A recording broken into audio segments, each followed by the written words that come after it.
Easy 50 Fun Racket. May 5 gig pang internet at pang-asenso. Only all-net text pa. Sa pinasulit offers ng TM, ang Racket Life, pina-easy. Basta racket, hi-ya! TM is the key!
Thank you, ma'am.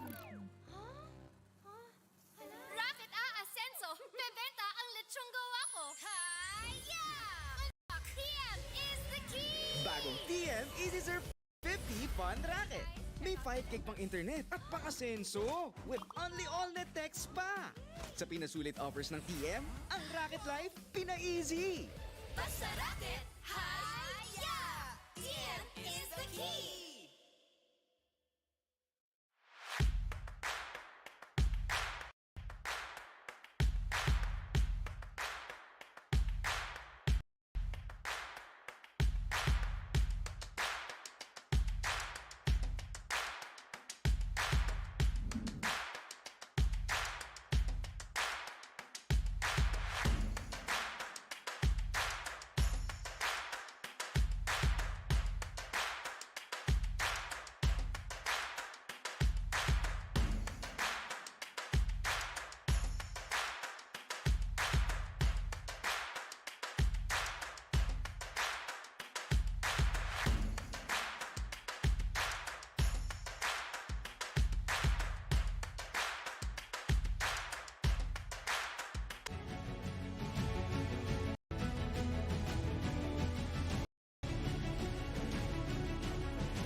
And what is up, everybody? We are back here at the United Gamers Pro Axie Pro Tournament Season 2, and we are your casters for today. I am VMG together with... Batting JP, we are back for another day of intense matches. So we are going to have a total of 8 series for today, and it so happened that the first series for today that we will watch is going to be Jeff versus CH4 from NXP. Jeff is from White-Beard Axies and UGG.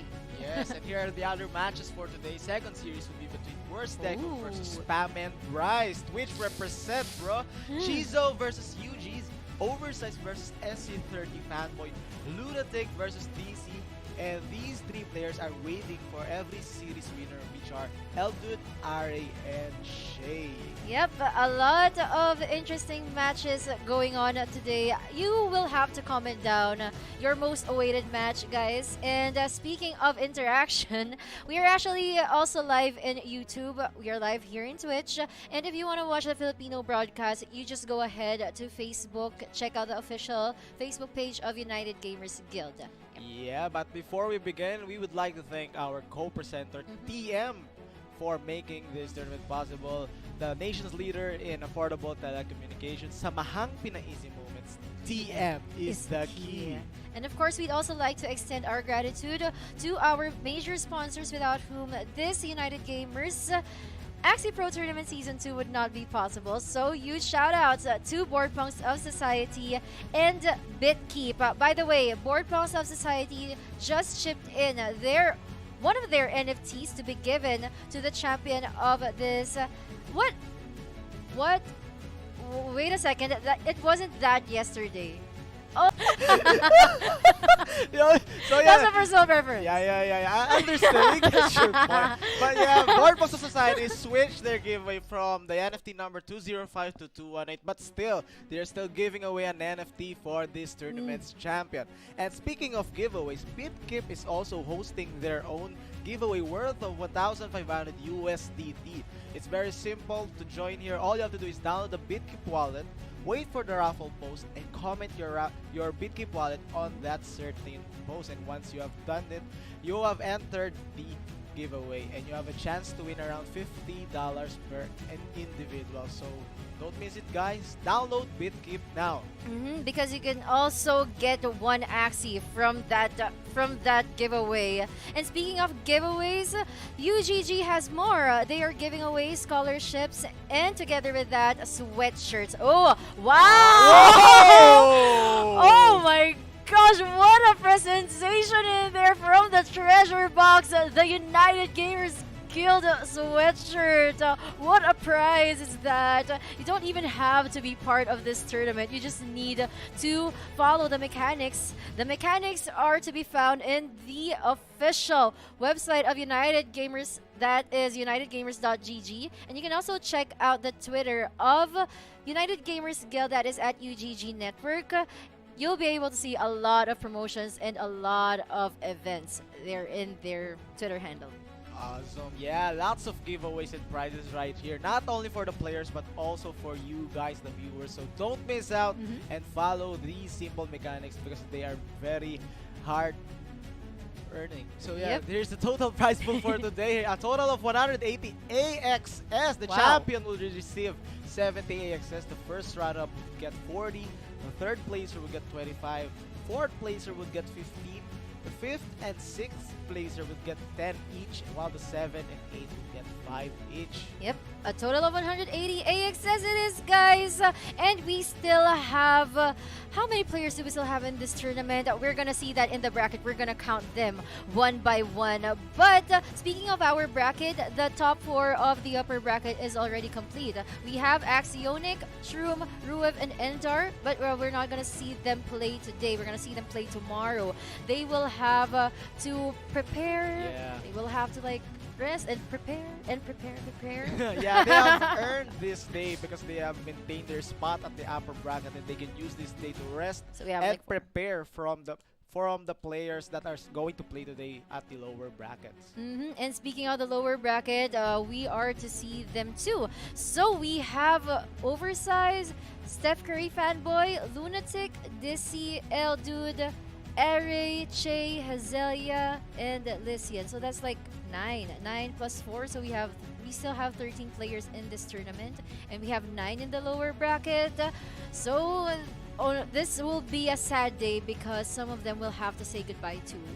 We just really have to cut our players down because this is how a tournament works.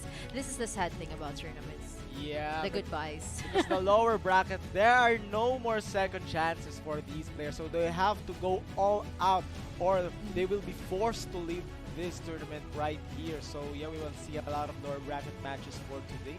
What do you think about the atmosphere of the lower bracket? The atmosphere of the lower bracket is there are a lot of famous players in the lower Yes. bracket, especially here in the Philippines. We have Oversize, we have Azalea, we also have Spam and Dries, we also have Lunatic, especially that the three Azalea and Lunatic were part of the top 4 of the All-Star. Yes. And Oversize was actually like one of the The runner-ups. top 4 also. Yeah, top 4 also of the Season 1 Axie Pro Tournament. So it's actually a brawl in there. Yeah, lots of bloodthirsty players down at the lower bracket. But speaking of the upper bracket, here are our first 2 players of the day. On the left side, you can see Jeff representing Whitebeard Axis and UGG, while on the right side, you can see CH4 representing NXP. Yep, and Jeff actually, he's one of the players that showed us a triple. Was it him who showed us a triple plant as well? I'll have to recall. But what Yeah. I remember about NXP CH4, aside from he's from Next Play, is is that he is the player in this tournament that showed off a lot of teams. He's the one who showed off a lot of teams. Like, if we're gonna count the number of teams that all of the players showed in this tournament, he's gonna be top 1. Wow, so CH4 already claiming that most versatile player. Oh, Lots I of- love that term. Yeah, lots of axes inside his inventory. The question right here is, which one should he use against Jeff? Oh, since he has a lot of options, this actually brings us to the question: what are you a fan of? Are you a fan of like players with like a small pool of axes but with high team mastery, or are you with players who has like a high pool of a very big huge pool actually Yes.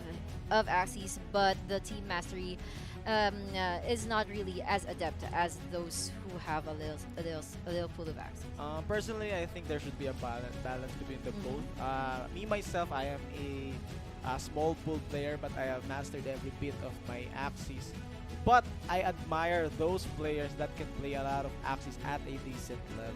But I can also say that those players also feel the same. They admire small pool axis players that have mastered every bit of it. So yeah, you need to master both sides of this world. Yeah, actually, you have a good point in there. We need to have a balance. And actually, what's most important here actually is that we win. So no Yes. matter, even if you have like a large pool of axes, even if you have a small one, if you keep on winning, that's what's important. And this actually takes me back to what happened in Axie Pro Tournament Season 1. Coco, he just kept on using his God Reptile. Yeah. In all those rounds, that God Reptile was always there. It was always present. And that God Reptile took him to victory, made him champion. He like owes it to that small pool of axes. If you can play a very powerful lineup at its max potential, it would be a higher win rate for you. So yeah, speaking of the game, it begins. We can see here CH4 holding that machine gun bird together with a god bug, equipped with a caterpillar, blood taste, sticky goo, and a twin tail, and an attack plant with a wooden stab sandal, Goda, and a cattail.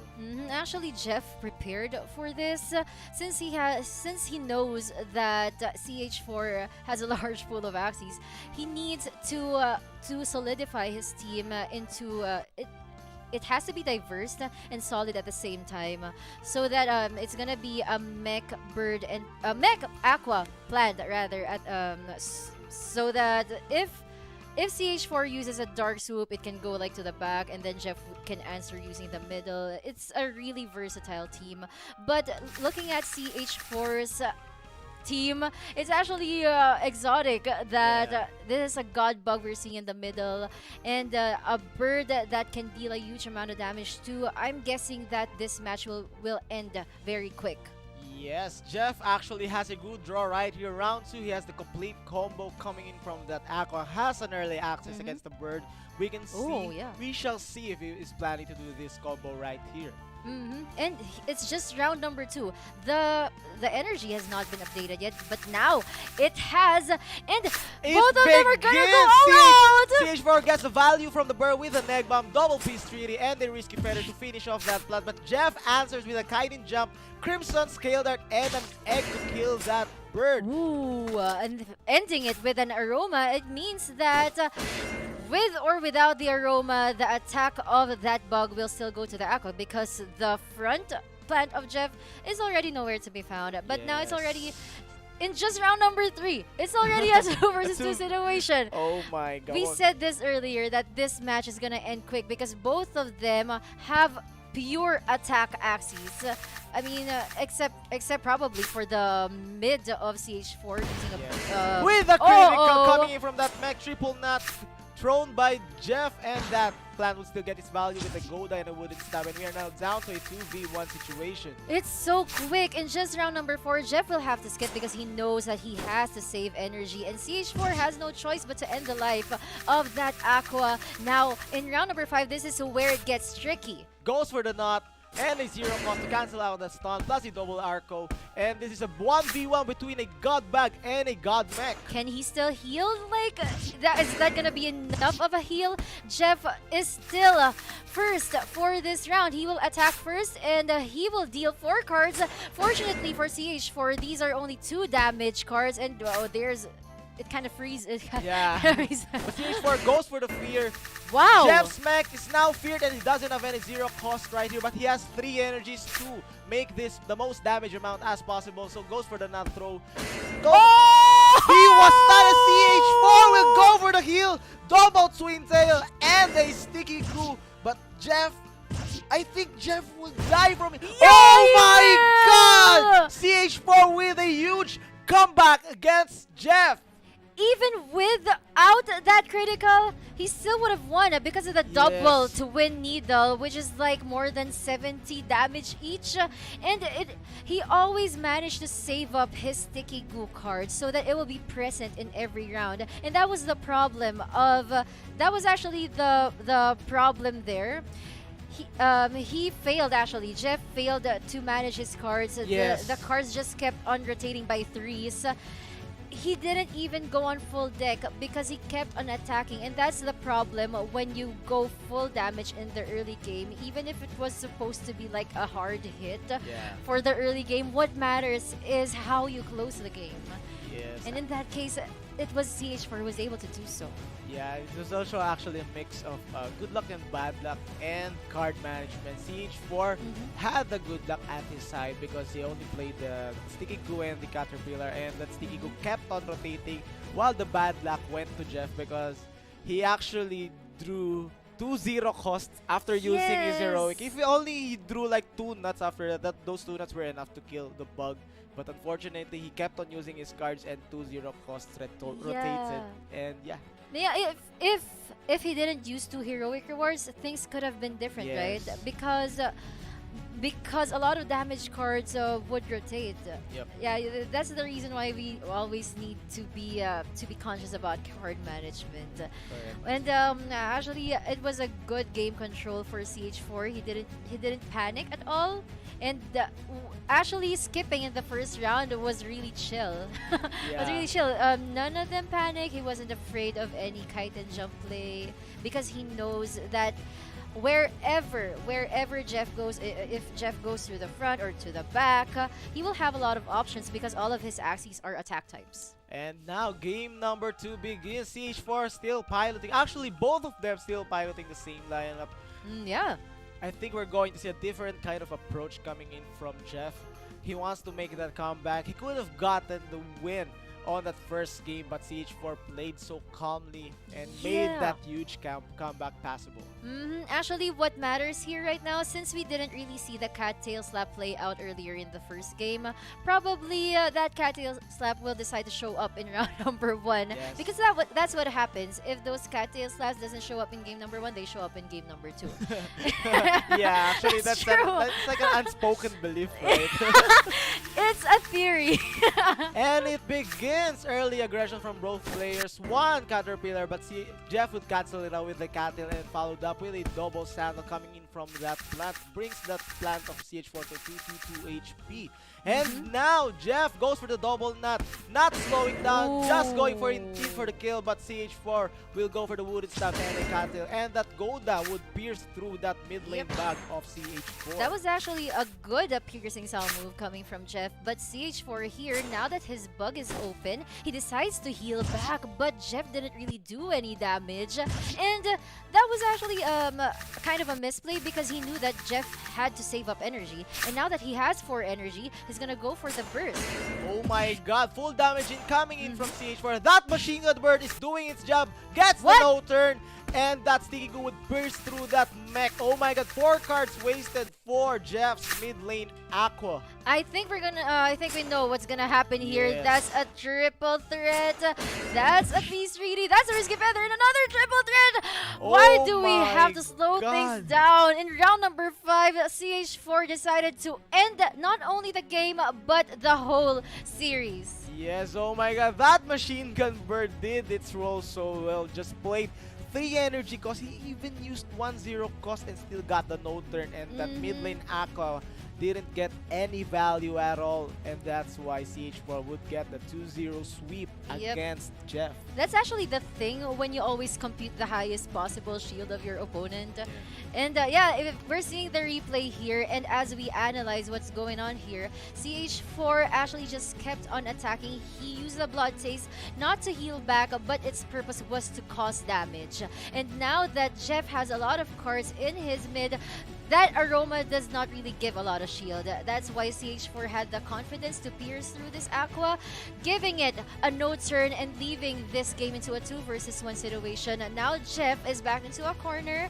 This is what happened. CH4 just really went all out on his bridge. He didn't even bother to use the aromas. Yeah. The egg bombs. Just going in with the full damage coming in from that bird. And yeah, that is why it is called the machine gun bird. Lots of ammos. Even though you don't have those 4 energies, you could still make a no turn happen. And that powerful bird gave CH4 the win. And congratulations, CH4. We are very excited for your future journeys right here. And props to Jeff for giving us a very, very entertaining match. Yeah, actually, this is what we were saying. Now, we were asking earlier if the person with a small pool of Axies or the big pool of Axies player will win, and in this case, it's the player with a huge pool of Axies, and that would be CH4. But anyway, we are waiting. Actually, CH4 is waiting for his next opponent on our second series, and that's gonna be Spam and Rice versus Worst Deco. Yeah, both competitive players are waiting in the next series. But before that,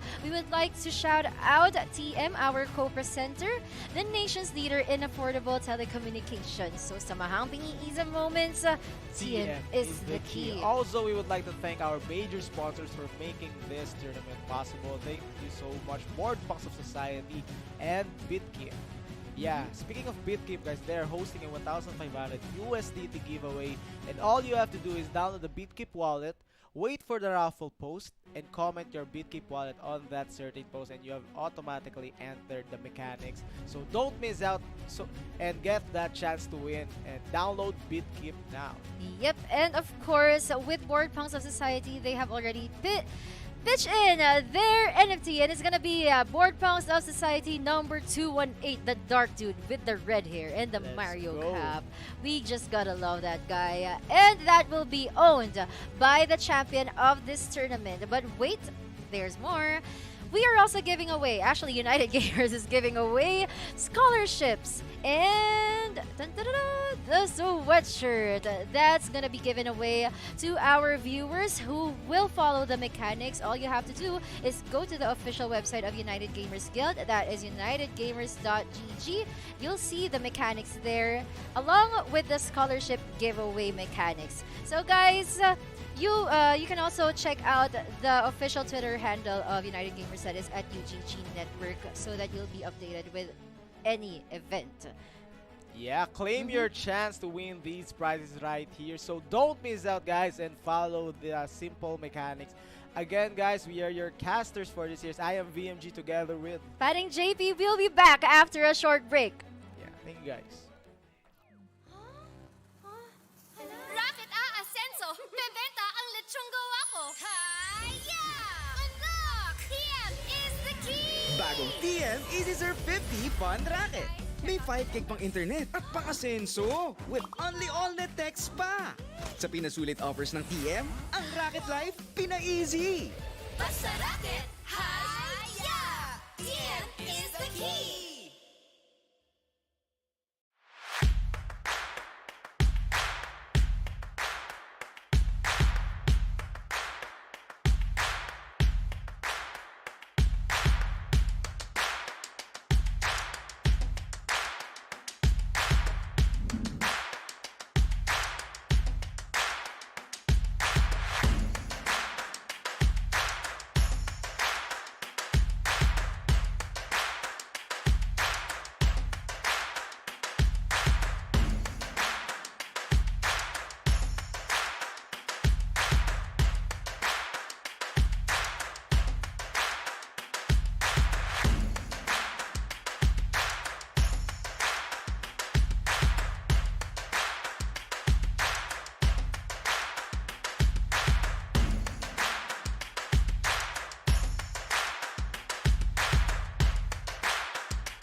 Thank you, ma'am. Rocket Ascenso! Bebenta ang lechong gawa ko! Hiya! Unlock! TM is the key! Bagong TM Easy Surf 50 Fun Racket. May 5 gig pang internet at pang-asenso with only all-net text pa. Sa pinasulit offers ng TM, ang Racket Life pina-easy. Basta racket! Hiya! TM is the key!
bagong TM Easy Surf 50 Fun Racket. May 5 gig pang internet at pang-asenso with only all-net text pa.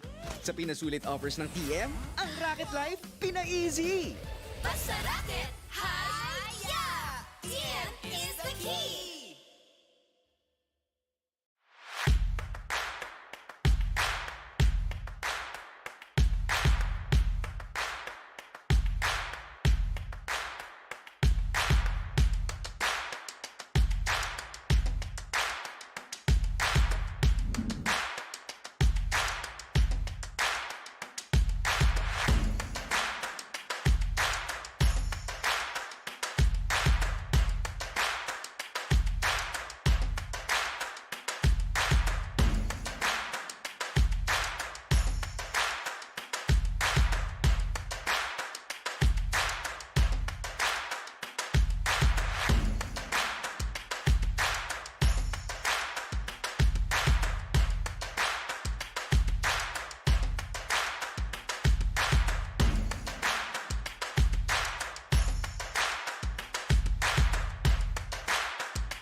And we are back for the second series for today here at the United Gamers Axie Pro Tournament Season 2. And the matchup is between Worst Deku versus Spam and Rice. Again, I am VMG together with... Pairing JP. I actually just lagged a little bit there, if you've noticed. It's because I was concerned about Worst Deku. Yeah. He almost didn't make it today. He had to attend to some emergency, but a lot of players gave him moral support, or a lot of viewers, or a lot of his friends and family, I guess, that told him that a lot of people are waiting for you to compete. So he realized that he'll give time for this, and also it's gonna be against Spam and Rice from Super Whale. So this is gonna be an interesting match because for one, Spam and Rice is one of the most sought out players of the players here in Axie Pro Tournament, and not only the players but also our viewers. Yes, agree. Also, Worst Deku. Props to Worst Deku for showing resiliency right here. Yeah. But before we proceed to this matchup, first of all, we would like to thank our co-presenter TM, the nation's leader in affordable telecommunication. Sa mahang pinaizi moments, TM is the key. And of course, we'd also like to extend our gratitude to our major sponsors, without whom the UGG Axie Pro Tournament Season 2 would not be possible. So, thank you, Board Punks of Society and BitKeep. Board Punks of Society just shipped in their NFT here in United Gamers Axie Pro Tournament. That is the 218.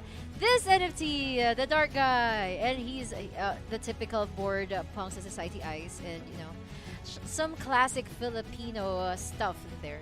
Yep, wearing that Mario hat also. But speaking of giveaways, BitKeep is also hosting their 1,500 USDT worth of giveaway. And all you have to do is download the BitKeep wallet, wait for the raffle post, and once it is posted, all you have to do is just comment your BitKeep wallet, and you have a chance to win $50 per individual. So yeah, guys, don't miss out and download BitKeep now. Of course, you can get one Axie with the prize that you're gonna get from BitKeep. But wait, there's more because United Gamers is also giving away scholarships and the classic United Gamers sweatshirt. Wow, what a design in there. So guys, what are you waiting for? Just head on to the official website of United Gamers Guild. That is unitedgamers.gg. You can also check out their official Twitter handle for more events so that you will always be updated. That is at UGG Network in Twitter. Yeah, all of us are winners here. From the players up to the viewers, we have a chance to win. And speaking of winners, here's the total prize pool for the UGG Axie Pro Tournament Season 2 with a total of 180 AXS. The champion will get 70, first runner-up with 40, third placer with 25, and the fourth would get 15, while the fifth and sixth would get 10 each, and the 7 and 8 player or placer would get 5 each. Yep, a total of 180 AXS it is. So guys, let us continue to support our favorite players here in United Gamers Axie Pro Tournament because earlier they are 13, but after our first match for today, now we are down to our last 12 players for this tournament. And right now we're also gonna have to see one say goodbye. Where's Deco versus Pamirize? We gotta love both these players because they are very competitive and have shown us. Where's Deco? For one, he was very promising in his previous series, and Spam and Rise has proven himself a lot of times already, being the champion for the Beat Invitational Season 2 and for other tournaments as well. Yes, where's Deku entering this tournament with hunger on his side, wanting to beat these pro players or also streamers, but Spam and Rise has proven himself once again that he is a tournament veteran, and we shall see who will win in this second series right here. Looking back at their journey here in United Gamers Axie Pro Tournament, Spam and Rise had lost a lot of chances because in his bio he wanted to go against Azalea. But even though they were very close in the bracket, they always failed to meet each other. Spam and Rice getting defeated by John's TV in there. Now this is his chance to get back up to the upper bracket, but he will have to go through a lot of series. And now, oh, here they are. Where's Deco PH and Spam and Rice? Yes, here are the introduction for our players right here. Where's Deku wearing the purple shirt while Spam and Rice with his signature artwork? Oh yeah, is that like an NFT? No, Do you think like it's minted too? I should ask him. Yeah, Spam and Rice, if you're there. Oh, he's probably busy because his like Yeah. mind is supposed to be focused on this tournament. But look at them. They are showing us both of them are showing us strong personalities in here.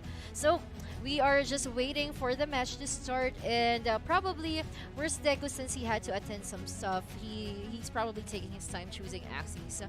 And where's Deku as well, since he's also one of the players that has a very small Axie pool. So it's like match number 1 because it's gonna be a player with a small Axie pool versus a player with a very huge Axie pool. Similar matchup coming in right here. Knowing that he's from Super Whale, Yes. a lot of members from Super Whale can just like put a lot of Axies in his account, in his Ronin address. Yep.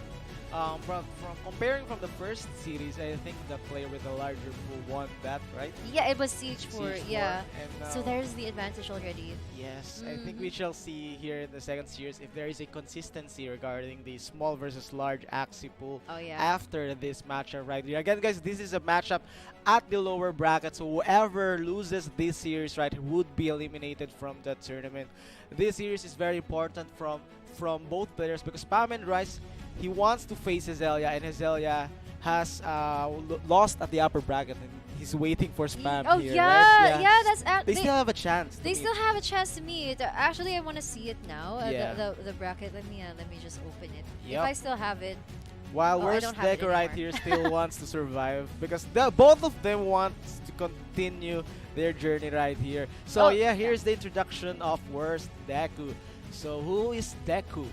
Now he's saying that he had humble beginnings as a former employee of a well-known fast food restaurant. Yeah, I remember. I remember him saying this, that he just started Axie in his free time, just playing it, and for the love of the game, he became invested and wanted to be acknowledged as one of the best. And one of his motivations is actually to play against the players who are the best of the best. And Invictum and I were actually talking about this before. Deku being like from the name Deku Yeah, itself Deku. in Boku no Hero Academia, he's actually quite an underdog, but he always had the heart to fight. Yep. Yeah, but he just lacked the quirk. He just lacked the inborn talent. Yeah. But with the heart he has, he always manages to win. Good fact right here. But he also here's the introduction for Spam and Rise. Spam and Rise is a streamer who is constantly on the leaderboard and winning tourneys. He streams every day and gives free reviews and coaching, and he's really passionate about I cannot Axie. contest that one. Yeah, spitting facts right there. His motivation on joining this tournament is he wants to face the insane competition in the PH community, and he also knows that the Philippines has one of the largest pool of highly skilled Axie players. Yeah, actually, to be honest, there are really a lot of players here in the Philippines for Axie. I mean, here in Southeast Asia, we rarely see Southeast Asian players like from Malaysia or Indonesia. Yeah. Philippines is the biggest market of Axie. I'm telling you that, guys. So a lot of players are really here, are hungry here in the Philippines to win in tournaments, may it be local or international. But here he's saying that we mentioned it earlier. He is looking forward to meet Hazelia because, yeah, because she's his best friend, and there are a lot of times, that Hazelia gave him losses, so that's why he wants to avenge himself. Yep, Spam and Rise looking for vengeance at this tournament. Both players wanted to face Azelia, so this win is very important for the both of them. We're wishing the both players good luck and do your best, guys. Actually, Spam and Rise, we were checking his Ronin address because we wanted to see how many Axies he had, and his Ronin name was actually Spamzelli. And match 1 begins. Spam and Rise piloting the mech with a balloon and an arco, a midline dusk with a scarab, and a front attack plant. Okay, so since we are seeing a mech with a balloon, classic mech actually, this is actually very well known, been a meta for many seasons already. Now where's Deku? Still going on with his classic AAP. This is what I love about his plant. He's been using this for quite a time already. The buzzing wind at the back. It was the bug noise. Yeah, the bug noise. They sound alike. but anyway, that bug noise, it gives you a high amount of shield. Comparative, it's actually comparable to a Scarab Curse, and they're both ranged cards. Yep. So they actually they're actually competitive against each other. Knowing that this is a meta aqua plant, this never went away. This never went away for many seasons. A God Aqua at the back, a hybrid Aqua in the middle, and then as for Spam and Rise, he's the one using a double cattail, and this is not the first time that we're seeing this kind of lineup from him. Now that we're in round number 1, what they're gonna do? It begins. Spam and Rise goes for the double scarab here, damaging the plant of Worst Deku, and with the follow of a Goda and a cattail coming in from his plant right here, brings that plant down to a 127 HP. Actually, Spam and Rice knew that Worst Deku will have to skip. Knowing that Worst Deku is using an aqua plant, he will want to save up a lot of cards in his back aqua and his mid aqua so that he can go for the burst down in the succeeding rounds, and he will need to save up a lot of energy for that to happen. That's why Spam and Rice took the chance in round number 1 to use a piercing sound and destroy 1 energy of Worst Deku. Now he's is left with another piercing sound, which he can actually use in the second round. But Worst Deku also has a shield here, and the card draws have not been shown yet. Yeah. So we're going to see 3 more cards for both of them. And round 2 begins. Spam and Rise not slowing down, but Worst Deku would answer with the Tail Slap, Risky, and his to damage that front plant right there. And with a Golda coming in from There the you Dusk go. of Spam and Rise and a Sandal, enough damage to bring that plant into a last stand, but still would get that cards off with a 132 damage and a Cattail. And Worst Deku now has 3 energies. Uh-oh, that was a good move from Spam and Rise, but Worst Deku was actually a step ahead. He knew about the balloon, and that's why he didn't really attack. And now that we're in round number 4, this is his time to be vengeful and attacking that front plant of Spam and Rise. He wants to do more.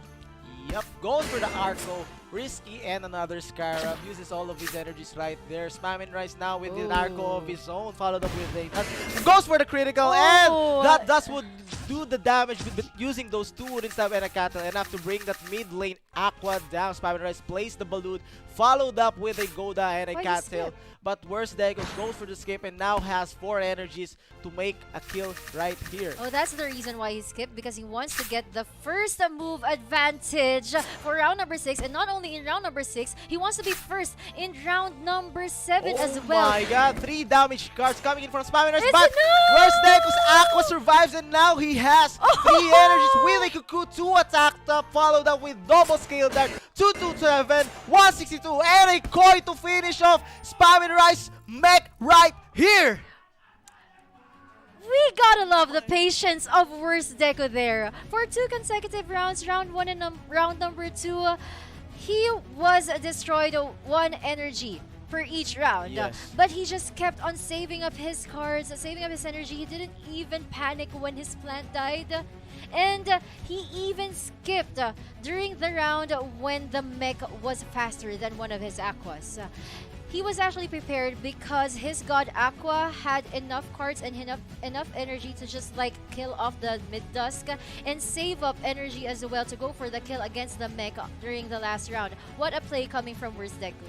Yup, actually the strength of Aquas is making the proper setup with the right amount of cards and energies, but Spam and Rise owning that 4 Goldas from his front and mid is a huge challenge coming in from Deku, but Deku showed the right amount of timing and patience and made the perfect play possible. Yeah, this is actually the thing about Aqua Plant teams. You don't really need to panic, and you Yes. don't really need to like, oh my gosh, he's gonna destroy my energy. You have 2 tail slaps in your mid, which we didn't even get to see, but he still managed to win. Yeah. That's the thing about Worst Deku in there. Gets the 1-point advantage against Spam and Rise. But again, that was only game number 1. Spam and Rise can still turn this thing around, but that will depend on their gameplays. We are supposed to see adjustments here coming from Spam and Rise, more importantly, because he's at the disadvantage now. Yep, Spam and Rise, known as a very versatile player, can make the proper adjustments to match with Worst Deku right here. Knowing that Worst Deku has a small inventory, Spam and Rise could easily make the adjustment, but Spam and Rise needs to make the right adjustment because he is 1 loss away Yeah. from being eliminated. This is actually literally a do-or-die match, Yes. or a do-or-die game here in this tournament for Spam and Rise. So Spam and Rise fans, he will really need your support right now. He will need your voices, your cheers. Just let him know that you're there to support him. You know, it boosts your fan favorite. So, but Worst Deku, since he has a small pool of Axies, but he can also adjust. But there's this curse in this tournament. Like, if you win with this lineup and then you change it, you're gonna lose. Oh my god, And because of that, he didn't an change. early beginning here coming in from game number 2. Worst Deku with a Veggie and a Bug Noise. Both plants are now down to red HP, but Spam and Rise is a little lower HP compared to Worst Deku's plant. And this is actually quite an adjustment for Spam and Rise, using 3 Axies that those 2 Aquas are in a class disadvantage. But Worst Deku is still patient enough to like skip in round number 2 with Spam and Rise Cattail Slap going in vain. Yup, Spam and Rise went for the adjustment and used a leak blood taste plant at the backline. All Worst Deku needs to do is make that Scarab available for that final target. But the question is, will his mid lane Aqua survive? Yeah, that's actually the question here. Here in round number 3, Worst Deku will try to burst down. Nope, he will just set up that risky fish, going for the attack of Spam and Rice.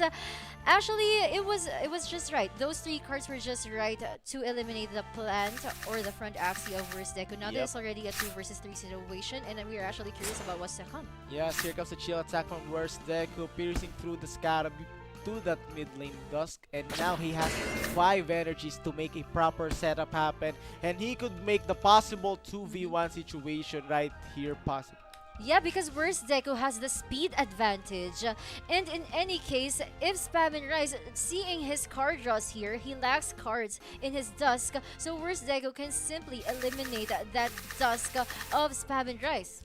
Yup, Worst Deku goes for the full burst rider with a risky Eddie Cuckoo, stacking up 2 attack ups on that backline. Aqua now goes for the tail stab. Arco, Ooh. risky and an attack tapped Arco, enough to kill that mid lane Dusk, and we are now down to a 1v2 situation. Spam and Rice has the energies and the cards though to make a comeback. The question is, will it be enough to make this 1v2 win possible? Worst Deku just managed to use a Scarab Curse against Spam and Rice's Yes. Axie with a blood taste. Even though Spam and Rice was able to kill off that Axie, he wasn't able to heal back. Now Worst Deku with a double attack up. Yup, plus the scale art, any risky, any koi, Oh. enough to bring that plant down to 67 HP. The problem right here is, as Spam and Rice use the Lick, and Deku is unable to use that scale dart also. Now Spam and Rice goes for the full shield, and Deku cannot kill and still has those range guards disabled for him. The question here is, what cards are going to be drawn for the side of Worst Deku? He got 2 ranged cards, and this would not be enough to kill this plant right here. Bad draws coming in from Worst Deku. Now Spam and Rice will finish with the Lick and the blood taste, and now we have a match right here with a 1-1 score. Oh my god, those unlucky draws coming in from Worst Deku. That was a very close fight. That was a very close fight. But Spam and Rice with the adjustment, changing off his back Axie, specifically his mech Axie, into a plant with the blood taste and that leak. Shields were high. That's 80 shield per leak. It actually gave him a total or a maximum shield of 274. And of course, that was very suffocating for Worst Deku there, especially with his card draws.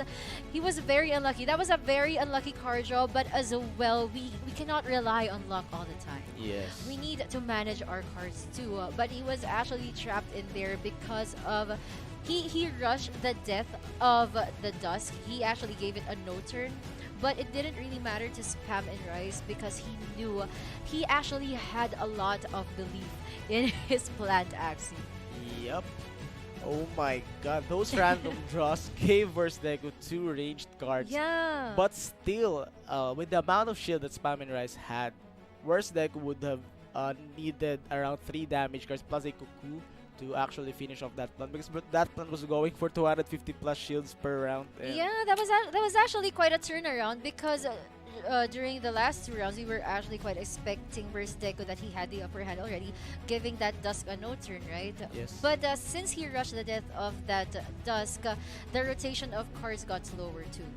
Because if he actually skipped it with that, maybe a lot of cards will be drawn to that God Aqua too.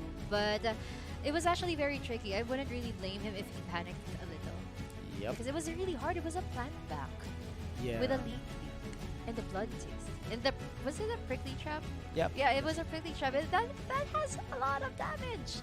It's like 179 per attack against 1 Aqua. Yeah. Those damage cards putting a pressure on Worst Deku. Worst Deku knowing that Spam and Rice had enough, I think, 5 energies when his mid lane Aqua was open, so he was forced to play a no-turn for the Dusk, and that no-turn actually gave him the pressure because he doesn't have enough cards to finish off the game. But now game number 3 starts. Worst Deku making the right adjustments right here with with an Indes Bird, an Arco mech with a twin tail and the juggling balls and still using the same plan. But Spam and Rice also changing his backline. Spam and Rice changing his backline every game. And this Spiky Wing Aqua is actually the right adjustment because that Koi can outplay the mech and the bird at the same time. So Spam and Rise made the correct adjustment for his backline at game number 2 and game number 3. Yeah, what is actually interesting about this is Spam and Rice, even with his back Aqua alone, he can actually eliminate the mech and the bird altogether. The only thing he needs to save for, or like he will need to penetrate through, is this plant. After that, things will get easier. But Worst Deku also has an option to like rush the death of the plant and like go for a lot of burst down. Now here in round number 1, Yes, Worst Deku goes for the carrot. And now Spam and Rise uses the Spiky Wing, followed up with 3 damagers coming in from his plan with a Goda Sandal and a Wooden Stub. But Worst Deku would answer a damage of his own with the Prickly, the Bug Noise, and the Cattail. Both plants are now down to a similar HP once again. Now Worst Deku not slowing down here with a Hair Dagger again, followed up with a Prickly and a Cattail, enough to bring the plant to the graves. And now Worst Deku is still not slowing down, uses the Arco plus the Twin Needle, but Spam and Rise would destroy that 1 energy that he saved right there. Actually, he saved up 1 energy only for it to be destroyed right now here in round number 3. And it is already a 2 versus 2 situation. Worst Deku has a speed advantage and he can actually rush the death of this Dusk, but I don't think it's gonna happen because those damages are really not enough. Yup, good speed up coming in from Deku, but then that 1 energy that has been destroyed is a game changer because Spam and Rise would go for a speed up right here, uses the Spiky Wing with the Koi and 2 Orandas to finish off the mech, and now would get the speed advantage against the bird. And Spam and Rise has 3 energies with the Spiky Wing to finish off this bird. Spam and Rise making that comeback possible and would defeat Worst Deku at game number 3. You know, we actually predicted this, but hold on. Spam and Rice just won the series. Spam and Rice just won the game with what we actually talked about. We talked about before the game started that Spam and Rice, even with his Aqua alone, he can kill off that mech and that bird in 2 consecutive rounds, which he actually proved to us right. Spam and Rice going for the gold, and looking at this instant replay, this is actually the part where his Dusk was killed off because of the balloon. But Spam and Rise, only with his Aqua alone, he didn't really bother to panic, and there was that confidence that he can turn this game into a 1 versus 2 situation, in which case he did and showed us with flying colors. Yup, Spam and Rise making brilliant. the right adjustments and play happen. Round per round, actually that was a lucky damage right there. 47 left HP and that 1 Twin Needle dealt like 48. And now here you can see the power of the Koi and the Spiky Wing Aqua right here going in for the 1v2 kill.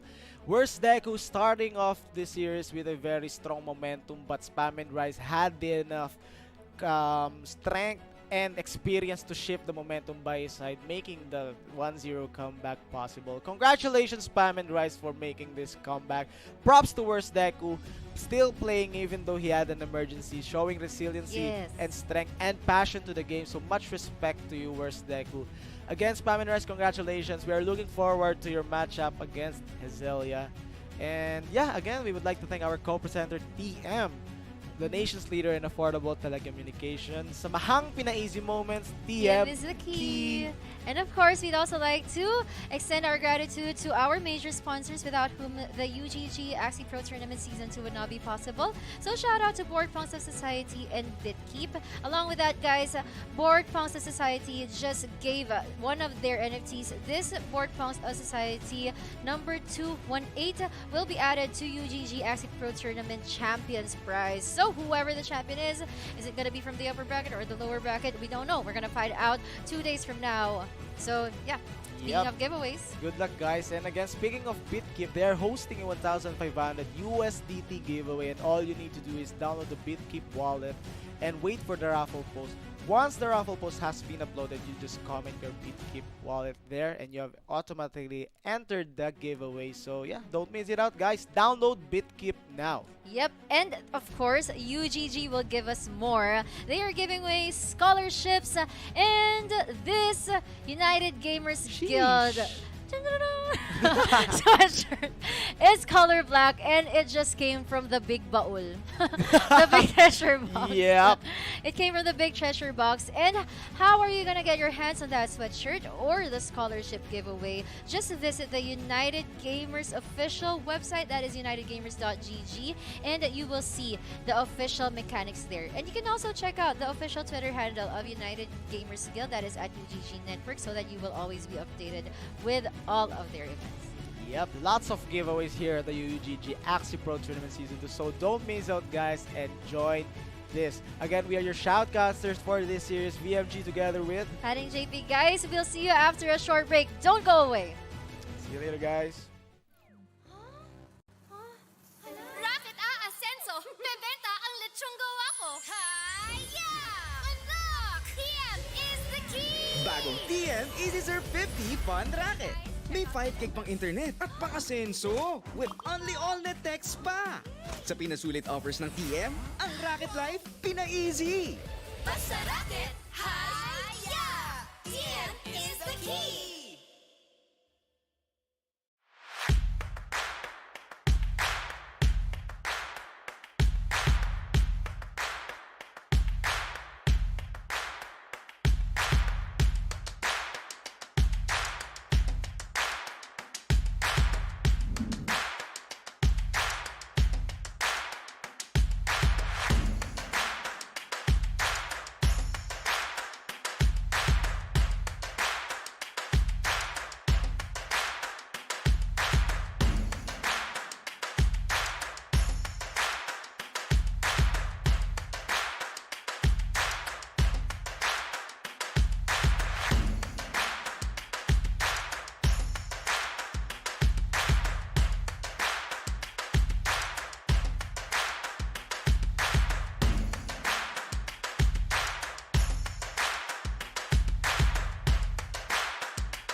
Thank you, ma'am.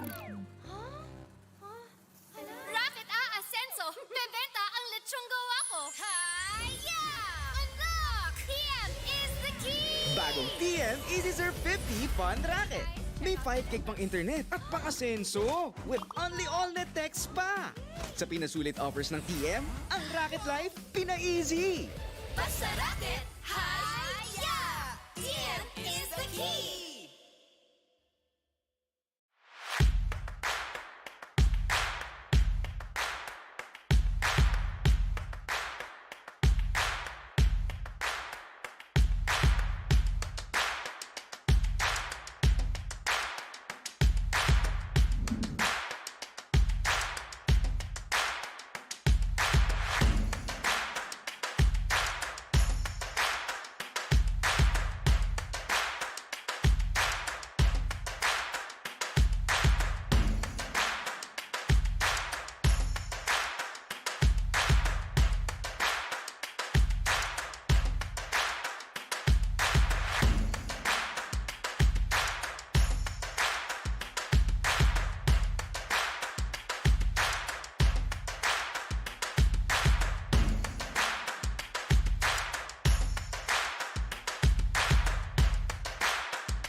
bagong TM Easy Surf 50 Fun Racket.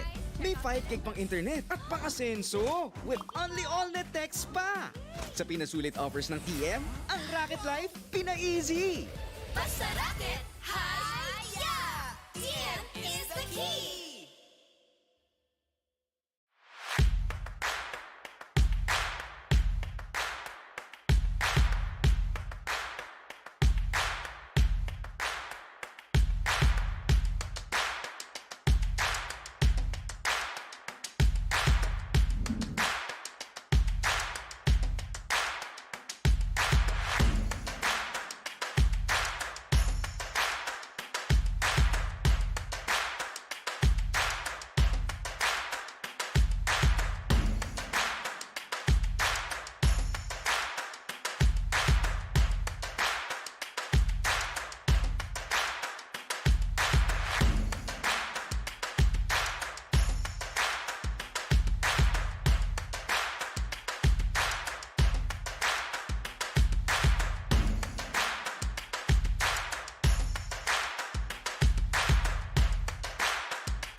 Thank you, ma'am.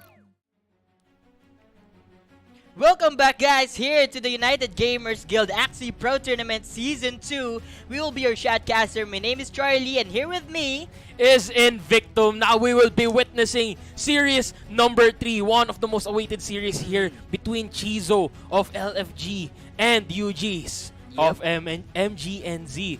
Now again, this tournament would not be possible without TM, the nation's leader in affordable telecommunication, and of course our co-presenter. Sa mahampi na easy moments, TM is the key. Yes, and also we would like to give huge shout outs to our major sponsors. We have the Board Punks of Society and BitKeep. Yup, and speaking of BitKeep here, they are actually giving out 2,600 pesos worth of USDT, and all you have to do, or a total as well of 1,500 USDT or 78,000 pesos worth of USDT. All you have to do is download the BitKeep wallet, wait for the post with regards to the raffle, and comment down on its comment section your BitKeep wallet, and you will have a chance to win $50 worth of USDT. There will be 30 lucky winners in the span of 4 days between March 31, April 1, April 2, and April 3. Okay, that's a very awesome contest. So make sure you download the BitKeep wallet and comment to our post. And again, aside from that, we will also having a giveaway, which is a scholarship slot provided by the United Gamers. And also, you will be seeing here an awesome sweatshirt. So make sure, if you want to have that, go ahead into our website, unitedgamers.gg, to see the mechanics on how to win the scholarship slot and that awesome sweatshirt. Yeah, and again, there will also be a B-post, an NFT given away to this tournament's champion, which is Board Punks of Society number 218. That is the picture that you are witnessing right now on screen, and actually the one that made paring JP say she likes dark guys. It's a more on Filipino, and that Mario hat is very cool. So being a champion in this tournament is very a privilege, knowing that True. you will have an AXS and also this Board Punks NFT. And being one of the people that will be inside the Hall of Fame Yeah. is an honor on itself. Now there's gonna be 180 access for those that those that will be within the top 8. That's gonna be a total prize full of 180 access. The first will be having 70 access, second will be 40, third will have 25, fourth will have 15. Now that fifth and sixth will have 10, and seventh and eighth will have 5 AXS. Okay, so yeah, they are battling for a huge amount of prize. Again, thank you for all the sponsors that make this made this possible. So again, we will be having a match between Chizo and UGG. So I'm very quite interested with these two players, since this tournament had a lot of very talented and awesome players. to So agree. for sure, they will be giving us an intense fight. And I just cannot wait to witness who will come out on top of these two beasts of men. And of course, Chizo here will not go down without the fight, and Yuji's as well, of course, will not go down without first reaching that mountain, that peak, that The peak. climax. Yuji's will not go down without reaching that climax. That of course. climax is awesome. I think for sure he will climb here against Chizo. That, like what you said, Chizo also will not just give an easy fight. So let's see here what will be the plans of them. What axes they will be using for this series, because again, we will be seeing some unexpected fights here. So for the viewers out there, we're live at YouTube and Twitch. Make sure you comment down and participate. Who are your possible Yes. players that you are thinking that will be winning this match? So you can drop a comment there. If they saw your comments, it's a huge factor for them to be inspired during the match.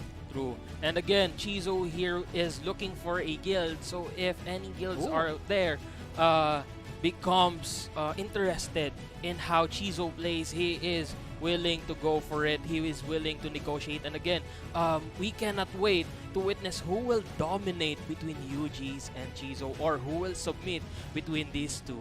Oh, who will submit? Who will be dominant? And who will submit? So let's see later on. So I'm very much excited for this battle. So guys, we're just preparing the battle between these two, so that you will see a battle without any interruption Yup. as much as we can. So right now, sit tight, sit back and relax. And also, if you want to watch our Filipino broadcast, we're also live in Facebook page at the United Gamers Guild. We're also cross-posted with Moy Moy Palapay's page, and you can check it out there. And we have other casters there that is delivering the match in our own native language, which is Filipino. Yep. And now let's look at the players here. They are both gearing to go into the battle, into the thick of it, as Chizo here is in UGs are actually, I think they are thinking hard on which positions to play here, and which tactics to use within the form of the battle, within the battlefield itself. Because again, it would boil down on the researches that they made ahead of time, and then they have to consider the lineups that they will be playing, and preparing for whatever lineup their opponent can dish out against them. And now, knowing that they are both doing the same thing, now they have to be one step ahead of their opponent. They have to be 1-3 steps ahead of their foe. In doing so, they would ensure that they have a leverage over the battlefield. But once you go into Lunacia, once you go into the arena, that will not be the only factors that will be coming in. There will always be the card draws. There will always be the criticals. Of course, there are the skills of the players themselves that will be taken into consideration on whoever will get the victory. Yeah, for sure. The decision making really is a huge factor, and also the luck for the players, because again, the cards, we have no in control on that, and especially with the criticals. So this match is very, very intense, since the war is starting not just when they enter the Lunacia. It starts when they are planning on what arsenal they be using before they enter the war. So for sure, they are really planning so well since game number 1. Since they already saw the inventories of each other, they're considering what are the possible set of axes that they will be using against each other during the game number 1. And after that, that's what Invictum said here. They need to think much advanced against each other. So sometimes, for you, Invictum, what do you prefer? Overthinking of the battle, or just to be happy-go-lucky in making this one? Because sometimes overthinking can cost you sometimes very downside. But before I answer that, we are now going into our very first game here on series number 3. UG's with the Bird Aqua Dust combo here, and Chizo going in with the Bante na combo. This is a lineup that we haven't seen in a while here in the tournament scene, knowing full well that it is easily countered, and at the same time it has been debuffed and nerfed on the past few updates. And going back to your question, what is the best option? Is it overthinking or just going for the luck of going with the flow? I would say it's a combination of both. It's good to overthink, but not to the point where you'll be pressured by what you're thinking. You have to stay on top of your brain. You have to ensure that your mind will not be boggled, will not be wavered by whatever pressure your opponent is giving in. Now we are going into round 1. That's going to be a Peacemaker. This is actually a very heavy hitter round 1 here. And a Scarab first, knowing full well that Chizo can just steal the energy of UG's here. He is now using up all of his energy early on, so Chizo wouldn't have the advantage over the stamina here. Yeah, that's why UG's just made sure that no energy will be left, because again, there's a triple threat. It's a literally triple threat because of the 3 bugs split and also the terror chomp. So Chizo here still have 2 energy for his side. Right now, let's see if he'll be using a bug signal here. There's a double Nemo just to gain some energy here, and Chizo will not steal any energies as of now. That was actually a really good move coming in from UG's, because now he has 4 energy. He has saved up a lot of energy here without the risk, or even though there is a risk of his energy being stolen by the bug signals here. Now UG's is going in with the double egg bomb here. I think this is gonna be enough to remove that dust, to slay it down, and now we are going to be witnessing a 2v3, but I think it will be going down to a 2v2 as well here on this round as well. Oh no, that is a clean attack here coming in from Chizo.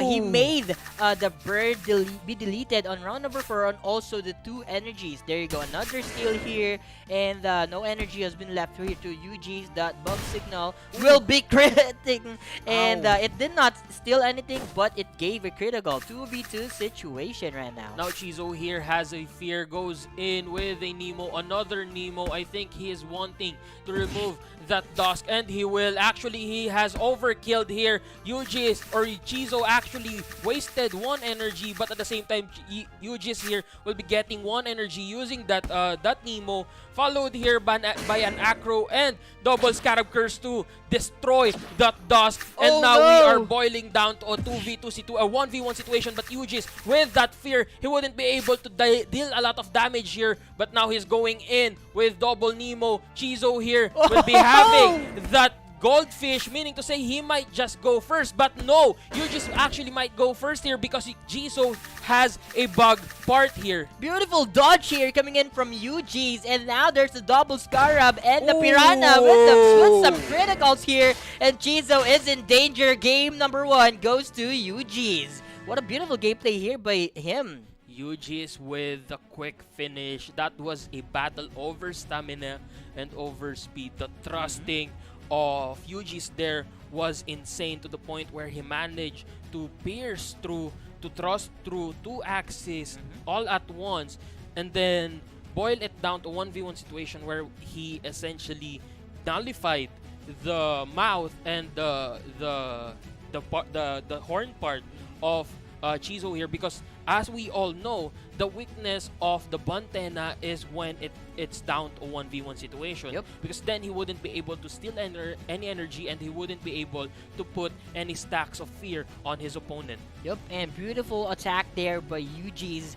making Chizo unable to draw, or I mean to put massive damage against UG's, because you saw there before I think from the third to the last round, there is a no turn for one of the Dusk of of Chizo, because Chizo did not anticipate that the damage of UG's will be enough True. for his Axie to be deleted on that specific round. And what you are saying, the Buntena, it will not gonna make its value, or gonna use its value without another Axie just to do a chain combination here. So Exactly. that was a very good play here for UG's. That rounds, all of the rounds. Sometimes UG's encounter a problem with the energy stealing here by Chizo, but he managed to win that game onto the last part, because he is always ahead in terms of speed have to agree. against Chizo. I have to agree with you on that, because again, with that bug part on that very last, or two bug parts actually on that very last Axie of Chizo, he wouldn't be able to speed up as much as UG's, unless UG's actually used up 4 cards. So UG's there actually made the fear work for him. Yeah. With the Nemos, dodging with the Nemos, then following it up with double acros, he ensured that he will still be going first while also dealing a lot of damage on Chizo. And with that said, Yuji's took game 1, and now we are gonna be waiting for Chizo to choose his next lineup here. Or I don't think Chizo here will stick with the same lineup, because because again, the Buntena is easily managed, is easily countered by any form of high damage dealing teams. And that's what I would like to point out as well. What you mentioned is that double Nemo. So UG is very is good in using or the card placement there. He managed to dodge those fears with a Nemo, knowing that it's a no-cost card and there's gonna be a 2 fear. So if ever he did not use the Nemo, it's gonna be terrifying. Literally, Terror Chomp will be terrifying for him, because that's gonna be a waste of 2 cards. True. So UG's managed to play that round very smooth. And now we are just waiting again. Yuji's there with a dominant finish, and as well as a consistent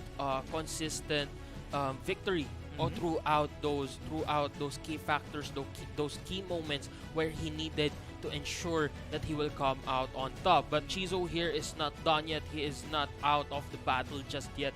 He can still go for a victory, a possible reverse whip here, and but again, Chizo is still not out of the woods. Yep. He is still within the range of being removed or being thrown down to the lower brackets. Or I think this is the lower brackets. I'm not quite sure, but like what you mentioned here, Chizo is still in this game, knowing that everything is possible. This is a best of 3, so if he won twice, UG's will be having a hard time here with our tournament. So let's expect an intense battle, more intense battle on the game number 2, as they plan what axes are they gonna be using this time. So for you, when you win a match of a best of 3, what are your most preferred tactics? Do you plan to change, or because again, what you mentioned, they need to think advance, one step ahead against each other. For you, what could be the possible axes that they'll be using this time, and if they will be changing or not? For me, it depends on the opponent, on how well you know the opponent. Because again, those who are within the leaderboards, they already know how their opponents play, their usual nemesis, their usual rivals play. So they know when to switch out teams and when to stick with the team that they are using now. But here in Chizo vs UG's, I would say that UG's will be keeping the team that he has used before on game number 1, because that is a very standardized team that is very well versed in any sort of situation. He can cope with any form of problem. With that said, UG's here is actually changing lineup as well as Chizo. Now Chizo here is going for that potential double backdoor here from the mech, and the Aqua here with the mech going in with a Revenge Arrow, a Sinister Strike, Sneaky Raid, and that Twin Needle. Now that mid lane will have the Blue Moon, the Kiting Jump, the Crimson Water, and the Oranda as well. That plant will be a very, very default plant with the Vegetal Bite, the Disguise, Cattail, and Pumpkin. So Chizo here needs to save up some cards just for him to jump onto the back line of UG's. Meanwhile, UG's here with his bird, with that peace treaty. He needs to make use of the value of the bird before it be deleted on our match. So there's a double Nemo here coming from UG's. They grab surprise, but good October treat here just to sustain some damage here by Chizo. And there's the Vegetal Bite. He's Soul 1. He gained energy from the Disguise. So they have an even energies here. There you go. Is now going for the bird, hunting it down with the double scale darts. Now that bird is out of the equation, he will no longer be able to use its egg bomb place, and UG's is in a bit of a trouble here because now he still has that mech or that Aqua or that plant to go through before he can even dish damage through those two backdoor potentials. Now Chizo here is going in with the continuous burst of damage, but now Yuji is going with the Scarab Curse, 126 damage, Sinister Strike, followed here by a Revenge Arrow and another, ensuring that mid lane or that front lane will be removed from the battlefield. That was a pain for Yuji's because an easy pick off here by Chizo. It made him have a hard time here, 1v3, and that Dusk of Yuji's made a no turn. There's so much cards has been wasted here. 5 energies for Yuji's. He will be using 4 cards here with that Arco, Double Scarab, and Piranha, but Chizo here will be answering. He still have the 2 Axies, and what he's trying to do here is to do a full burst. There's the Piranha, Double Oranda, including the Cheating Jump just to give massive damage. There's the Revenge Arrow, Twin Needle, and the game goes to Chizo. We will be having a game number 3. Chizo not holding back at all. Even the Kiting Jump was used on the very last round there, ensuring that that mid lane will be destroyed, obliterated from that battle, from that fight, and Yuji's there had no choice but to go down. Again, Chizo there had a very well calculated move, using that Kiting Jump and 2 Scale Darts and 1 Crimson Water to remove or to hunt down, to shoot down that bird, and then forcing a 2v3 situation where he is essentially in an advantageous position, because even if Yuji's actually bursts through the front door, even if he destroys that plant, cuts it down to its roots, it wouldn't be enough. Yuji's will still have to destroy the mid lane, which is actually equipped with a lot of armor and with a lot of damages. And with that mech just waiting around the corner, waiting for the right time to strike, he could have just went into the back or went in through the front, and that is exactly where the mind game started. You just didn't know where to go, you just didn't know how to handle the situation, and that is how Chizo took the victory. So for sure, Chizo's decision in changing to a double backline, double backdoor Axies is worth it for him. And also the draws was very much in favor with him, because knowing that Cheating Jump with triple damage card, it really relies on when you will draw it. So including also his energy management, he made it through. So kudos also for his fortune with the draws. Yep. And again, there is still game number 3 now. How do you counter out a double jumping team? How do you counter out a team that has 2 backdoor potentials? That is to use a discard team. But now Chizo actually went back in with the Bantena team, and Yuji's here is going in with his old lineup. Actually, that's gonna be a God Aqua, a mid lane with the Acro, Crimson Water, Scarab Curse, and Nemo, and that front lane will have the Grub Surprise, Godag, Bug Splat, and Cattail. The double Aqua with the God Aqua and the plant That's the typical what we are seeing in the leaderboards here, and Chizo wanting to prove that his Bantana will be doing good, or I mean, he is trusting this Axis too much. Maybe he's trying to psycho UG's here, thinking that he will still use the double backdoor lineup, and he made sure that he is in advance. So there you go, beautiful double bug signal. 2 energies will be depleted here, and right now there is the fear as well. UG's actually has a bit of an advantage here when it comes to the parts, because UG's has a lot of bug and beast cards here with the Acro Scarab Curse, the Grub Surprise, and the Bug Splat. Now those are cards that are advantageous against the Dusks, but now that Chizo has the advantage, he will just keep on destroying, or he will just keep on whittling down that Dusk's health. And now UG's here actually managed to do a God Skip here. Now he will have 5 energy by the next round, just enough to burst through that front door, and Chizo here meanwhile will have 4, meaning UG's might not be able to maximize the potential of that Dusk up front. We will be witnessing that in a few moments. Actually, UG's will still try to use it. Now Chizo or UG's here will be going in with the Crimson Water, followed by an attack up setup using the Coco. Goes in with the Scarab Curses. Still not gonna be enough to take down that Dusk. But here comes the Goldfishes. Still not enough. 2 HP remaining. But with the follow-up, that allergic reaction has been the finisher of that Dusk.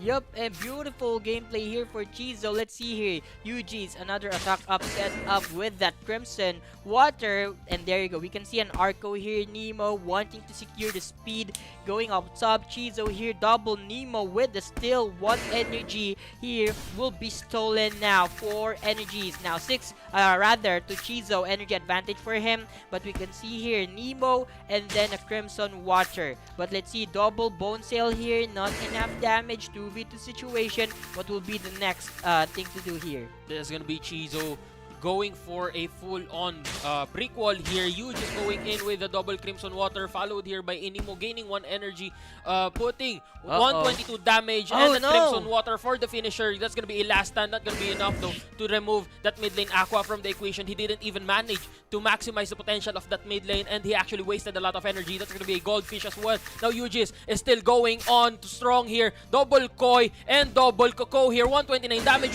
damage, followed by a setup here. 2 stacks of attack up. Now that's gonna be a Fear, a Terror Charm, followed by 2 Bug Signals and a Nemo as well. He wouldn't be able to put Fear or Steal Energy as well, but Yujis is still not done. There's gonna be a Crimson Water, followed by another Crimson Water, and for the finisher, a Scale Dart. Yujis takes the win!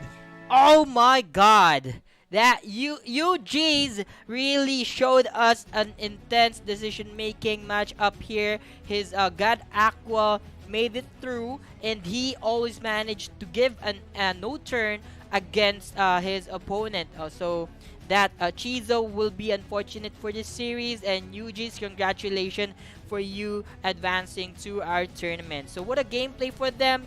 That was intense fight. So It really, was really intense. yeah, here's the replay. The Bantena is really a risky one. Knowing that 1v1 situation, the Terror Chump value will be lost. So here we can see the damage here from UG's. It's gonna be enough. Look at that. Look at that 4 cards of Chizo onto Well that second calculated. Axie. It will be a lot of waste. Look at that. True. No turn for him. And he also attacked twice. The last stand will not give any damage to UG's.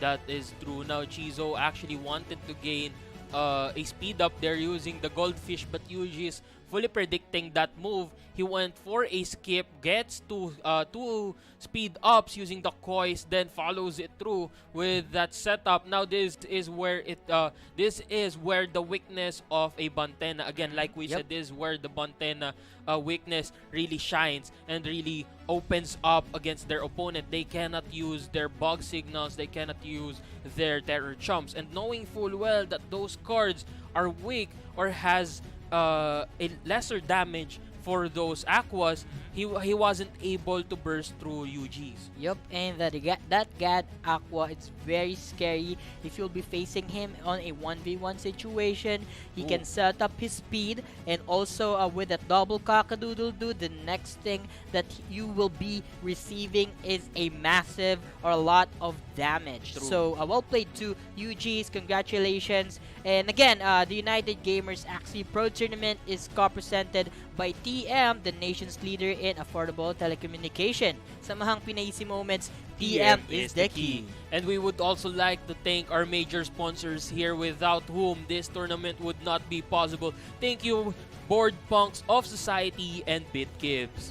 And also, speaking of BitKeep, we have a lot of giveaway for USDT worth 78,000 peso worth of USDT, or $1,500 USDT. So this will be happening around our tournament March 31, yesterday April 1, 2, and 3, and we will be choosing our winner on our post. So make sure you check for our post, comment down the BitKeep wallet. So again, also download the BitKeep wallet, comment there, and we'll be choosing winners on that, and we'll be including them on our raffle. So every winner will be getting a $50 USDT. So 30 lucky winners will be chosen.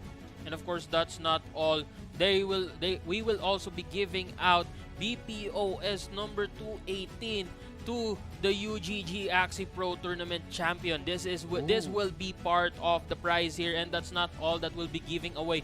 UGG will also be giving away scholarships, and of course, that very, very fashionable sweatshirt. We will be seeing that in a few moments here. But all you have to do to get that sweatshirt, or to get those slots for the scholarship, you just have to visit unitedgamers.gg, where you'll find the mechanics and all the instructions needed to be performed for this amazing sweatshirt. A lot of giveaway. Not just the players will be having a chance to win, you as well. So make sure you visit our site and do all of the mechanics that you will be seeing there.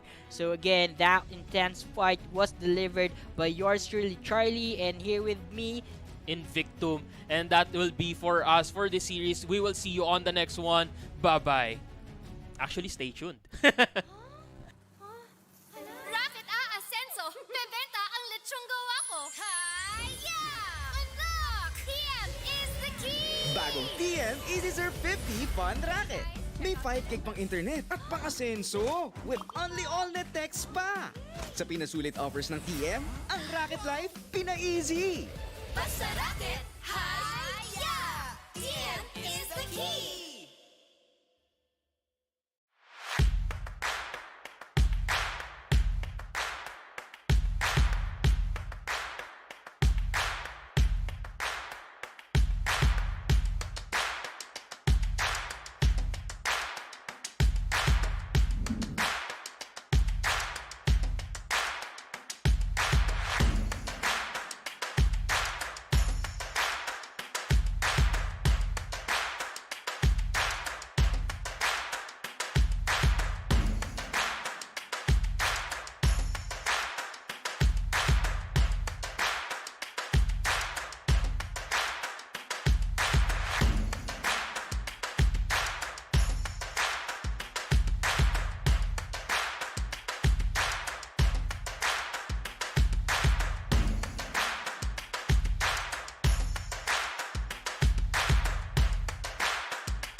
Bagong TM Easy Surf 50 Fun Racket.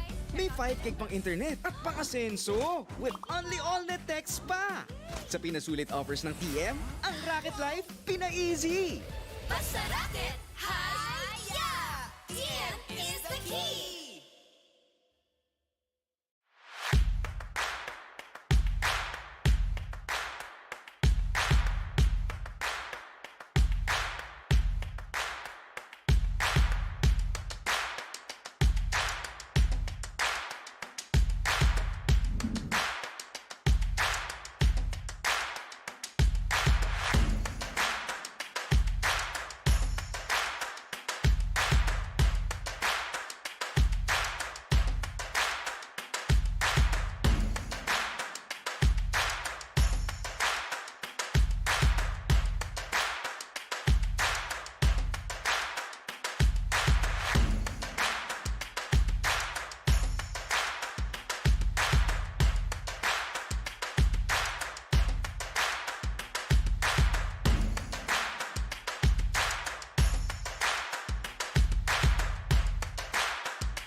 Thank you, ma'am. Racket Ascenso! Bebenta ang lechong gawa ko! Hi-ya! Unlock! TM is the key! Bagong TM Easy Surf 50 Fun Racket. May 5 gig pang internet at pang-asenso with only all-net text pa. Sa pinasulit offers ng TM, ang Racket Life pina-easy. Basta racket, hi-ya! TM is the key!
back, guys, here to the United Gamers Axie Pro Tournament Season 2. Again, we will be your shoutcaster for this series. My name is Charlie.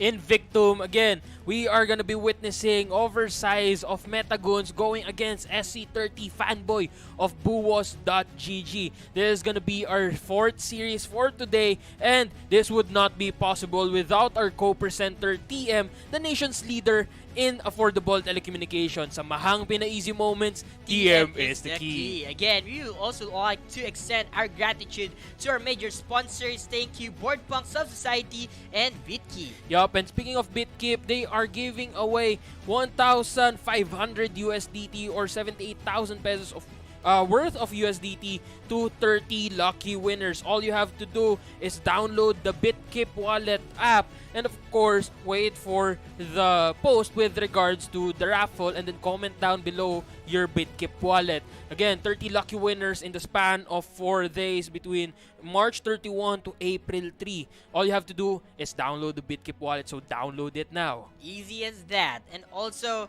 our champion, we will be giving him or her Board Punks of Society NFT. That 218 will be added to their prize. So that's gonna be an awesome prize, including the AXS that they will be receiving. Yup, and that is not all. UGG is also giving away here a scholarship giveaway and this amazing sweatshirt. Look at that 3D. Beautiful. It is so beautiful and I would love to wear that someday. Again, all you have to do here is visit the unitedgamers.gg website and you'll find the mechanics and instructions there on how to win that scholarship or that sweatshirt.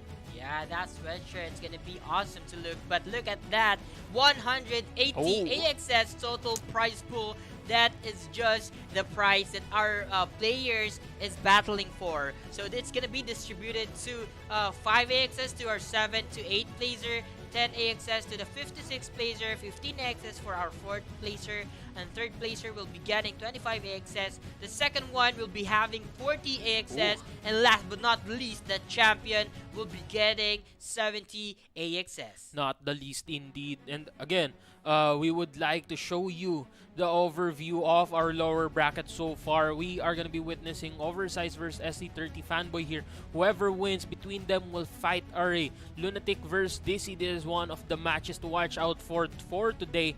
Whoever wins against them or whoever wins between them will be going up against Che. Now, who do we have here for the others? So for the others here, we have Eldude versus Cha. If one of them win, they will be facing Cha. I thought that's CH4. Oh, it's Cha because he Cha, mentioned Cha. his real name is Charlito. Oh, Yeah, Charlito. And what I mentioned is I'm Charlie 1. Oh, you're Charlie. I thought you were Charlita. But kidding aside, Spam and Rise, we have UGs as early series. He won. He swept Chizo out of the tournament, and he will be facing Spam and Rise. And one of them, if won, they will be facing Lekshan into the lower bracket. This is actually very interesting for Spam and Rise and UGs here because again, they have already fought a battle of their own today, and there will be witnessing them battling it out again later on the same day. So this is where the stamina of a competitor comes in. This is where their mindset comes in because again, with the battles comes fatigue, and with the fatigue comes a lot of errors. Now they have to make sure that the fatigue or their tiredness wouldn't be able to get to them. They have to stay on their feet. They have to stay on the top of their game. Otherwise, they might just lose their momentum and lose their chance to get to the next level here in this tournament. Now, this is Oversize, one of the most unpredictable players so far in the UGG tournaments and one of the most well-known players as well in the whole Axie Infinity community.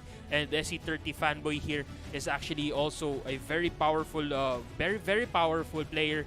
And he has a lot of knowledge, he has a lot of skills to be dished out, and we have seen that time and time again so far in the last few matches. Yep, this is very exciting knowing that Oversize, even though he's famous in his content creation for Axie, he is very strong in terms of being competitive in the Axie Infinity tournament. So what I heard, his content creation is different from his competitive scene Oh. here. So we are be seeing a lot of intense fight here because SC30 fanboy, for sure, he will not give us just an easy play because from the previous matches that he had, he is very intense, and knowing that he's a fan of Stephen Curry, he made sure that he's a worth fan because he's doing a lot of intense plays. Like True. he's like doing some 3-point shots True, inspired by Stephen Curry. He is So changing the game Yeah. in his own right, in his own way. And again, Oversize here, like you mentioned, he is different within his community and within the esports scene. Oversize outside the esports scene is fun and goofy. He just keeps on making content. He makes sure to make the people laugh. But here in the Axie Pro Tournament in the esports scene, he makes sure that he will have the last laugh.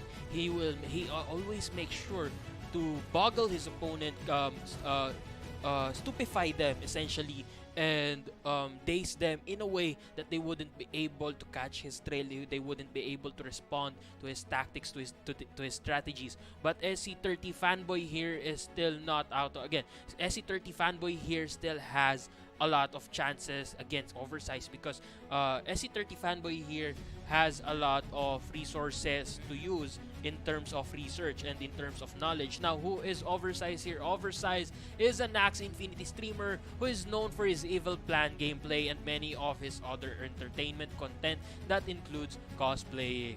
yeah, we can see for sure cosplaying is one of his hobby because of that picture from, I think that's from the Demon Slayer, Yup, that it is. Tanjiro. That So is Tanjiro. so who or what motivated him to join this tournament? So basically his answer, his supporters. He will also want to grow as a streamer and also to take the opportunity for this tournament to help him boost his page. Ooh, very commendable there. He is still focused on his goal, Yep. which is to grow as a player and a streamer. And he actually isn't looking forward to any specific player. His focus will solely be on his opponent, which is actually how you should be proceeding throughout this tournament. You need to make sure that your focus is all on your opponent, but it also wouldn't hurt to have a target of some sort because then you would be able to strengthen yourself and your will when it comes to the matches where you are down for the count. And before we got to know SC30 fanboy, they're already facing the battle. So now we will be heading straight into the game. Oversize against SC30 fanboy. What we have here? We have an Aqua with an Arco, Scarab, Nemo, Piranha onto the backline of Oversize. Meanwhile, onto the mid lane, there is a mech with a Sinister Blade, Goda, Revenge Arrow, and Rice. Meanwhile, on his front line, we have a Dusk with a Goda, Sandals, Wooden Stab, and a Cocktail. SC30 fanboy here has a bird that is equipped with a balloon, hair dagger, peacemaker, and egg bomb. That plant has a cactus, blood taste, cleanse scent, and lick leak, and that dusk has a grab surprise, the Goda, bug splat, and a cattail as well. Essentially an almost identical dusk to Oversize's, but now Oversize here, as I've mentioned in his past few rounds, in his past few matches, he's going in for the energy control with the Godas and with the Rice here, and that's exactly what he's gonna do on the very first round. He steals one energy, puts a lot of damage on that Dusk, followed here by a Cattail. He essentially removed or destroyed an energy there as well, putting SC30 fanboy on 3 energy, which is equal to his own.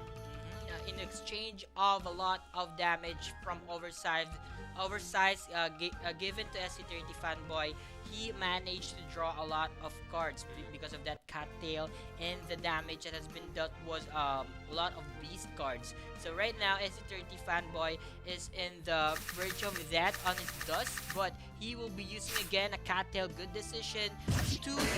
One draw card because the Revenge Arrow of Oversize is enough just to delete that Axie. Now we are going into round number 3. And SC30 fanboy here has the advantage over energy But Oversize here can just skip on this round, allow that dust to go down, but that would mean SC30 Fanboy will be able to use the Egg Bomb play. Now that is what Oversize here has to watch out for, and actually looks like SC30 Fanboy here is going for the double hair dagger, draws cards, and puts a fear on that Dusk. But now Oversize here will ensure that he will be going first against that bird using the Acro, gains 2 energy as well using 2 Nemos, and Oversize is not done yet with the Wooden Stab, followed by a Bug Splat, 209 HP remaining, but that 152 damage twice will be enough to destroy that Dust. Oversize haven't get any Scarab here just to deny the heal, so for sure SC30 Fanboy will be receiving a heal here using that Mosquito, 24 HP. He managed to survive that attack, 83 for his HP with the Leak Leak and the double Bidens just to give him a brick wall. Now here comes the Egg Bomb play. That's gonna be an Egg Bomb, followed here by a Peacemaker and a Fear to remove that last stand. Oversize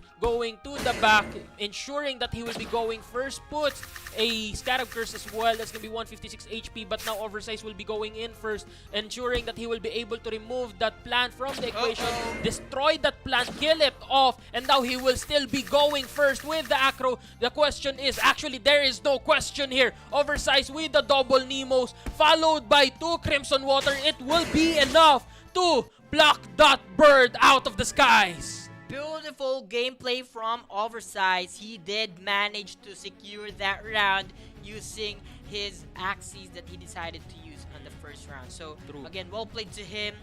Even though there's the Scarab, he still managed to defeat, even though he haven't drawn the Scarab before, but he did not needed that just to claim the game number 1. So SC30 Fanboy, he really needs to plan what axis he will be using onto the next game. True, he does need to plan it out carefully, because again, Oversize here is a master of mind games.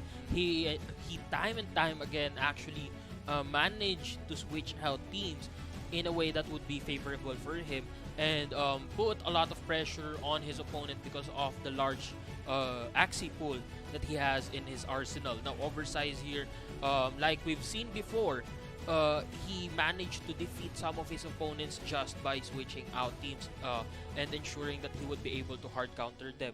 That is where his expertise on predicting his opponent, that is where his expertise on researches comes in. But SC30 Fanboy here is still has a lot of chances to fight against Oversize and do another Pakut TV versus Oversize moment, where Pakut TV essentially predicted all of Oversize's lineup switches. And if he does manage to do that, SC30 Fanboy might just get a reverse sweep here. Yeah, possibly. So even from the first round, SC30 Fanboy managed to close that fight. I see a good play as well. That Egg Bomb was good enough just to not receive the Scarab onto his plant, but since the speed advantage of Oversize against that plant, the brick wall of plants of SC30 Fanboy was not enough just to remove or just to survive the attacks of the Aqua of Oversize. So on the last round, that Arco Oversize set up is a very good decision for him to outspeed the bird of SC30 Fanboy. So I'm really excited what axis they will be using on the round number 2, because again, this will be a do or die, especially for SC30 Fanboy, since this is a lower bracket battle. True. But again, if SC30 Fanboy here actually manages to win, he would be turning the tides to his side.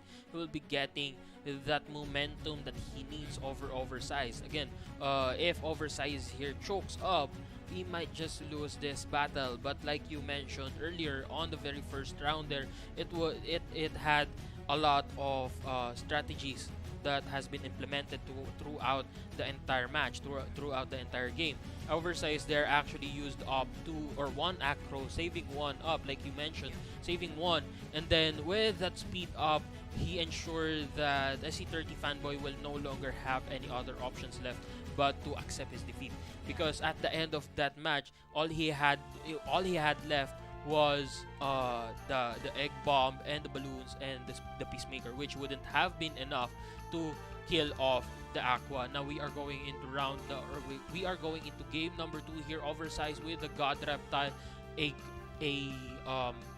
energy controller mech, and that energy controller or a battle Dusk as well. Now SC30 fanboy here stayed with the same lineup here, which is actually very interesting because now Oversized can use his mech to damage that Dusk and that plant, but he doesn't have the Scarab curses anymore, and he doesn't have the Acro to put him on the initiative by the next rounds. Yep, so the only difference here, based from the round number 1, is the last Axie of Oversized with that God Reptile. Let's see here if SC30 fanboy will be managing to get this game or to this series up until game number 3 without the Scarab and also the Arco of Oversized, or Oversized will be sealing the deal for this match. But let's see here. So there you go. Double Cattail will be given here to SC30 fanboy. He will be using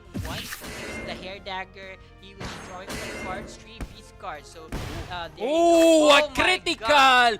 Now that SC30 fanboy's Dusk will be eliminated from the battle here, and that mid lane plant is essentially open for all types of burst down. Oversized just needs the energy to go along with his cards, and he will be able to remove that plant to cut it off using a chainsaw of a mech.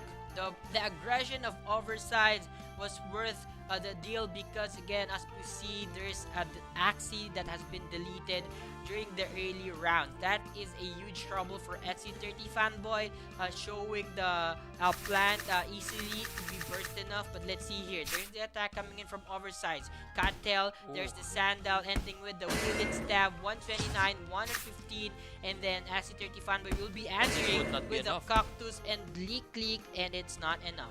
It is not going to be enough to take down that Dusk, and the SC30 fanboy still hasn't drawn any egg bomb here, and if he doesn't draw the egg bomb on this round, he will have a lot of trouble against that mech because the mech is just waiting, rearing to go with those double revenge arrows and that piercing sound. But now that plant also hasn't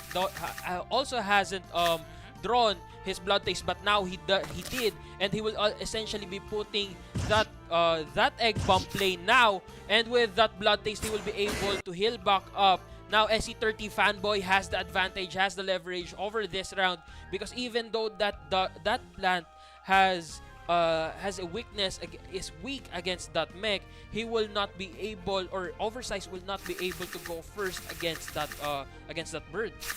So beautiful skip here from Oversized because there's gonna be a balloon pop, but the attack of SC30 fanboy, it's gonna be enough to delete that mech. So only God Reptile of Oversized will be remaining here. 2v1 situation. It's gonna be hard for him because there's a sustain from the plant and that bird. Let's see if he'll be managed to deal a damage or it will be returned to his bird. What's really curious here is that SC30 fanboy's bird is already on low health, meaning to say he can just reflect a bit of damage onto that bird and it would be enough to eliminate him.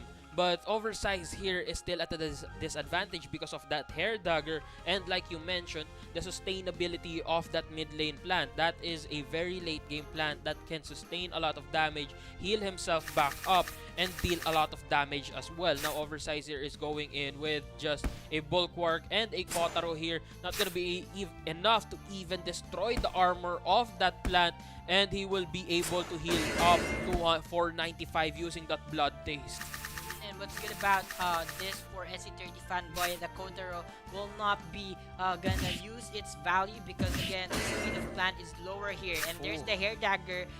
Good decision here for SC30 fanboy to attack without any any reflection for a range card attacks. Now Oversize going in with the tiny catapults followed by a tiny swing here, but SC30 Fanboy will just keep on doing the same thing over and over again.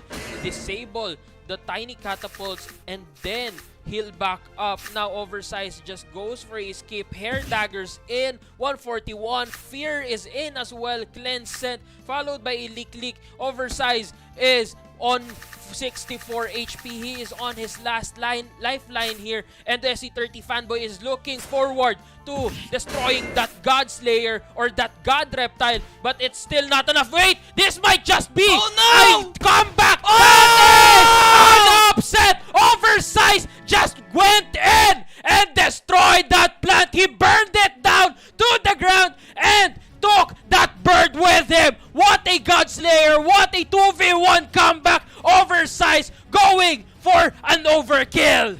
2 HP remained.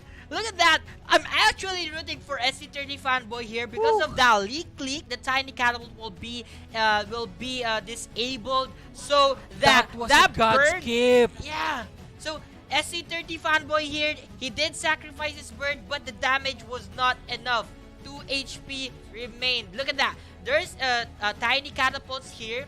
And the SC30 Fanboy giving a leak click just to disable the tiny catapults here. God. And whenever the range has Here been it comes. disabled, Here it comes. The God skip. The God skip here. Oversize went in for a skip. SC30 Fanboy going in with a hair dagger and that balloon. It's not gonna be enough to destroy Oversize, but he will only have 64 HP. The Oversize is going in full swing. He ensured that he will be reflecting all of the damages here to that bird, and with that plant left defenseless, those tiny swings will be like dinosaurs hitting him down, chomping him and stomping his life out of him.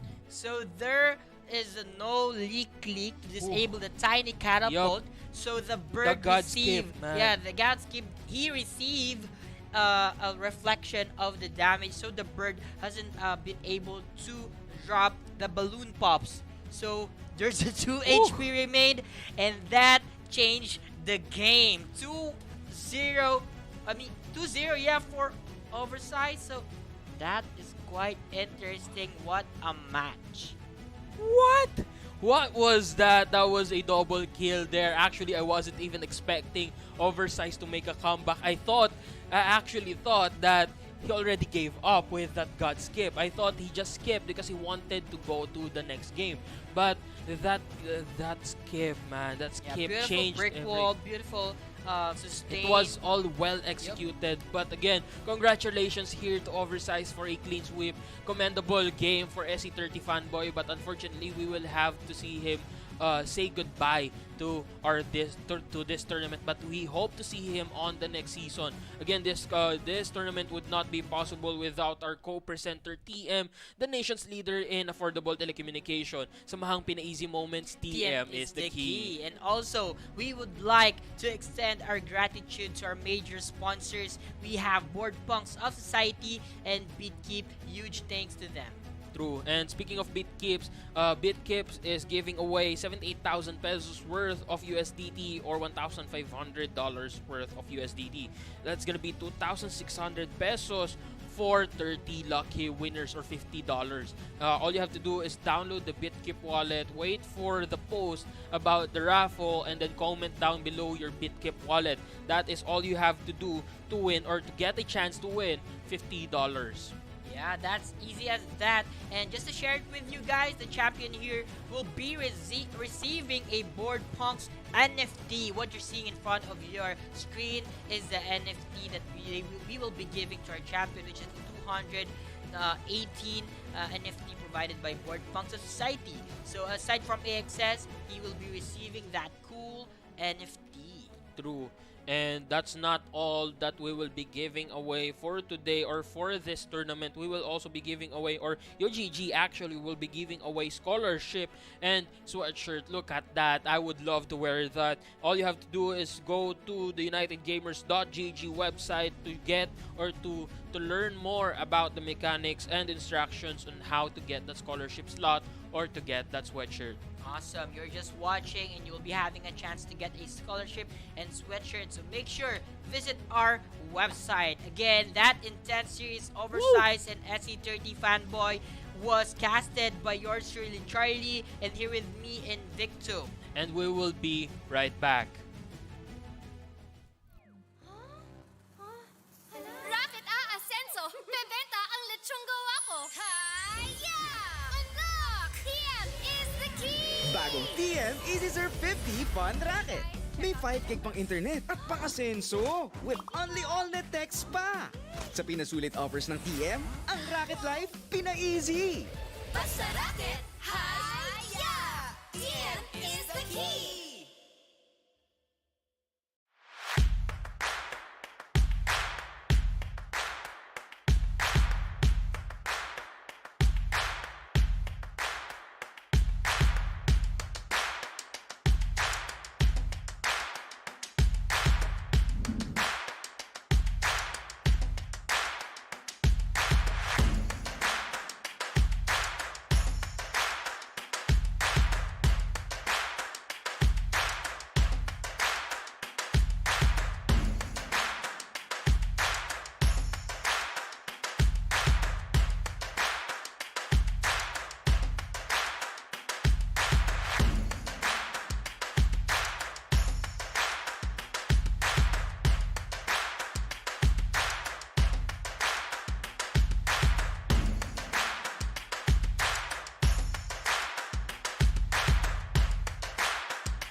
Thank you, ma'am.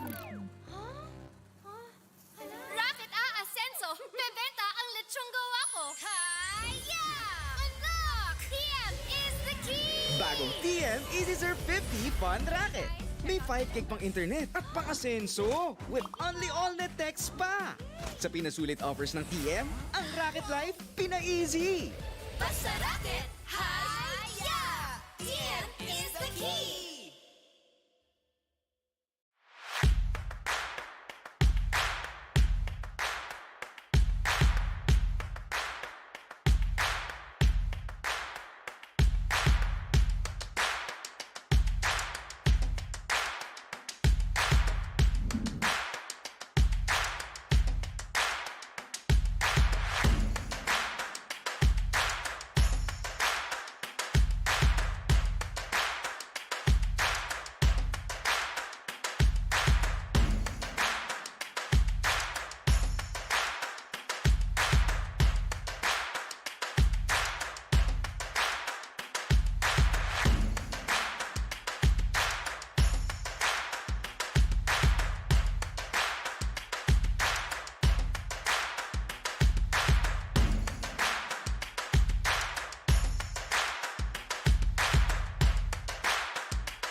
bagong TM Easy Surf 50 Fun Racket.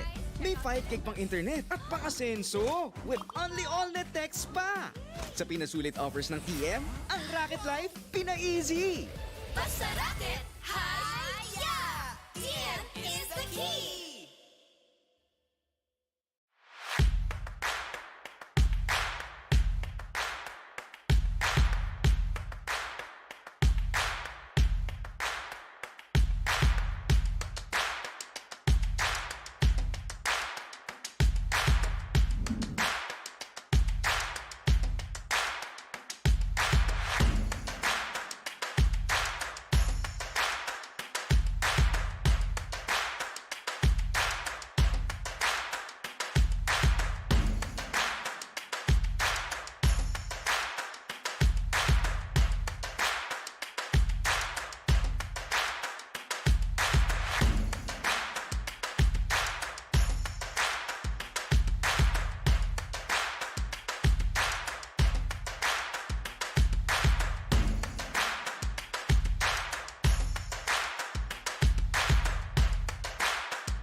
And we are back here at the United Gamers Axie Pro Tournament Season 2. I am your shoutcaster for today, VMG, together with Trineal, and this is gonna be a intense match between Lunatic and DC of YGG. Yes, two of the most well-known players, Lunatic being a very popular streamer versus DC, a popular Twitch streamer who is also a tournament veteran. But before we proceed to this matchup right here, first of all, we would like to thank our co-presenter TM, the nation's leader in affordable telecommunications. Sa mahang pina-easy moments, TM is the key. And of course, we would like to thank our major sponsors, Board Banks of Society and BitKeep. Yes, speaking of BitKeep, they're hosting now a 1,500 USDT giveaway. So all you have to do is download BitKeep, wait for the raffle post, and comment your BitKeep wallet there, and you have officially entered the giveaway. So don't miss out, guys. Download BitKeep now. And of course, United Gamers will be having a giveaway also. Yes, Board Banks of Society would also be doing a giveaway. They have switched their NFT from number 205 to 218, and the champion for this tournament would receive this NFT right here. And now, let's see what's gonna be. Oh, here we go with the manager's giveaway, a scholarship giveaway with United Gamers and sweatshirt giveaway. All you have to do is go to unitedgamers.gg. Well, you will see a mechanic and you will get a chance to win a scholarship slot and a sweatshirt. Yes, what an awesome sweatshirt right there. Lots of giveaways are happening here. And speaking of the prizes, here is the total prize pool for the UGG Axie Pro Tournament Season 2. It has a total of 180 AXS. The champion would get 70, the second placer would get 40, third with 25, fourth with 15, the fifth and sixth with 10 each, and 7 and 8 with 5 each. 5 each. And now, we will be continuing or going to the matchup for this series, Lunatic versus DC. Yes, Lunatic, actually one of the best bird users here in the Philippines, has been playing since the season 16 of Axie, a very, very veteran player right here versus DC. Actually, DC is a brand new player upcoming here at the Axie community. I think he entered the game around October. But since then, he Ooh. has played non-stop and has mastered a lot of lineups. Especially, he is also breeding different kinds of unique lineups, and he would like to showcase it here at the UGG tournament. And now this is gonna be a lower bracket. Whoever lose this will not be continuing in this tournament. So good luck to Lunatic and DC. So VMG, talking about team composition, of course, Lunatic, we will be seeing a lot of bird lineup on Lunatic side. But how about DC? Yes, DC actually has piloted different kinds of weird lineups or uncertain lineups. He's playing a Dusk with a Timber, the mid-line utility Dusk also with the Swallow, Cottontail. But Oh, the thing about this is his lineups are very unpredictable, and he designs these lineups depending on what his opponent is gonna use. So it's gonna be a surprise coming in from DC's wait, lineup. DC's lineup is the ones like yesterday, Yeah. day 5, the Swallow, the what call this? Cottontail, The Cottontail, Keratin, and yes, Ivory. I think it was the Ivory. I think it's Ivory, but he has Keratin, Bonesail, yeah, Bonesail, Keratin, Swallow, and Cottontail. That's gonna be very, very tanky mid lane on the side of DC. And here we go, Lunatic with a serious face, and DC is just chilling there. Yes, this is vibing on to his music right there, using that earphones, listening to his vibe, just getting into the mood and trying to start his momentum right here, because both players need to win this matchup, because this is their final chance to advance throughout the tournament, because whoever loses this series would be eliminated. And for sure, I mean, for me, DC will be using his signature team again that we talked about earlier. And Lunatic, who is Lunatic and who motivated him to join this tournament? So he is still hungry for a trophy. So he chose to go here and play in this tournament. And who is looking to go against in this tournament? Of course, DC and Spam and Rice. Yes, this is one of his targets right here. Lunatic actually finished the All-Star tournament at the first runner-up place, so that's why he's telling everyone that he is still hungry for a trophy. Yeah, he was actually on a 3-0 lead, I think, versus Jobos, but Jobos made a reverse sweep. Reverse sweep. That's why Lunatic is out for vengeance, and now he is going to match up against one of his targets at the UGG tournament, which is DC from YGG. But now he is playing versus DC. Yes, DC actually is the captain of the Axie Infinity esports team of YGG. One of his motivations is that he was actually watching, he was doing a watch party on the previous season, and some of his viewers suggested that he should join. And fortunately, he made that registration happen, and he got the chance to enter the tournament right here. And he is looking forward on facing Hezelia, and both of them, Hezelia and DC, are now at the lower bracket, so there might be a chance for it to happen. All DC needs to do is just to keep on winning until he faces Hezelia here. Anyone wants to play against Spam and Rice, Hezelia, and DC wants to play against Hezelia also, so let's see. Yes, we shall see. Both of them have their targets right here, but Lunatic is focused on DC, and it's gonna be a surprise on what lineups they have prepared for each other. But before that, can we see the lower brackets? So we can see the, what do you call this, the matches. And here we go, Oversize and Esther Fanber just finished. So Oversize will be proceeding against Array, and now Lunatic versus DC. And Che is just, just waiting there. And, oh, okay, here is the updated draft, or are they the matchup? Yeah, Lunatic and DC will battle it out, and whoever advances will be able to face Shay onto the next bracket right there. And we can see at the bottom there's L-Dude and CH4 still alive, and Spam and Rice and UG. So yeah, we will be able to see these more matches tomorrow on to the next day of the tournament. But now we are going to focus between Lunatic versus DC. Oh man, Lunatic versus DC. For me, I want, of course, as a friend, Lunatic, that he show his true team composition here, his mastery, of course, with the bird lineup. But I've seen DC yesterday with that lineup, and let's see what's Lunatic's advantage or team composition versus that team of DC. Yes, personally, I would like to see both of these players go at their max potential right here. Just 100% versus 100%, and made the better player win. And we all know, guys, that half of these matches happen way before the match actually starts, and that is called the preparation phase. And now we would like to see what Lunatic and DC have prepared for each other. I mean, Lunatic, of course, no bias. I would like to, I don't know, Lunatic to win. I mean, you for your side, I know you want. I guess you want DC to win. No, actually, I just I just want to see them both perform at a high level. I don't really want to make a choice between these players right here. I personally believe that both of them are very good players, and I would like to see their skills take place in this, the battle of their skills. We And just wit. want to see them, battle each other at 100%. So we want like a game tree, like that, neck to neck, 1 versus 1, and what you call it, with card advantage, energy advantage. All of that will be going down later. Yes, we would like to see pure entertainment right here. I want to see Lunatic versus DC outwit each other, because I know they are capable of making such risky plays and such smart calculations.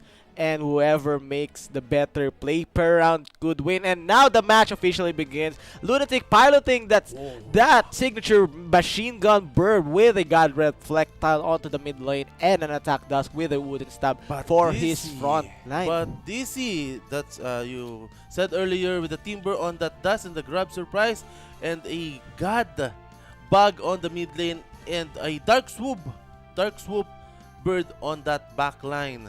Yes, actually, DC is piloting a direct counter for Lunatic right there. The Dark Soup is a direct engagement onto the Lunatic's side, so Lunatic would get the bird value from the round on with a Peace Treaty, Egg Bomb, and a Feather to damage that Dusk right here, followed up. But DC would attack back with a Cattail and a Timber, and now here's the Kotaro coming in from Lunatic's God Reptile.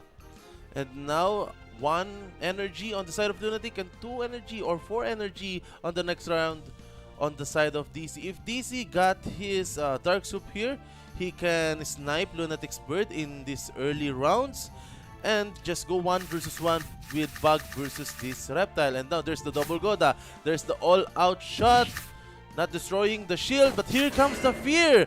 The Goda will not go through, and now the Sandals is there. Last stand on that dust.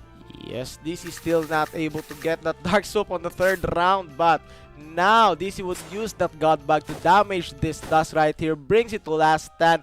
DC has 3 energies, and Lunatic has those bird and reflectile cards ready, and I'm guessing DC would be able to draw the Dark Soup right here, unless he is very, very unlucky. All DC needs to do is kill that bird and go for that bug with a 1v1. No! Unfortunately, he doesn't have any Dark Soup there, but well, there's the Blood Taste and the Sticky Goo to defend that bug. And now the bird, he needs to get a Dark Soup in order to kill that bird of Lunatic. And he does have the Dark Soup.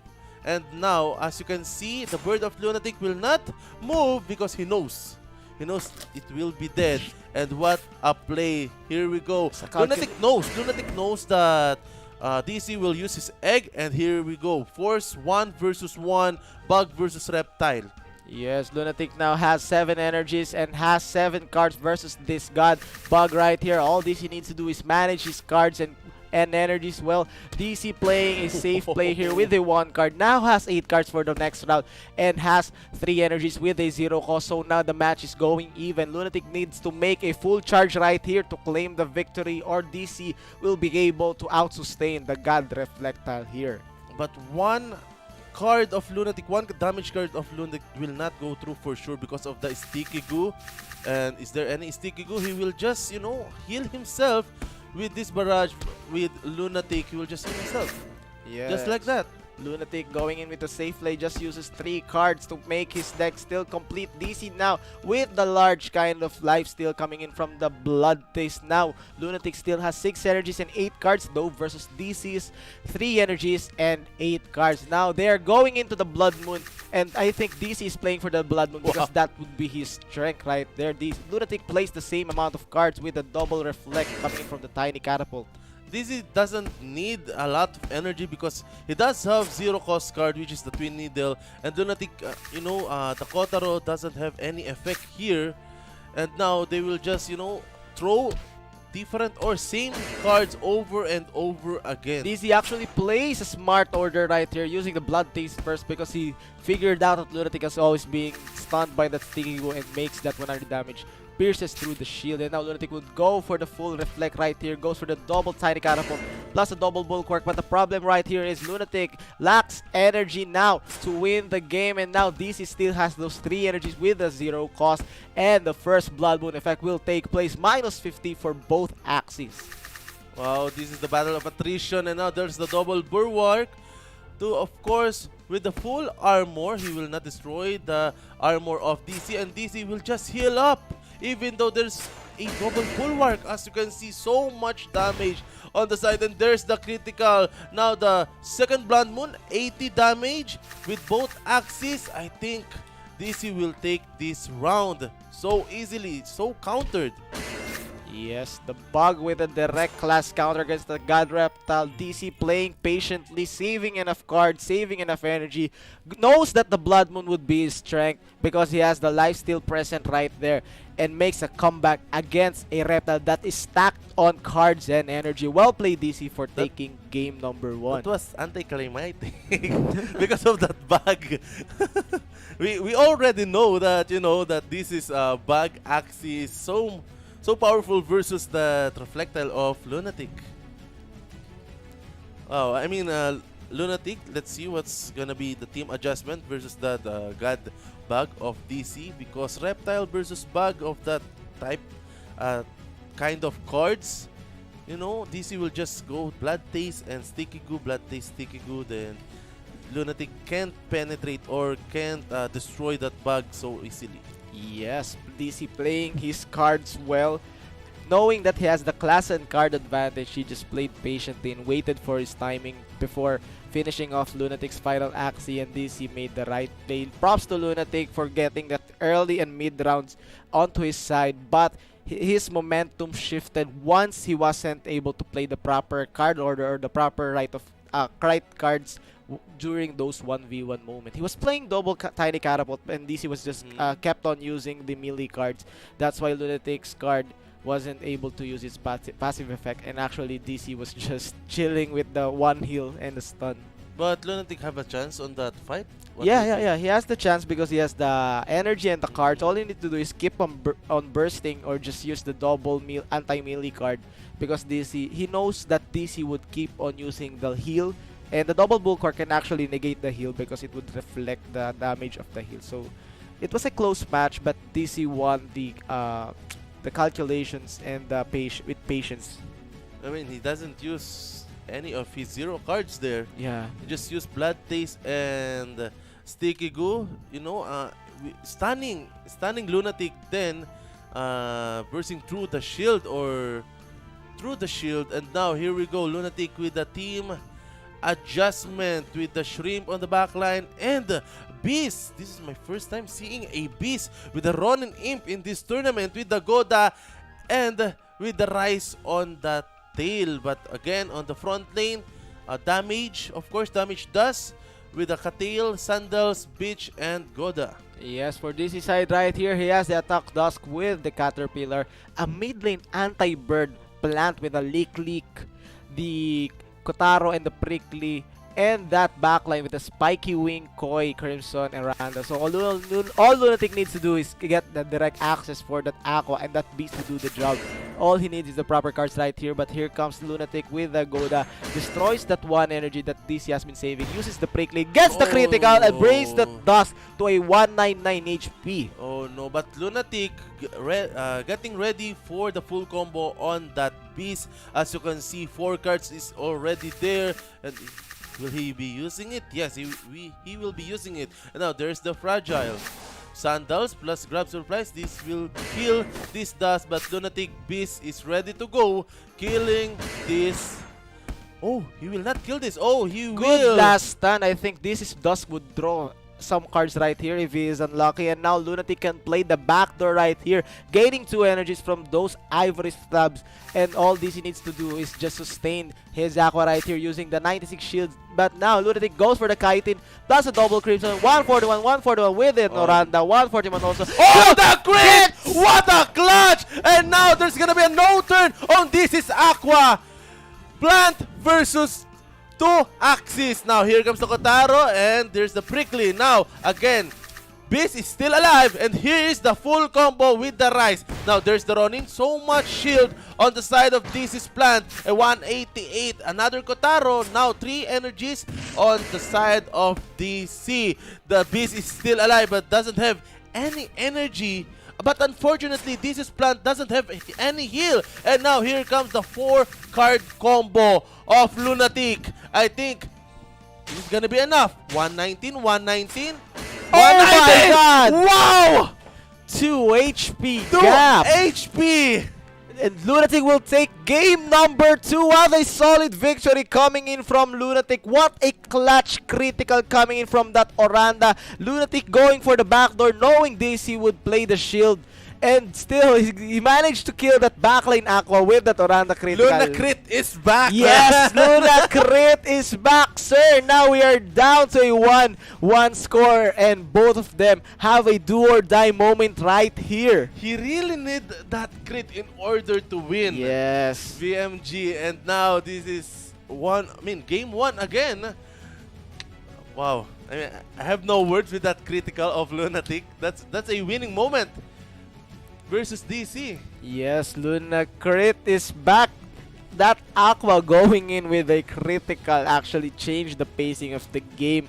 And now, what will DC do? DC actually had the lineup advantage between the two because of that spike queuing Aqua. He was about to claim that victory, but still, Luna Crit is unpredictable. Ooh. And now we will see an unorthodox game number 3. Game number 3.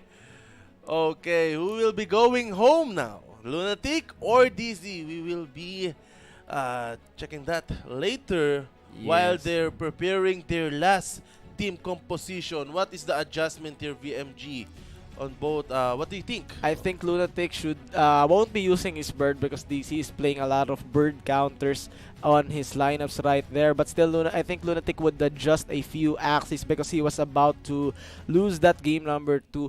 Outside of the critical, and now we have game number 3, and Lunatic actually playing a sneaky raid bird with a mech right here versus DC with the Dusk God Rep. Wow, the dust of DC on the mid lane, it's new, right? Yeah. Not a swallow card, but it's a why not so serious with the keratin, the sandals, and the cotton tail. But Lunatic, if ever he draws some, some sneaky raid, and blackmail egg bomb with the combo of Nutcracker, he can easily kill this god rep of DC. Yes, Lunatic making the proper adjustments right here with that mech because those nuts and mech damage will be very useful against these 3 axes coming in from DC. Lunatic has 2 choices: make the full burst onto that god rep or just pierce through DC's front line right here. We shall find out in a few seconds on what strategy is he going to make. Oh, this is gonna be intense. Hopefully, I guess if Lunatic doesn't, does get his cards, this is gonna be very interesting. But DC, if DC predict Lunatic will backdoor like round 2 or round 3, will be shielding his God rep, of course. Yes, and now it starts with a game 1. DC with the Cattle, Lunatic with a good pass, avoiding those card draws. And still, DC has those God rep cards, which aren't useful this early at the game, while Lunatic has those early damage coming in from his mech with a double nut and an Arco. When and will he use it this round? We shall find out in a bit. I mean, triple Nutcracker can last stun this dust, right? Yes. If he doesn't have any armor at all, but the egg is there, but there's no sneaky raid at the moment. Yup. We shall see on what Lunatic is planning right here. All DC needs to do is just kill that dust, but he doesn't have any damage cards yet to pierce through that dust because he needs the direct access onto that mech, because that mech can kill 3 of his Axies right here. Okay, here comes the sneaker raid, but he doesn't have any blackmail. Is this another pass for both? For both? Lunatic and DC? I think Lunatic can go for the burst right here if he is planning on going onto that front line, or if he is waiting for the back door, he would be still passing, just waiting for that one blackmail to be drawn. But now Lunatic has cards. Another skip, but here we go. There's the Timber and the grab surprise. DC actually thought there was a backdoor, playing the Bulwark and the Tiny Catapult. This is a good sign for Lunatic. Lunatic all needs to do is draw that blackmail. Still no blackmails. That's why Lunatic is going onto that front lane with an all-out shot, followed up with double nut plus an Arco. With a critical to kill this Dusk right here. DC would gain 1 energy from the Cottontail plus the Kotaro coming in from his God Rep. Lunatic's Dusk is still alive and DC has all the energies he needs but doesn't get any reflect. And now here we go. As you can see, there's the double nut and Lunatic, he will sacrifice his bird in order to get a value of his dust. 28 HP remaining, and now here we go. The Wise Seers and the Keratin. He will gain some shield, but the beach is there, the sandals is there, and now it's 1 versus 1. Mech versus God Mech.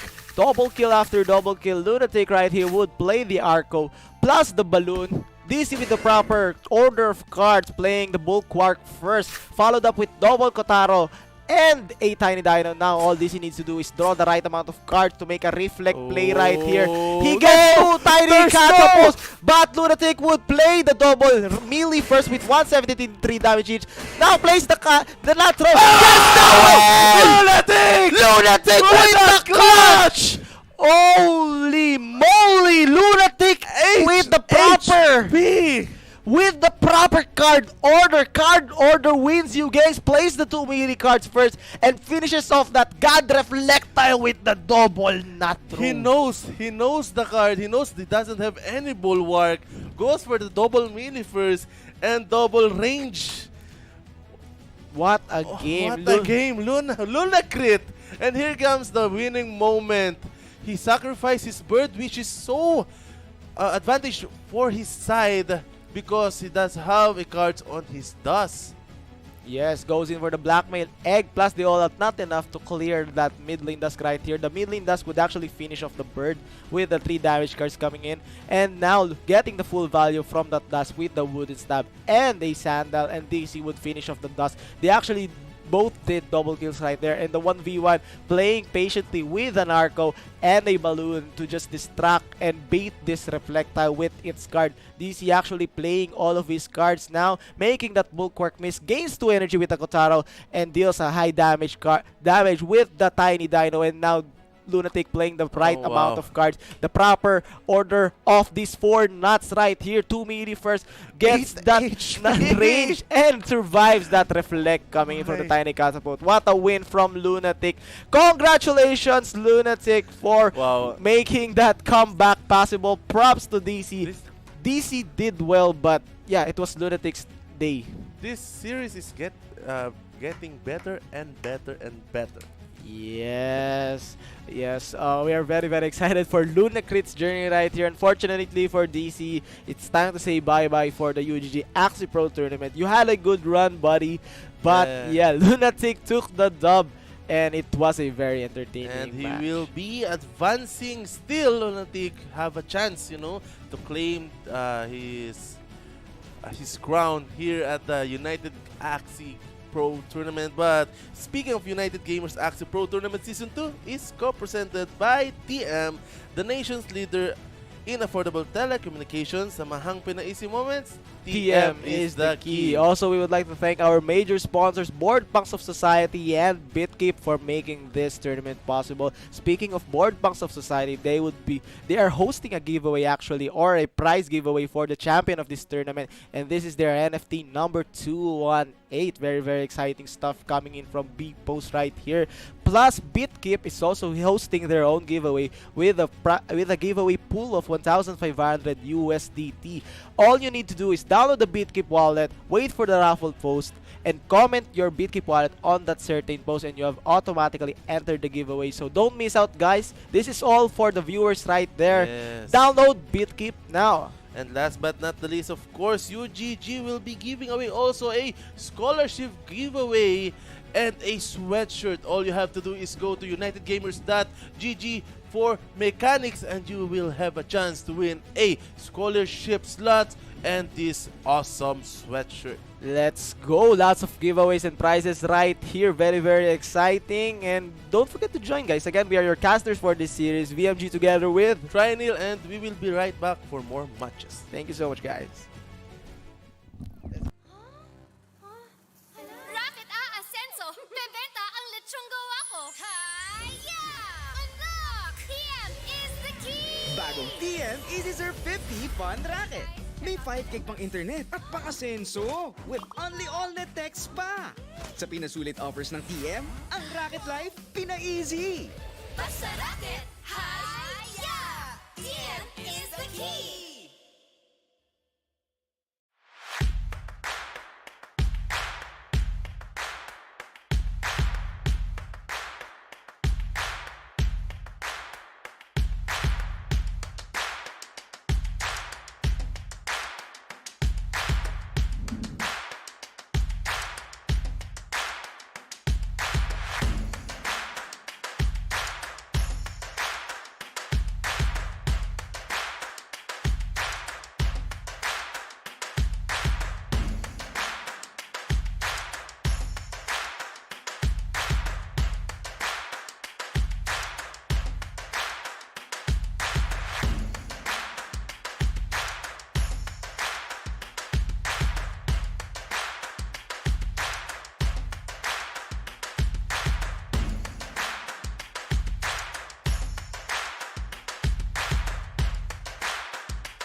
Bagong TM Easy Surf 50 Fun Racket.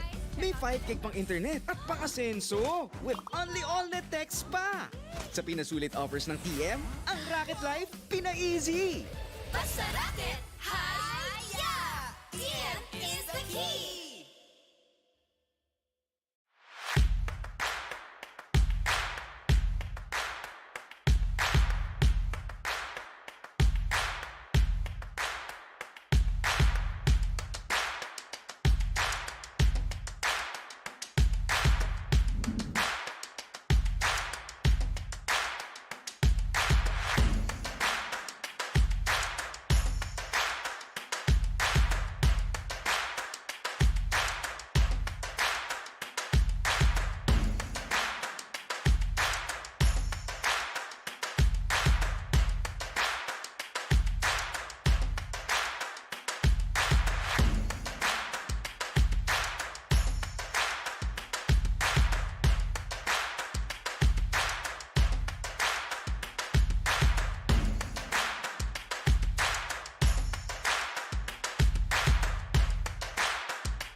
TM Easy Serve 50 Fun Racket.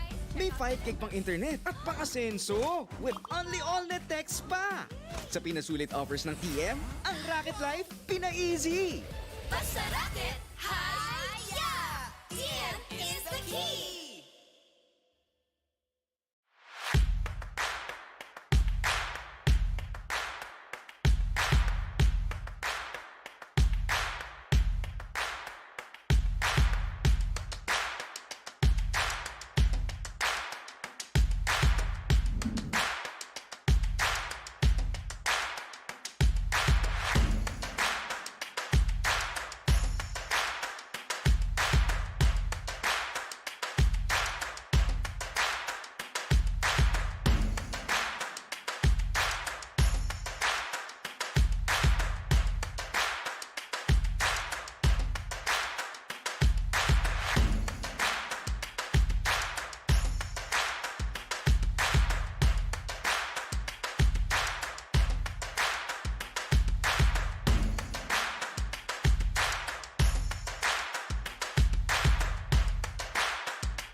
Thank you, ma'am.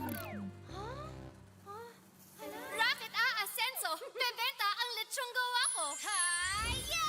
Unlock! TM is the key! Bagong TM Easy Serve 50 Fun Racket. May 5 gig pang internet at pang-asenso with only all-net text pa. Sa pinasulit offers ng TM, ang Racket Life pina-easy. Basta racket, haya! TM is the key!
Bagong TM Easy Surf 50 Fun Racket.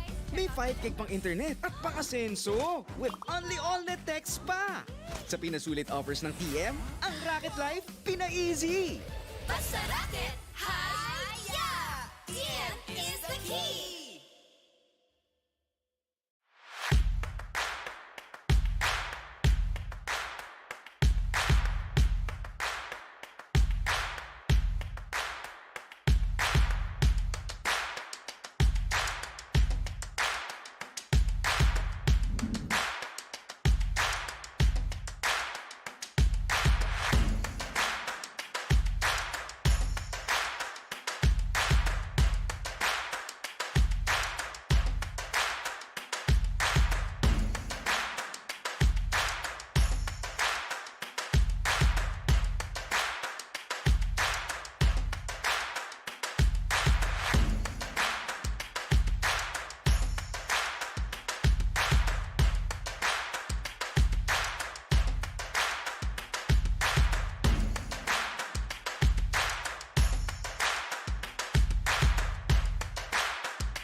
Thank you, ma'am.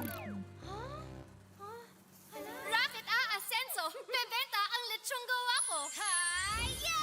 Unlock! TM is the key! Bagong TM Easy Surf 50 Fun Racket. May 5 gig pang internet at pang-asenso with only all-net text pa. Sa pinasulit offers ng TM, ang Racket Life pina-easy. Basta racket, haya! TM is the key!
Bagong TM Easy Surf 50 Fun Racket.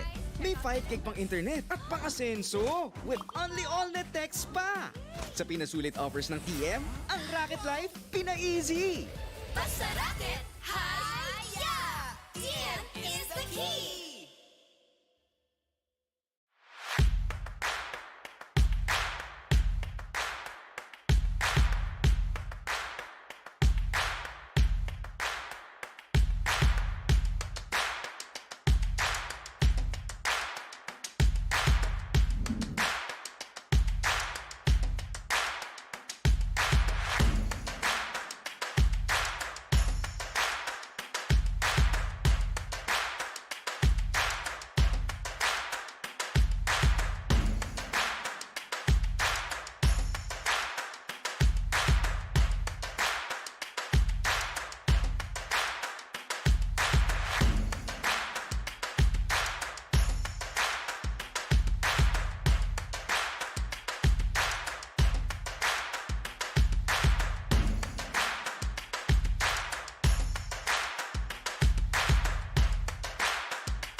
Thank you, ma'am. Racket Asenso! Bebenta ang lechong gawa ko! Haya! Unlock! TM is the key! Bagong TM Easy Surf 50 Fun Racket. May 5 gig pang internet at pang-asenso with only all-net text pa. Sa pinasulit offers ng TM, ang Racket Life pina-easy. Basta racket, haya! TM is the key!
Bagong TM Easy Surf 50 Fun Racket. May 5 gig pang internet at pang-asenso with only all-net text pa. Sa pinasulit offers ng TM, ang Racket Life pina-easy. Basta racket, hi-ya! TM is the key!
We are back.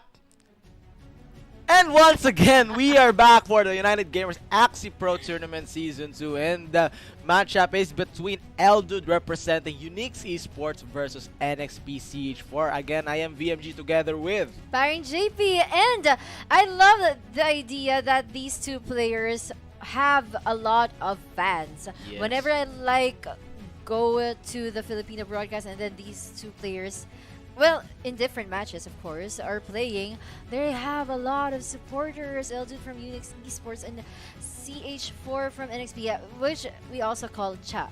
Yeah, Cha. Cha. So, and they are saying it's Cha, but Alright. I call it CH4. But anyway, guys, this is already the 6th series of today. We have seen Cha play during the first series, so basically he didn't really have a day's rest. Yep. But anyway, speaking of not having a day's rest, we would also like to recognize TM for co-presenting this 8-day tournament with no rest to us. So Let's go. Thank you so much, TM. The nation's affordable in telecommunications. Sa mahang pina-easy moment, TM is the key. Let's go. Thank you so much also to our major sponsors, Board Punks of Society, and to BitKeep for making this tournament possible. yes, and of course, Board Punks of Society just gave us this BPOS number 218 to be added to UGG Axie Pro Tournament Season 2 to the Champions Prize. So whoever the champion will be, we will find that out in 2 days' time. He or she will get to have this NFT. Let's go. Thank you so much, Board Punks of Society. And also, speaking about BitKeep, they are also hosting a 1,500 USDT giveaway. All you need to do is download the BitKeep wallet, wait for the raffle post, and once the post has been uploaded, all you have to do is comment your BitKeep there, and you will have a chance to win 2,600 pesos or 50 USDT. So don't miss out the chance, guys. Download BitKeep now. Yeah, that's gonna be like 2,600 pesos per person for each lucky winner. But aside from that, UGG is also giving away this precious sweatshirt. Along with that, there's also gonna be a scholarship giveaway. If you are interested in getting your hands on that sweatshirt, also with that scholarship giveaway, you just need to head on to the official website of United Gamers Guild. That is unitedgamers.gg. Also, you can check out their Twitter handle, that is at UGG Network, so that you'll be updated with all of our events. Yeah, guys, don't miss out all of these giveaways because the mechanics actually are very, very basic and you can do it, but the rewards are very high. So yeah, don't forget to join, guys, and we wish you all the luck. Again, this matchup, it's between Eldude versus Cha. Yeah, and Cha, actually, we've known him since we've seen his prowess earlier during the first game. We've seen a lot of his Axies. Actually, both of these players have a lot of Axies. But CH4 is just really one to like never... You know what? You know, there are like people in this world that they don't like repeating outfits. Yes. That's like Cha when it comes to Axie. He doesn't like repeating teams in every game. Yes, Cha wanting to showcase his versatility and skill right here, playing different kinds of synergy and lineups versus Eldude, a very experienced tournament kind of player. Eldude always played for the E4E. I think that was a tournament, a weekly tournament presented by Axie.gg, and Eldude was an active player on it. So we shall see on which of these two players right here, Mr. Versatile Cha or the Mr. Veteran Eldude himself, would win. Who's the better V now? But I like that you mentioned about esports for everyone. Yeah, that's probably why Eldude got to like get a lot of fans from those tournaments. And you've mentioned that it's also a weekly tournament, and I'm really interested in like updating myself about it. But anyway, moving on to this match. This is still the lower bracket. Cha got a chance earlier when he faced off Jeff. So not that he was lucky, that was actually a good win earlier. And he just needs to be consistent about it. Maybe today is his day since he won earlier. Maybe the momentum, right? The momentum is there, and he'll get all of his win streaks. But since you've mentioned about the that Eldude's also a veteran when it comes to tournaments, the prediction when it comes to the lineup that your opponent's gonna use is there. But you know, I also realize that CH4 is very unpredictable when it comes to lineups because he doesn't really repeat lineups. Both of these players right here are unpredictable, but on your screen right now is the bracket for the lower one, and Eldude and Cha would be playing against each other, and whoever advances onto this bracket would be facing Hezelia. Hezelia and Lixian is just chilling at the lower bracket waiting for their opponents, and Spam and Rise and UGs will battle it out I think tomorrow, and whoever advances would face Lixian. So this lower bracket is like progressing so fast. Yes. And since speaking of things moving so fast, look at that. Here in round number 1, they have picked their teams. We're seeing the Aqua Dusk from Cha. You seen this earlier? Yes. And Eldude on the other hand is using a bird, Godbug, Godbug, and a plant. These plants are both attack plants. Rather, the Dusk for Cha in his case. Yes. But the speed advantage of the Dusk is there because if you're gonna attack anyway, you wanna attack first rather than taking in damage. So yeah, round 1 begins. Cha decides to use a single go to right here, burning 1 energy from Eldude, brings that plant down to 412 HP. And Eldude actually, that's actually a nice skip because he realized that he only needs 1 card to go for the burst down against Cha. So it means that probably in round 2 he just needs 1 damage card, and there he has it. In round number 2, what's he gonna do? Oh my god, what an early backdoor coming in from Eldude with a Dark Soup, Egg Bomb, Blackmail, plus that all-out shot to bring that God Aqua to last stand. But now Cha will do a damage of his own with the Tail Snap Arco plus the Revenge Arrow. 153 damage, and now uses his Dust for the attack and clears that plant and makes the no-turn possible. Yep, a 2 versus 2 situation already for both of them. Now round number 4, CH4 is gonna go all out. Oh my god, with the Arco Risky, decides to use the Tails Up to remove the stun, plus the Risky again, and uses the damage coming in from the dash with the Sandal and the Caterpillar to no-turn that bug right there. Oh no, this is really looking like Cha's day because in 2 consecutive rounds, that was a no-turn, and he wants more, but Eldude here, he wants to make revenge, but that's not gonna suffice because these these 4 cards that he used didn't even eliminate one Axie. And yeah, Eldude would just go for the Harakiri, Oh, kills himself with the all-out shot, and Cha will take game number 1. That was quite a samurai move there. That was quite Yeah. a samurai move coming from Eldude. Well, he didn't really have Any choice. any choice. He didn't have anywhere to go. That was really a trap. But the cards. Early game. This is what's ironic about the matches we saw today. A lot of players really take the game aggressively in the early game. But when it comes to the late game, always the patient people closes it out. Yes. Like here, what happened? Eldude just went for the early backdoor against Cha in there. Well, of course, that Aqua had to die, but the rotation of cards for the mid and the front were there, and since both of them are also attack Axies, it was also enough to like put Eldude into a corner in there. Yep.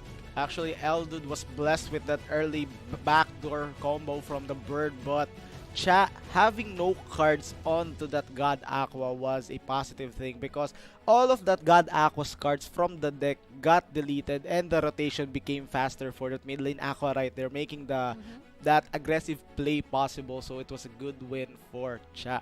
And also, since he wasn't really using much of his energy for those 2 consecutive rounds in the early game, round 1 and round number 2, he had a lot of energy to like do no turns in 2 consecutive rounds as well. Yeah. One no turn for the plant and then another no turn for the bug. A lot of cards and a lot of energy wasted there for Eldude, in which he only had the bird to like avenge his own team. But you know, we all know how squishy a bird is. Yes, especially with that all-out shot. Yes! Even if you like want to cause a lot of damage, it's a double-edged sword. You want to do damage, you'd have to take in damage as well. And that's why he had to die. 1 point advantage already for Cha. Mind you guys, this is still a best of 3 series, and this is already a do or die match for Yes. Doodle or Eldude. Yeah, Doodle. Because he said that. He said Doodle. that. Yeah, he's 1 loss away from being eliminated onto this tournament, but it's not over yet since as long as there is a game, there is a chance, and Eldude will make the proper adjustments right here to match up better with Cha. And game 2 officially starts. Now Eldude makes the adjustment with that plant equipped with the prickly trap, Byron's, a leak, and a blood taste using the mid lane Arco, Scarab, Aqua, and an attack dust for the front. As well as Cha, he made an adjustment as well. Now he's the one using a bird, and he's using a Reflectile, a god Reflectile in his middle. And the dynamics of these 2, since their dusts are like mirroring each other, like literally, they even have the same eyes. Yeah. They just differ in ears. And the dynamics of these 2. CH4 will want to use the egg bomb play so that his core will be the reptile and just put that plan to an end. But it's also kind of tricky for Cha because this plant rather has also a lot of advantage against a reptile. But we've seen a match earlier. That kind of reptile against that kind of plant. We all know what happened. Oh my god, overseas with the play, but now it begins. Eldude goes for the Arco with the tail slap from his mid lane Aqua right here. And now Cha will use the Caterpillar to disable that Cattail right there. But Eldude removes the fear with the Cattail and goes for the grab surprise and the Goda himself. Burns 1 energy from Cha. Both have 3 energies onto the following round. Well, right now, Cha will wish for an all-out shot so that probably he'll be able to do a backdoor play again. Well, earlier it was Eldude, but he'll be able to do a backdoor play. And there it is! He's gonna do it against that Aqua. He's gonna go for it. Oh my god, full burst coming from the bird with the Dark Soup Egg Bomb Blackmail. Plus that all-out shot brings that Aqua to a last stand, and that Cattle would remove the last stand right there. We are now down to a 3v2 situation, but both of Eldude's Axies are healthy right here. Oh, that's actually a good point. Because also, not only his Axies are healthy, but also his energy bank.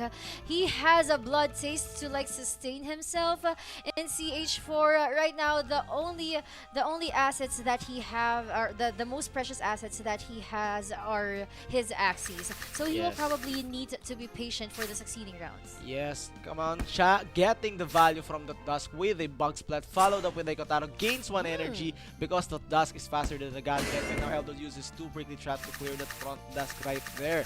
And now, Cha will decide to go on aggressive mode again with the All Out, and now Eldon will answer with a double Bug Splat.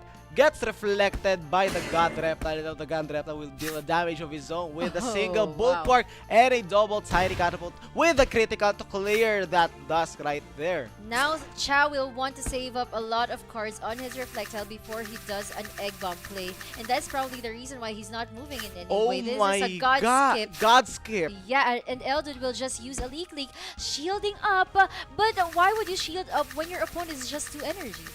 Maybe a miscall or just playing his cards well. And now Cha goes for the full damage with a double Tiny Swing, a Kotaro Bite, and a Tiny Catapult to bring that plant down to 195 HP. But we'll decide to heal with the Blood Ace, followed up with a double Prickly, clears the God Reptile right there. Uh-oh, this is not looking good because he's forced to use 3 cards together with an all-out shot, but will not suffice, of course, to clear not even the shield of Eldude. This is gonna be very painful for CH4 as Eldude takes on this game in round number 7. Oh my god, what a victory coming in from Eldude. Brings the series to a 1-1 score, and now both of them are on a do or die situation.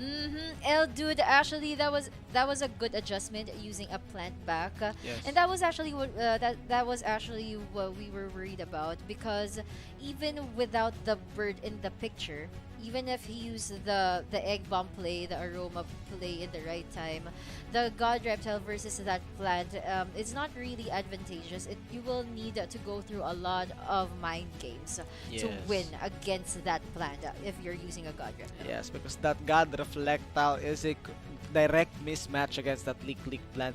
The only possible win for the God Reptile is for him to save enough energy, around 6, to make 2 4 cards burst happen. But yeah, Chad doesn't have enough energy to make that happen. Yeah, that's true, because when he skipped in one round, when Eldu just used like the Leak Leak and a double Bidens, okay, that was really a patient move, but it could have been better if there was like another skip. And unfortunately, since he didn't skip again, he just used a lot of cards, not knowing that Eldud is already capable of casting like 274 shield again. Yeah, that's like the highest shield, and it was a Reflectile, and those cards that he used weren't really strong enough against that plant. Yep, well played to Eldud for equaling the series right here. Now both of these players will make another adjustment because they both need this win. Well, yeah. I just realized that now that you mentioned it, this is a 1-1 situation, and yeah, if they're gonna have a draw, that's the only way we're gonna have a game number 4. But Yeah. but that will only cause them more anxiety. And now game 3 officially begins with Cha piloting the triple launch comp. What about that Aqua right there, equipped with the Spiky Wing, Crimson Koi, and that Horn? What a disgrace to the Aqua types of Axies. Unalienated Aqua right here, paring JP. Actually, he used this during the first day, and this was really he really made a mark using this lineup. He didn't win though during that first round, during the first day, but now he wants to make a comeback using this Kaylee Lounge team, or as we call the Tusok Tusok team. But yeah, it's nice to see it back.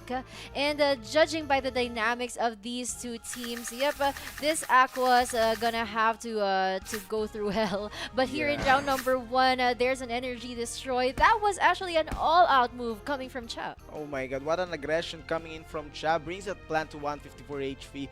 But Eldud is now holding his combo backdoor from the Aqua, but Cha still has that 0 cost coming in from his Aqua and would make the 60 shields possible. 63 shields, and now Eldud goes for the Chitin, followed up with a Crimson plus a double scale dart. Cha's Aqua would survive and will do the damage of his own with the Spiky Wing plus the Crimson.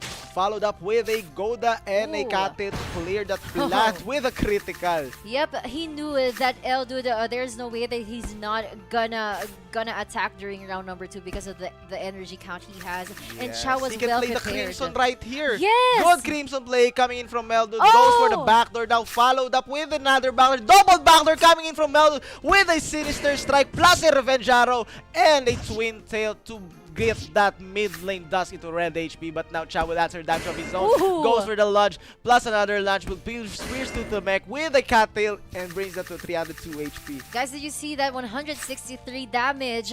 But now it's gonna be Eldud's game to dominate here in round number 5. What does Cha have to say? Oh, that's a bad critical right there coming in from Cha, but now Eldud has the cards while Cha doesn't have enough energy, and now Eldud will go for the pure damage with the Revenge Arrow. Sinister Strike followed up with a Twin Tail, and now Cha will answer with the, oh my god, a Scaly Lunge and a Sandal to finish off that mech.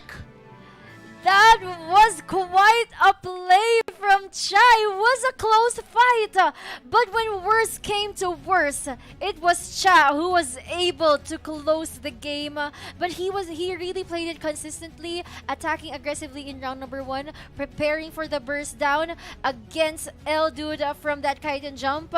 He was able to survive that, and because of that, Eldud really not a miscalculation, but it got really hard for him to like go on with This is with actually game. a bad last stand right here. Eldud decides to save the Twin Tail, but that mid lane dust was brought to a last stand and it actually made 2 criticals happen, giving Cha the win. 130 and a 29 coming in from that Goda. We can see the standard damage of the Goda is 80, so 59 damage was added from that critical. I think Eldud would have survived this if he was able to manage getting the kill onto that mid lane. Yeah, actually, it was it really hurt. It really hurts when your opponent gives a critical hit on you, and that Axie was on the last stand. Yeah. Like, how insulting could that be? Oh my god. Cha with the solid victory against Eldud. Props to Eldud. He made some high quality plays such as the double backdoor, the Crimson plus the back, followed up with the backdoor. That was an advanced play right there, but he fell short during those final rounds of the game, and Cha will capitalize it, taking the 2-1 victory against Eldud. And of course, guys, that was really quite a win. A solid win coming from Cha of next play, and you are gonna move on. And if I'm not mistaken, is it gonna be Cha who's gonna face off Azalea? Yeah. Oh yeah, it's gonna be him. So break a leg on your next match. But as we celebrate, we'd also like to recognize TM as our co-presenter, the nation's leader in affordable telecommunication. Samahang pina-easy moments. TM is the key. And yeah, we would also like to thank our major sponsors, Board Punks of Society and BitKip. Speaking of Board Punks, they will be also giving a prize to the champion of this tournament, and they are willing to give their NFT number 218, a very, very artistic NFT right here. A dark-skinned guy wearing a Mario hat with red gloves and a red hair. And speaking of BitKip, they are also giving a giveaway for you, the viewers. It is worth 1,500 USDT, and all you need to do is download BitKip and wait for the raffle post. Once the post has been made, all you have to do is comment your BitKip wallet there, and you might have a chance to win $50 from the giveaway pool. So download BitKip now. Don't miss it out, guys. Of course, and of course, UGG will also want to give away more. Look at that. Look at that treasure chest. They're gonna give away this sweatshirt, this black sweatshirt. Along with that, there's also gonna be a scholarship giveaway, and if you are interested, actually you should be interested, just visit unitedgamers.gg. That is the official website of United Gamers Guild, and you can also check out the Twitter handle of United Gamers. That is at UGG Network. You will see the mechanics there in the website, so go ahead, and we hope you get it. Yeah, lots of prizes and lots of giveaways coming in from the UGG tournament, so don't miss out, guys, and keep on supporting it. And again, we are your casters for the series. I am VMG together with Tyron JP. We'll be back after a short break. Stay Thank you, tuned. guys.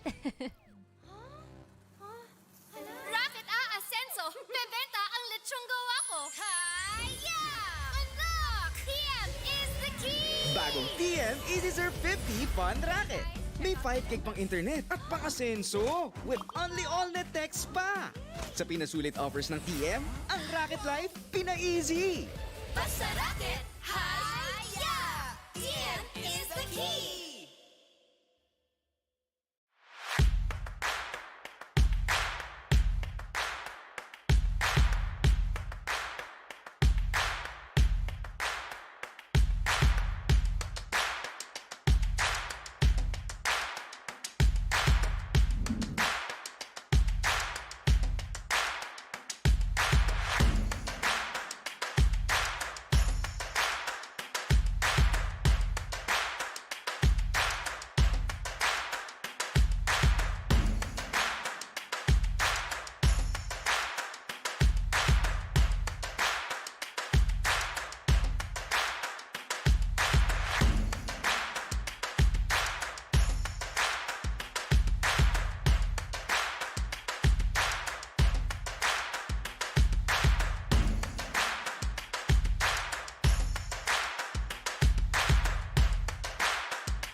Thank you, ma'am.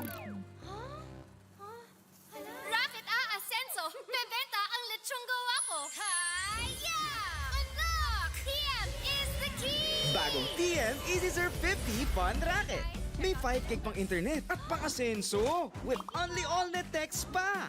Sa pinasulit offers ng TM, ang Racket Life pina-easy. Basta racket, haya! TM is the key!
Bagong TM Easy Surf 50 Fun Racket. May 5 gig pang internet at pang-asenso with only all-net text pa. Sa pinasulit offers ng TM, ang Racket Life pina-easy. Basta racket, hi-ya! TM is the key!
Thank you, ma'am. Racket Ascenso! Bebenta ang lechong gawa ko! Hi-ya! Unlock! TM is the key! Bagong TM Easy Surf. We are back, ladies and gentlemen, to the United Gamers Axie Pro Tournament here, Season 2, Spam and Rise going against UG, Super Whale and MG. And as I'm in Victim together here with me is Sparring JP. Again, welcome back, guys. I am in awe. I'm sorry. I wasn't really prepared for that matchup. Spam and Rice versus UGs. Oh, I like. Yeah, now Why are you it just laughing? sunk in. It just sunk in. Yeah. It's Spam and Rise versus UGs. Yeah, when you announced it, I was like, oh, it just got to me that it's gonna be Spam and Rice versus UGs. Yeah, it just sunk in just Yeah. now. Do we have to explain why we reacted that way? We don't have to, We right? don't have to. We don't have to. But again, this tournament is co-presented to you by TM, the nation's leader in affordable telecommunication. Sa mga pina-easy moments, TM is the key. Of course, we'd also like to extend our gratitude to our major sponsors, without whom this UGG Axie Pro Tournament Season 2 would not be possible. So huge shout-outs, of course. Thank you to Borpongs of Society and BitKeep. Borpongs of Society just shipped in their NFT, Oh. one of their NFTs to be given to the champion of this tournament. In 2 days' time, we're gonna find out who that's gonna be. And of course, that's not all that is being given away here in the United Gamers Axie Pro Tournament. We will also, or BitKip is also giving away 78,000 pesos worth of USDT or 1,500 USDT.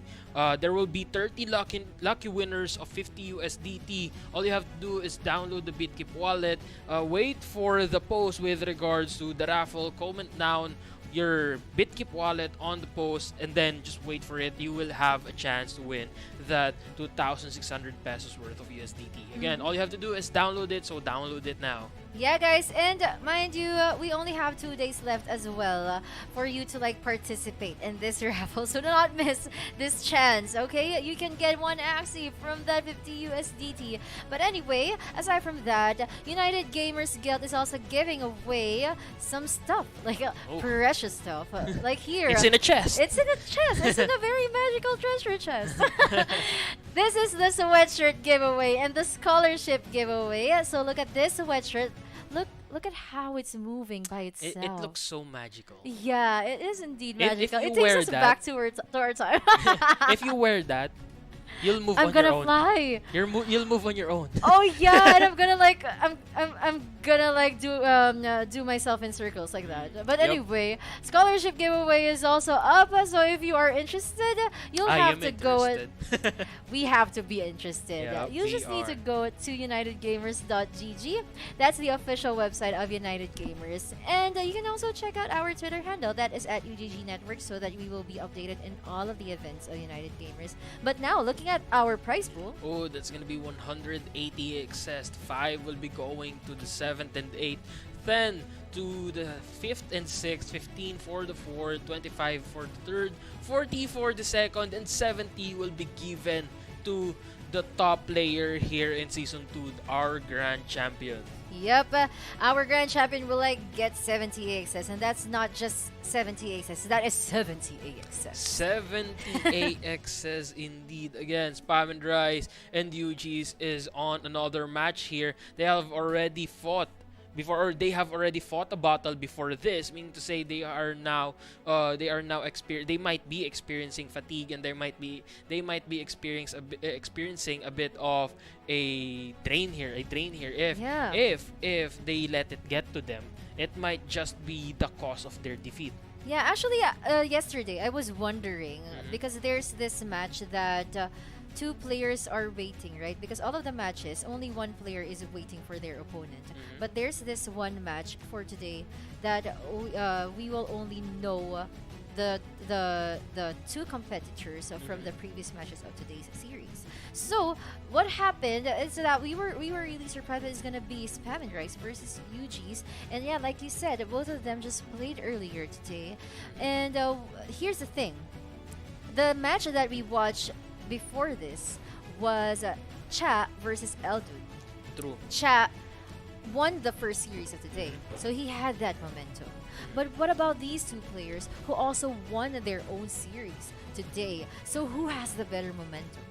I would say, actually, I can't pinpoint. Right? I don't have a direct answer, but whoever has the higher ground here in terms of morale, and whoever. Why are you? Oh no! Is there a joke coming in again? Is there a joke coming in again? No, I'm just really interested in on hearing Well, on what you have to say. But again, they have a very pleasurable moment here. A very See? commendable That's battle. exactly what I mean. What? Both these both these players will give us a bomb. They will have to entertain us, and they should perform well. Not only that, these are 2 strong players, 2 promising players. Not really promising because they have already proven themselves, especially Spam and Rice winning his own tournaments. They are hardcore Axie players. Yes, that's exactly what we mean. And not only that, this is the lower bracket, and this is their last chance to stay in this tournament. Yup, I have. There's to no agree. lower bracket. There is indeed no lower. If there was, they wouldn't be as pressured as they are now. Again, Spam and Rice, UGs, congrats to you both for getting this far, but only one of you can get to the next series or to the next slot here. And I would say right now that Spam and Rice and UG, actually I've seen Spam and Rice battle it out against his past earlier. opponents, and he was really chill. He was really calm and collected when even though his opponent managed to get a victory over him.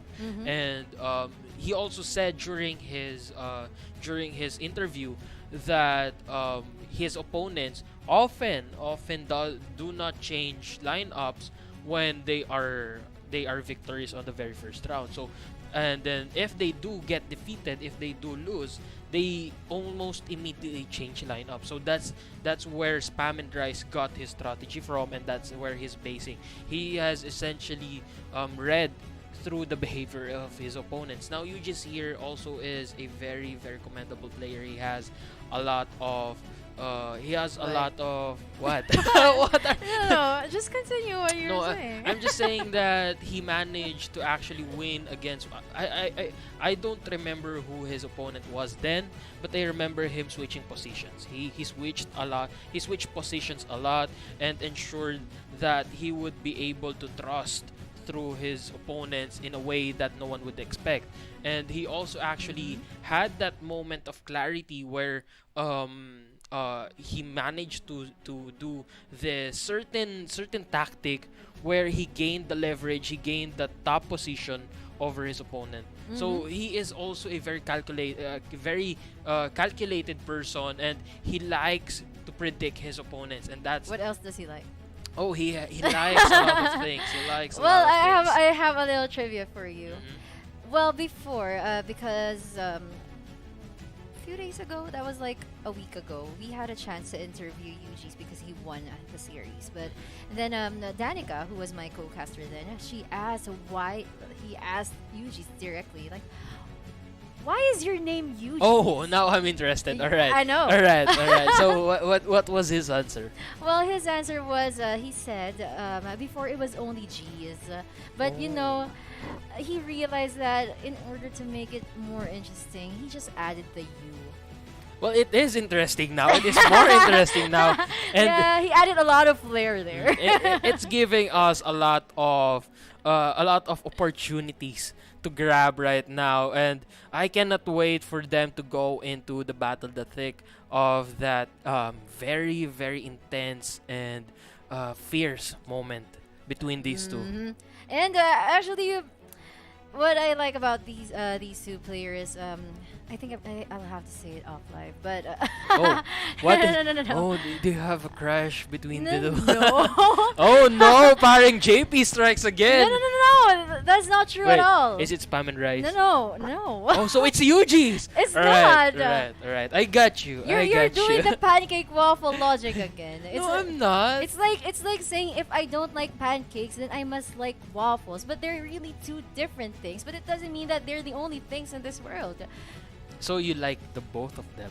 I see. I got you. I see What what the you. heck are I you see what you doing? mean now. I see what What you the mean. heck are you saying? I'm just saying if you can choose between the pancakes and the waffles, then you must like The butter. so you like the butter. All right. No. All right. I hear you. So it's lunatic No. after all. What? Why would you add another ingredient? Well, you added the butter. So I'm just This adding. is getting worse. I'm just adding the butter These as are well. just getting worse. I don't know how to like go around and about this thing, but but here we go. We don't have to waste any more time because we are now going into the very first game. UG's here is going in with that very hard prickly trap and the drain bite as well that will drain you out of your life, a cleanse scent, and that numbing liquation which will make sure that your Axie's legs will shake upon being used. And there is also that mech with the nut throw and the nut cracks, the acro as well, and that hero. Now the front lane here has the grab surprise, that kiss him out of the Goda, that spanking bug splat, and Yep. that cattail. Well, you know, Spam and Rice using this God Reptile. Well, this is his own version of the God Reptile. True. And this is what he used in the Beat Invitational Season 2 that made him champion. So now that he's in the lower bracket, like he really needs to use the team where he has the biggest team mastery. And I like what you said about the numbing liquation. Yeah, that would really make Spam and Rice Axie's legs shake. I mean, when you're numb, you can't move, like Of course. literally. Of course, but at the same time, now that we are looking into the God Reptile, the modified God Reptile of Spam and Rice here, he has two choices even though it would boil down to a 1v1 situation, he would still have that 2 range cards. But before that, round 1 is going in strong, double bug splat and the cattail. UG's is getting a lot of cards here because of that cattail play from that dust. Now this is not done and over yet. We still have a lot of grounds to cover here. UG's going in with the nutcrack and the nut throw as well. 128 HP remaining. Now UG's looking forward to removing that dust. He goes in with a gold down, 1 energy remaining for Spammed Rice. Wasn't that a no-turn? I wasn't able to notice. But It was a no-turn. It was a no-turn, right? But fortunately, Spammed Rice is able to like save up 1 energy, and now he wants to eliminate the front dusk as well to like get revenge. But UG's will gain 1 more card because of that heroic reward, rewarded himself there. Now Spammed Rice will have to take in a lot of damage from his Aqua. Good thing that his Aqua will go first in this round. And now Spammed Rice is hoping to take down that mech early on in this round to ensure that it would boil down to a 1v1 situation. He also gets 1 energy from that mech. And now UG has removed or has grilled that Aqua. Now it's 1-1 here. The plant with the numbing liquidation and this modified god mech or the god reptile with the neurotoxin. And actually, this is what we love about this neurotoxin. It's a range card. True. And this is exactly why Spammed Rice loves this Axie, because he has 2 range cards and 2 melee cards. And now against UG's, using a numbing liquidation, he's just gonna keep on dealing damage. Now this is a 1 tiny catapult and a double neurotoxin. Now look at the HP of Spammed Rice. It's so healthy. And now Spammed Rice still has 3 energy, which might just be enough to take down UG's here. But UG's has a lot of energy here, and he can heal back up using his Drain Bite, sustain that plant. And I think that's exactly what he's gonna do here, and that is indeed what he's gonna do. Spammed Rice going in with the neurotoxin, another neurotoxin. But is it gonna be enough? No, it's not. 92 damage, and now 81 HP. Another heal. 144 gets that numb as well on that god reptile, but that god reptile is still in full health. Spammed Rice failed to like end the life of that plant in round number 7, and because of that, UG's just keeps on healing back. And now Spammed Rice, he has no choice but to like exhaust all of his energy. I'm guessing that he'll skip. Yes, he will skip because he wants to make sure that he will have 4 energy on the next round. And now going into the Blood Moon Curse rounds here, that's gonna be a catapult followed by the neurotoxin. Another neurotoxin, still not gonna be enough to take down UG's here, and he will be able to heal back up again. But now Spammed Rice is setting up for victory on round 11. The question is, will it be enough? 50 HP removed from that plant. Now 3 energy left, and he will be using all of those energy. That's gonna be a neurotoxin followed by another neurotoxin, and Spammed Rice will be getting the victory here with the tiny catapult. That rock just smashed that plant out of the battle. We just gotta love that Spammed Rice just keeps on using 3 cards because he doesn't really want to ruin the rotation of the cards. True. Because if he uses 4 cards, what if the neurotoxin doesn't come back? What if 2 tiny catapults show up? We don't want that, of course. So even if he could have ended it in an earlier round, he just waited for the Blood Moon Curse to secure the HP loss of UG's in there. That was really quite a play from Spammed Rice, patiently playing game number 1 and gains him 1 point. He knew that he needed to go into the Blood Moon Curse rounds, because without it, he wouldn't have enough damage to deal, and he wouldn't have enough energy, and you just might use his cactuses with when he skips and to get and essentially draw a lot of energy and gather the energy that he needs to burst through that plant.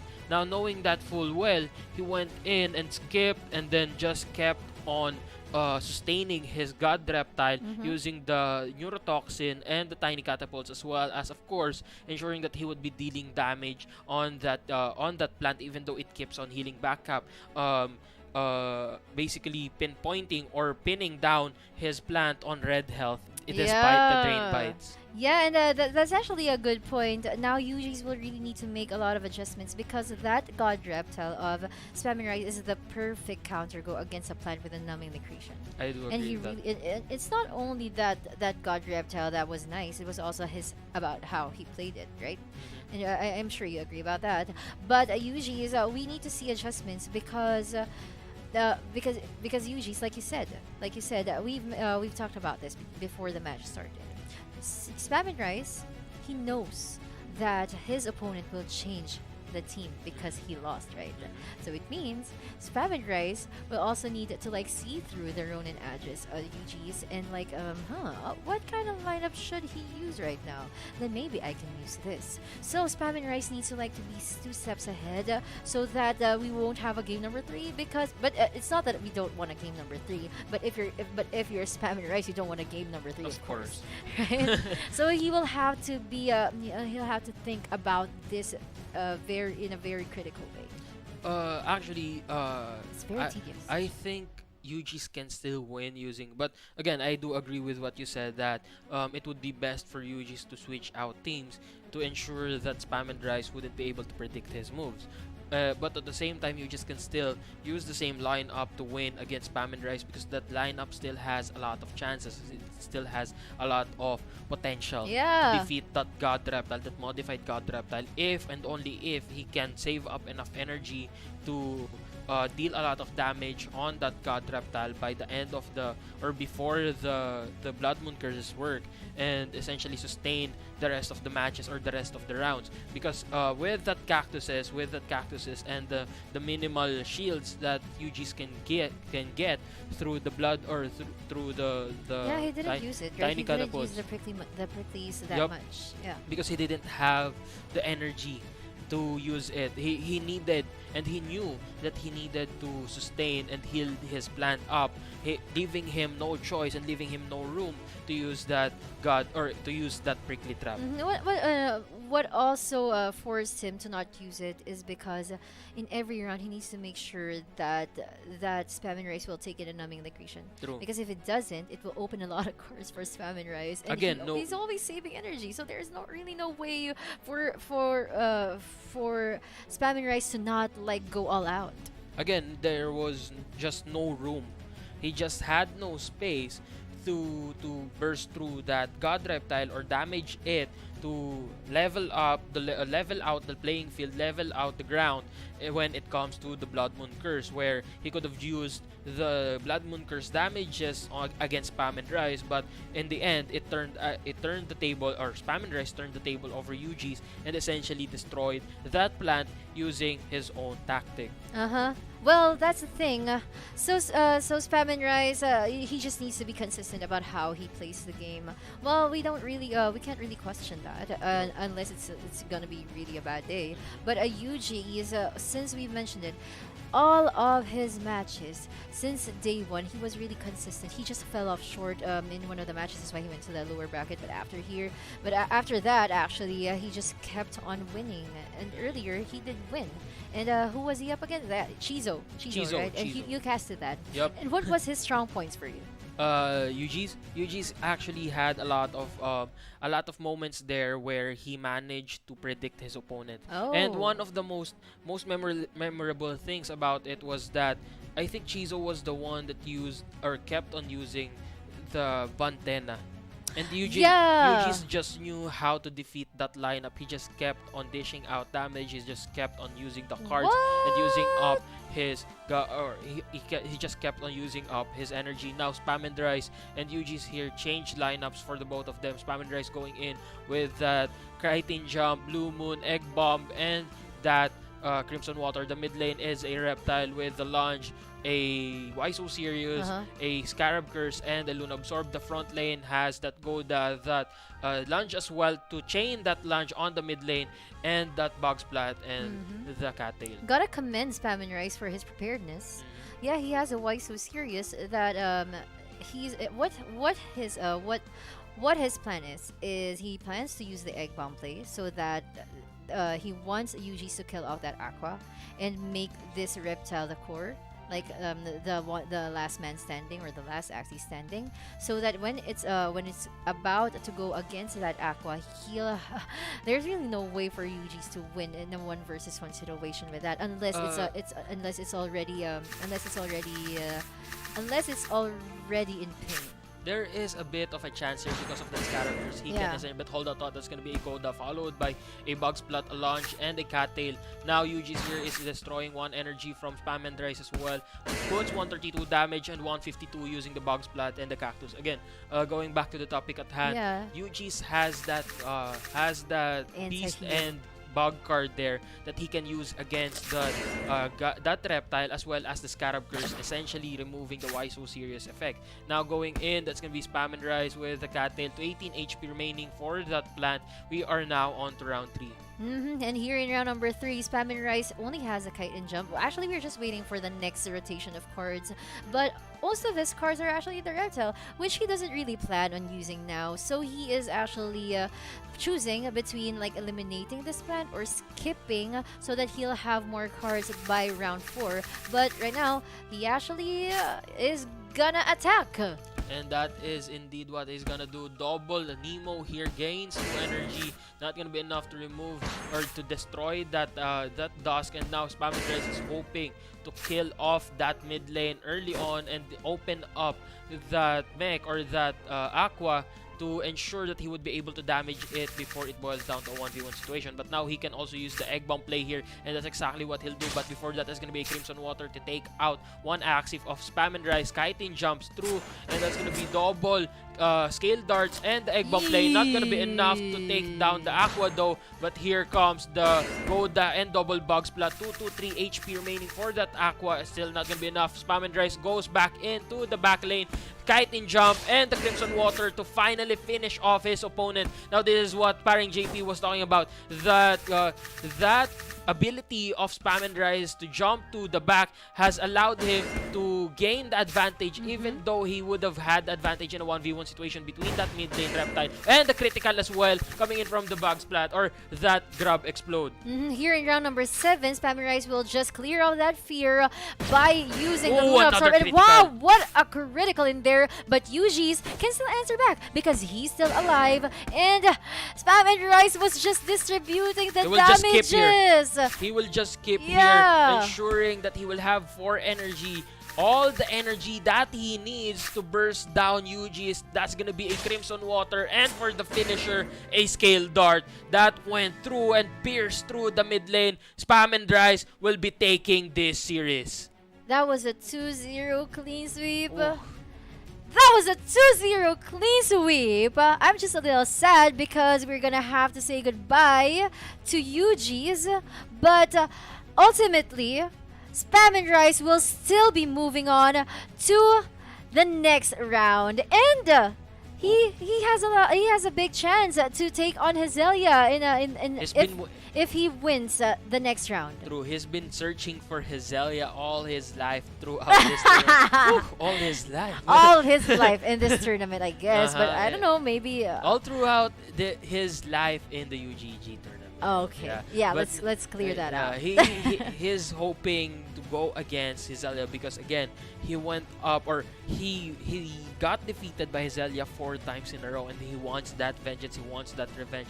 And Spam and Rise here, as we can see, this is where the key to victory of Spam and Rise actually activated. He just needed to ensure that the back lane has been eliminated, because that back lane would have given a lot of trouble on that mid lane, and at the same time now with that skip, he gained 4 energy, all again more than enough to take out that mid lane.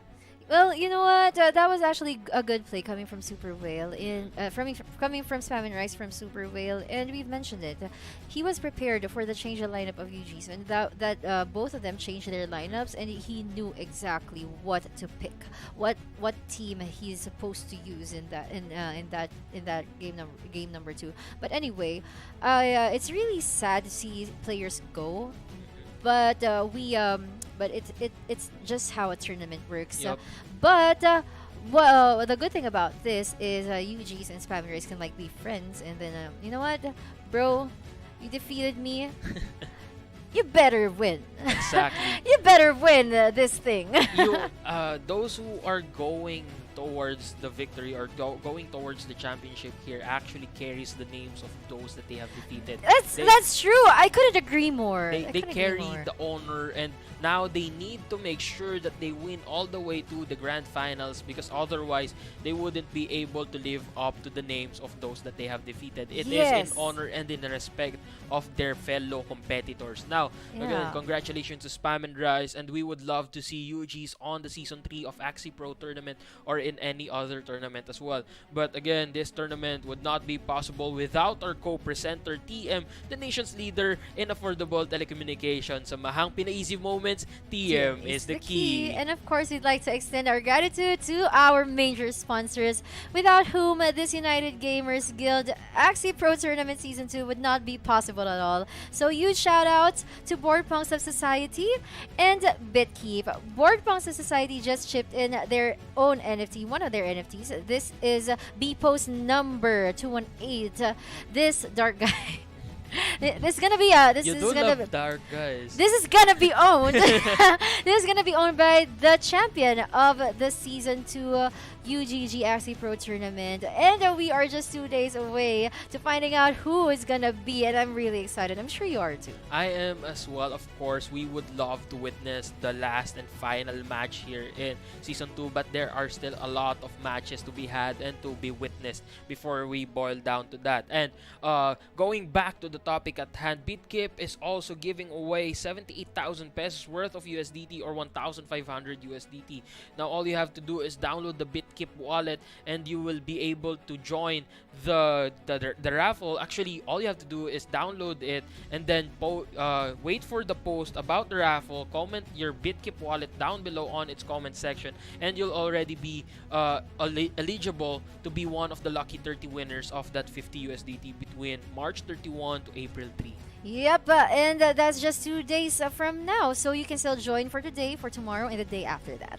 And that's it. So do not miss this chance. Download the BitKeep wallet. But anyway, guys, that's not all, because we still have more. Of course. And speaking of more, we have this magical sweatshirt to be given away to our viewers. And if you are interested in getting your hands on that sweatshirt, that awesome sweatshirt, you just need to go to the official website of United Gamers. That is unitedgamers.gg. And along with that, you can also win a scholarship giveaway. That's like 3 Axies already, and you're gonna be part of UGG. So what are you waiting for? Just head on to the official website of UGG. Yep, and that is all. Again, I am Invictum. Together here with me is Paring JP, and we will be right back. Rocket Ascenso, bebenta ang lechong gawa ko. Hiya! Unlock! TM is the key! Bagong TM Easy Surf 50 Fun Racket.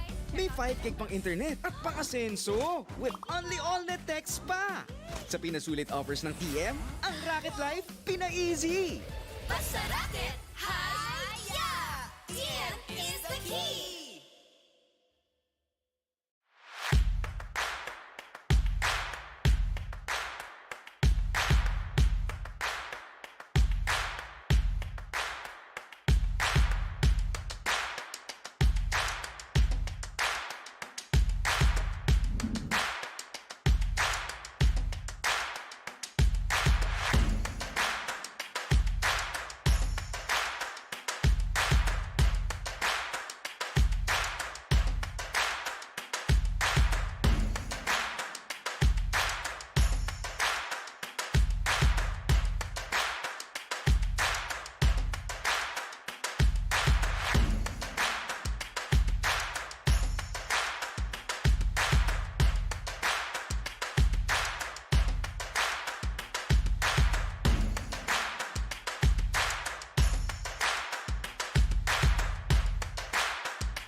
Bagong TM Easy Surf 50 Fun Racket.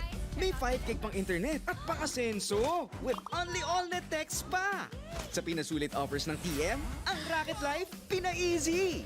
Basta racket, hi-ya! TM is the key!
Thank you, ma'am.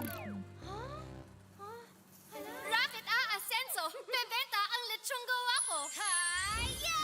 Unlock! TM is the key! Bagong TM Easy Surf 50 Fun Racket. May 5 gig pang internet at pang-asenso with only all-net text pa. Sa pinasulit offers ng TM, ang Racket Life pina-easy. Basta racket, hi-ya! TM is the key!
RA versus Oversize. We are back here to the United Gamers Axie Pro Tournament Season 2, and this is gonna be our I think this is gonna be our 8th series for the day, and we are gonna be witnessing again RA versus Oversize. I am Invictum. Together here with me is VMG.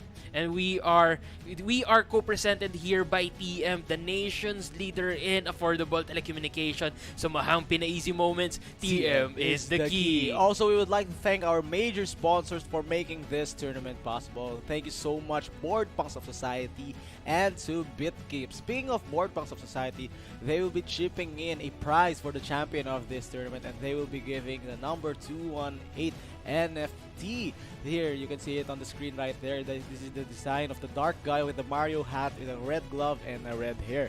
And speaking of prizes, BitKeep has something for you because they are hosting a 1,500 USDT giveaway, and all you have to do is to download BitKeep, wait for the raffle post, and once the post has been uploaded, all you have to do is comment your BitKeep wallet there, and you have automatically entered the giveaway, and you would have a chance to win 50 USDT. So don't miss out the chance, guys, and join and download BitKeep now.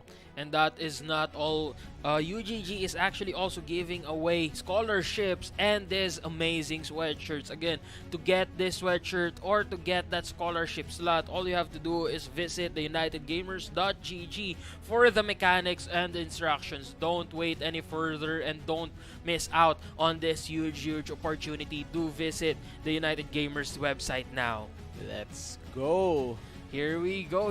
Oh, but before that, we also have the total prize pool.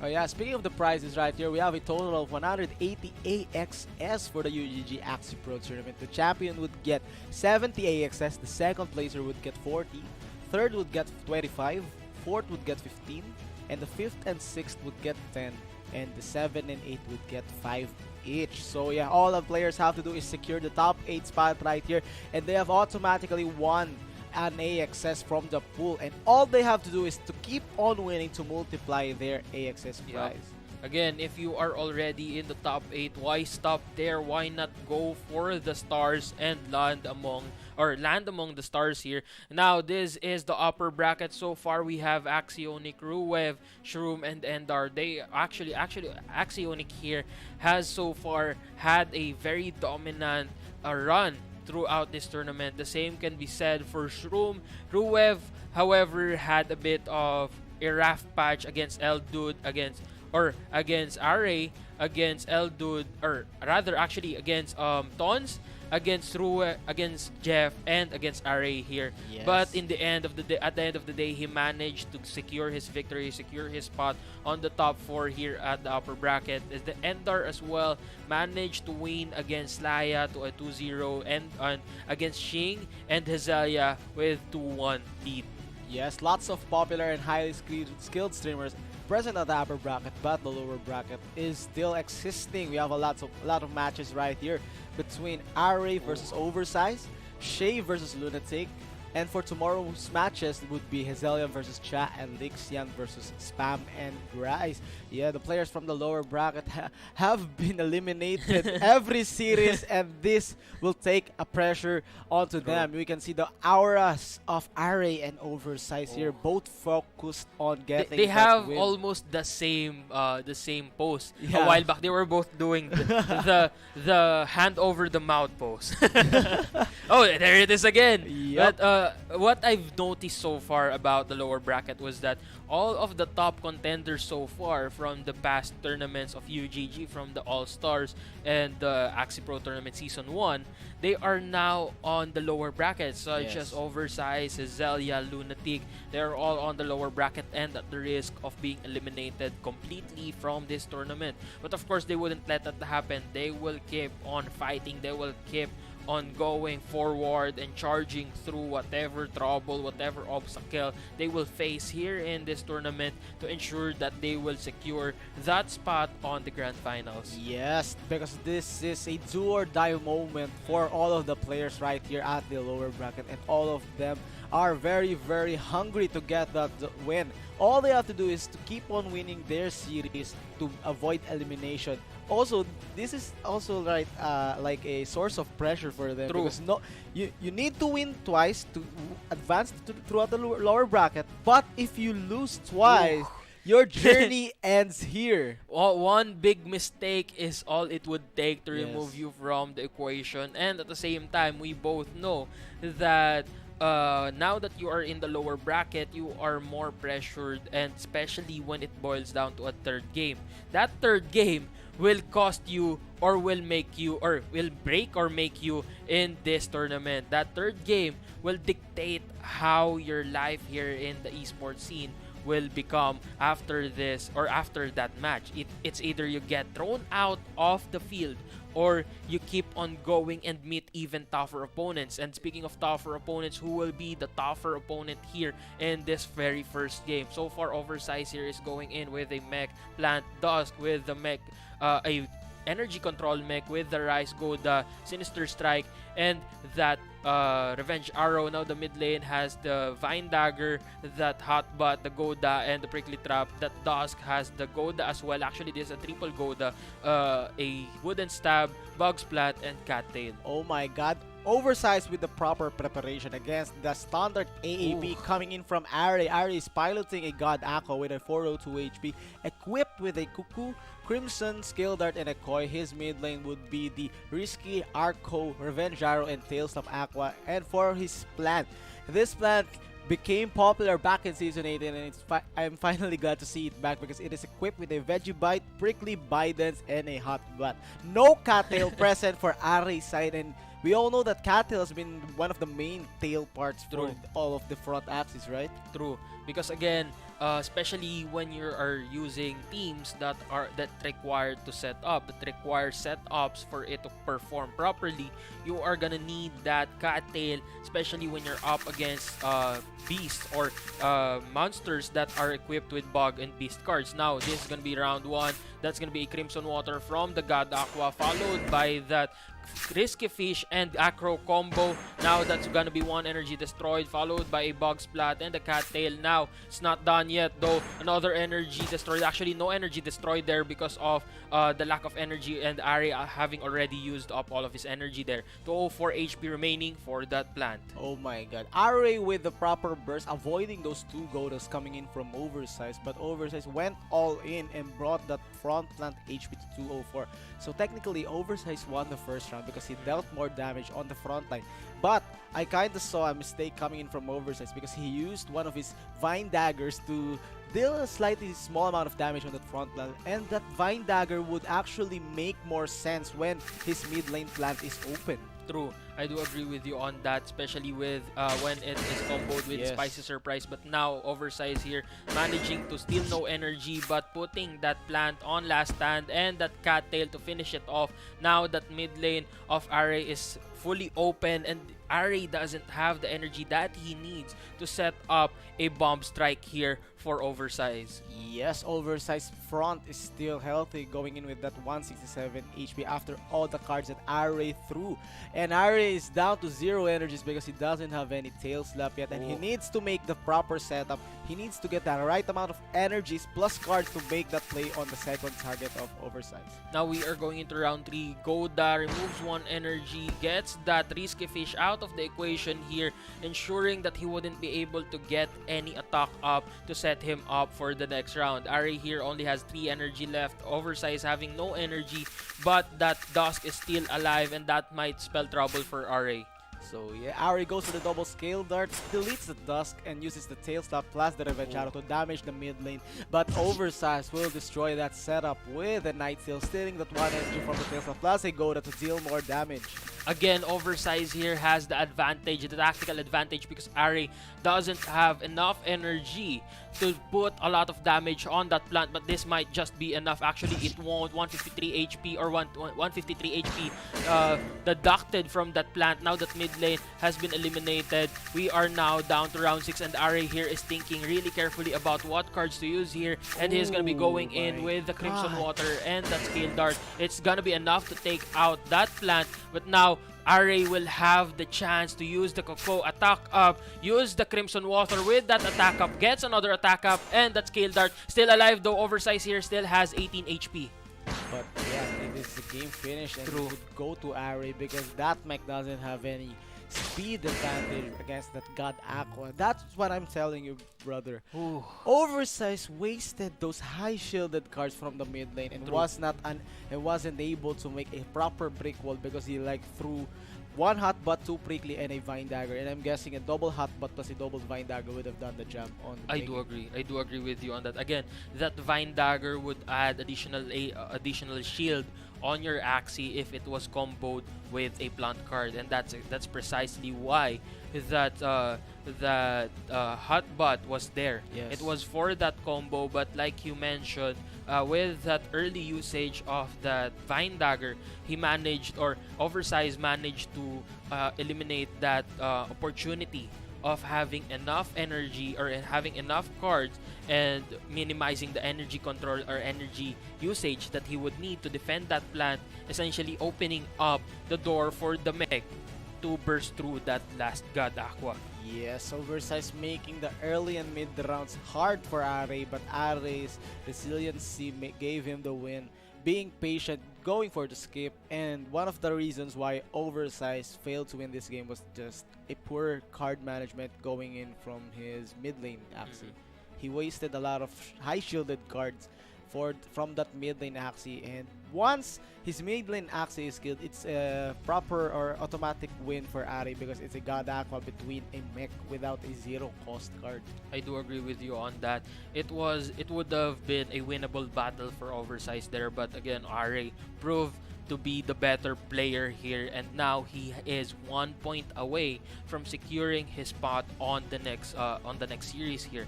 But Oversize is not done yet. We all know how unpredictable Oversize is and how he becomes a monster here in the esports scene.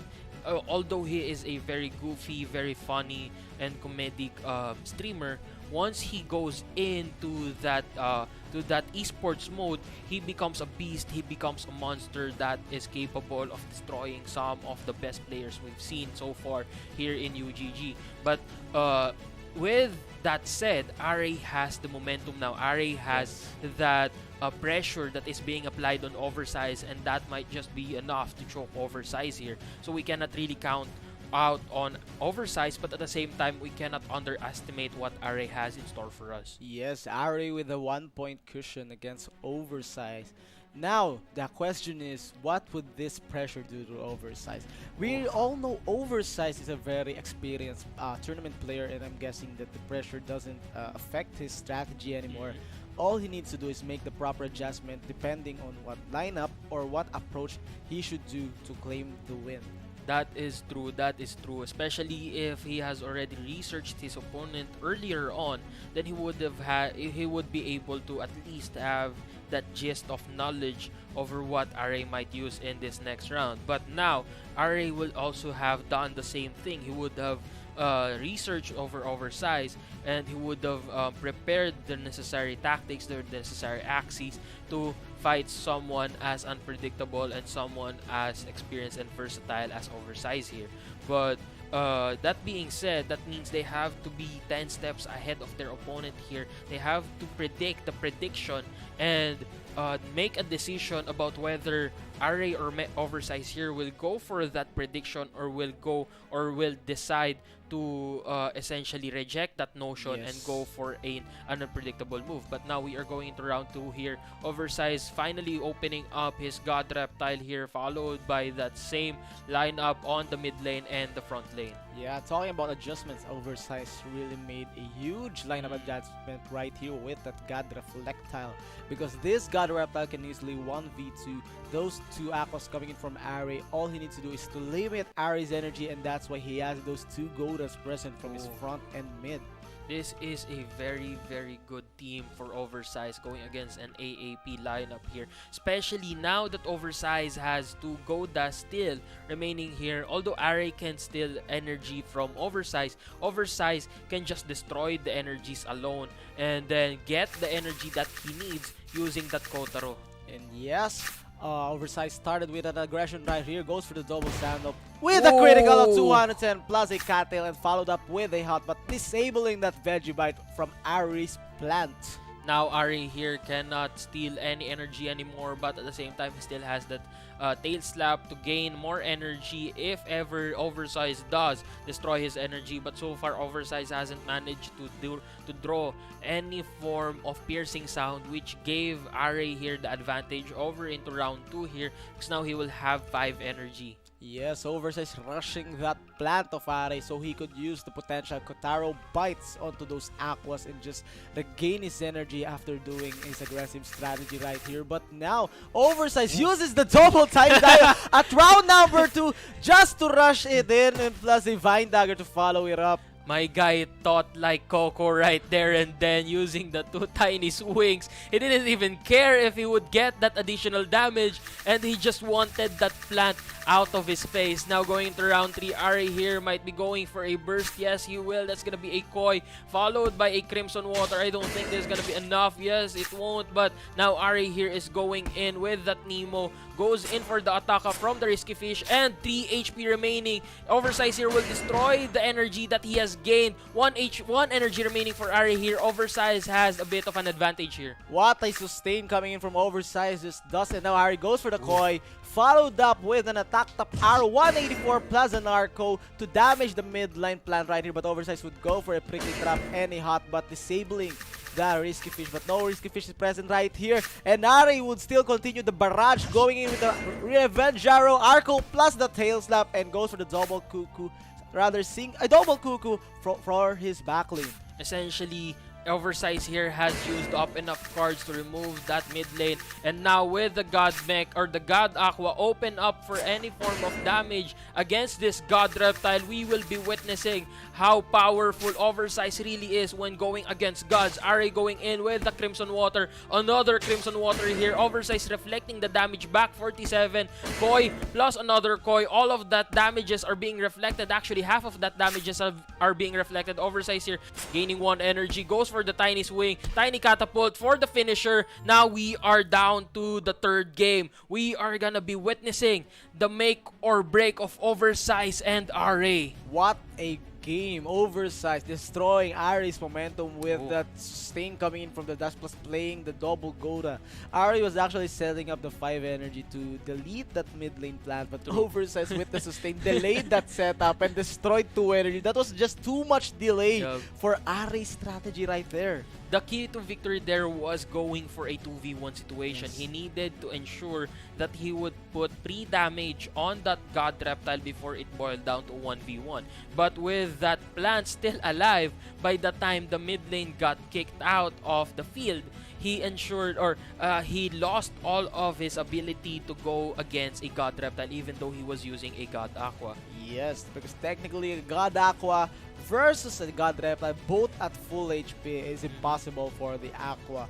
The Aquas need to deal a certain amount of damage or get that Reptile down to 200 or below 200 HP to make the win possible. But with Oversize's Dusk and Front Plant, a lot of cards were needed to be used just to clear those front lines right there. So good lineup change coming in from Oversize. It was like some sort of rock, paper, scissors. Yes. God Aquas are weak against God Reptiles, but God Aquas are strong against God Bugs. Yeah. That is the trio of gods right there. But again, commendable display of skills there and the commendable display of dominance coming in from Oversize there. He knew what he needed to do to defeat RA on that 2nd game. He just needed to control the energy like paring VMG here said. And at the same time, he just needed to delay the inevitable 1v1 situation. With that 13 HP left on that god or on that mid lane plant, he managed to put a lot of pressure on that God Aqua and essentially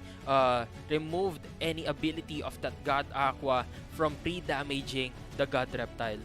Yes, what a matchup. Now the question right here is, what adjustments are these two players willing to make? Because they badly need this win. Both of them are 1 win away from advancing. Also, both of them are 1 lose away from being eliminated. So this is a This is one of the most highly pressured games for the both of them. Oh, and they have to play at the peak of their game while maintaining that pressure, while maintaining their calmness and their peace throughout this pressurized environment. Now, RA and Oversize are both really powerful players, and they have shown to us that time and time again throughout the season and throughout the very first season as well. But only one winner can go to the next round here, and we are gonna be witnessing that now. Looks like Oversize here is going in with that Aqua, with Acro, Scarab Curse, Crimson Water, and that Nemo, and that mid lane. Again, the energy control mech here with the Revenge Arrows, Sinister Strike, that Goda, and Rise. Now that Dusk has the Wooden Stab, that Bog's Blood, that Cattail, and that Goda as well. Oh my god, another lineup change coming in from both players. Speaking of 1v1s, Oversize's Crimson has a major advantage against that Risky Fish coming in from Ari. True. But Ari has a speed advantage because that Beast part has a 1 speed advantage against that Bug part, which is the Scarab from Oversize. So if they both played double Arco, Ari's Aqua would go first onto the following round. So True. Ari has a major advantage when it comes to speed, but Oversize has with the damage. So we are seeing a very balanced matchup right here. That mech can counter the Reptile, the Dusk can play against the Plant. The Plant has a more sustainability. So this is a 50-50 matchup right here. We shall see on who gets to approach the game or get the better draws. This is so far one of the most interesting matchups that we'll be seeing today. And now going into round 1, Ari is going off strong with the Revenge Arrow and the Acro, ensuring that he will be going first by the next round. Oversize will be stealing no energy, 171 damage and 178 damage from the Sinister Strike and the Revenge Arrow. Now that Cactus would not be enough to destroy that Dusk's HP. Yes, now that Dusk has 59 HP and has 1 Goda present at his hand. The question right here is, will Ari be able to draw damage cards from his Aqua? No damage cards, that's why Oversize with a good play here, going for the double tail slap and an Arco plus a Goda to damage that Plant, and it would be enough to no-turn that hot butt right here. Good play from Oversize, and now he has 4 energies, and that Reflectile is open for the mechs and the Aqua's damage. That was a really courageous move coming in from Oversize there, knowing full well that Dusk could have been eliminated from the battle here. Now he destroys 1 energy, goes in with the Cattail. This is going to be a double Tiny Catapult, killing off that Dusk. But now going into round 4, Oversize is going to be using 2 Scarab Curses here, knowing full well that Ari has already used up his Catapults, and now that Crimson Water as well, not going to be reflecting a lot of damage. Oversize trying to destroy more energy here, and actually putting that God Reptile on last stand. Now it boils down to a 1v2 situation. Yes, Ari now with 3 energies, gaining 1 coming in from that Kotaro Bite. Goes for the Tail Slap plus a double Risky Fish.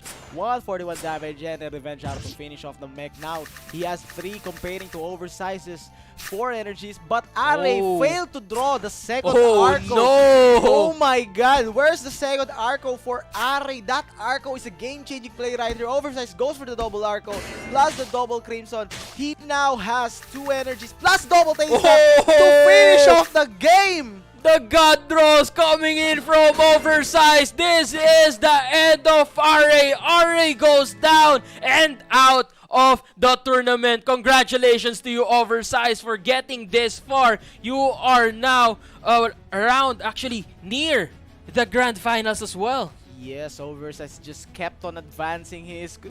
We can also consider him like the king of the lower bracket. True, right? true. Oh my god, I want to talk about that Arco play. Ari decided to save the Arco here because he knows the 2 Arcos could win him the game, so he uses 2 Risky Fishes plus a Revenge Arrow, and he drew 1 Tail Slap and 1 Risky and 1 Arrow. He failed to draw the second Arco, and yeah, that's what gave Oversize the win. He has the 2 Arcos right there. True, that 2 Acros was the game changer, and that God draw as well. He didn't even really need those tail slaps. He just had to make sure that even if it goes on to last stand, he wouldn't be able to deal any sort of damage, and that is the victory of Oversize there. Again, very commendable display. Congratulations to Oversize, and I have to commend Ari as well for getting this far and for battling it out against some of the toughest opponents here, some of the toughest player here in Axie Infinity. Again, thank you as well well to TM, our co-presenter here, the nation's leader in affordable telecommunication. Sa mahang pina-easy moments, TM is the key. Also, we would like to thank our major sponsors for making this tournament possible. Thank you so much to Board Punks of Society and to BitKip. Speaking of Board Punks of Society, they'll chip in a prize for the champion of this tournament, and they will be giving the number 218 NFT right here. And about BitKip, they're also hosting a 1,500 USDT giveaway, and all you need to do, and take note guys, this is for the viewers right there, all you need to do is download BitKip, wait for the raffle post, and comment your BitKip wallet there. And once you have done it, you're automatically in the giveaway, and you might have a chance to win 50 USDT. So don't miss it out guys, download BitKip now. Of course, that is not the only things we'll be giving away here. We will, UGG is also giving away the scholarship slot and that amazing sweatshirt. All you have to do to win it is go to the unitedgamers.gg website and follow the mechanics and the instructions readily available for you there. Look at it. And now, again, don't miss out this opportunity and don't miss out on that amazing and very fashionable sweatshirt. Yeah, that's his cold-blooded sweatshirt right there. Again, guys, I hope you like this series right here. We are your shoutcasters. I am VMG together with Invictum, and we will be right back. Thank you so much, guys. Rocket Ascenso! Bebenta ang lechong gawa ko! Haya! Unlock! TM is the key! Bagong TM Easy Serve 50 Fun Racket. May 5 gig pang internet at pang-asenso with only all-net text pa. Sa pinasulit offers ng TM, ang Racket Life pina-easy. Basta racket, haya!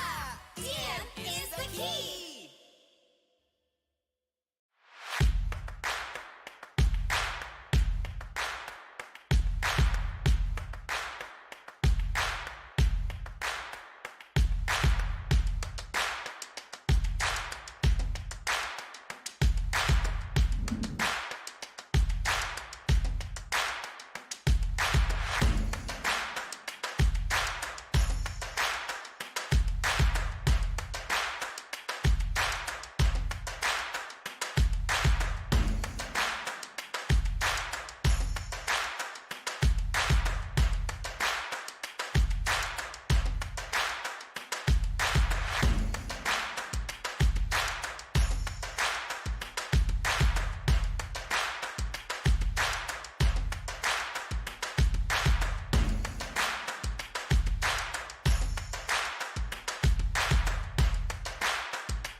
Bagong TM Easy Serve 50 Fun Racket.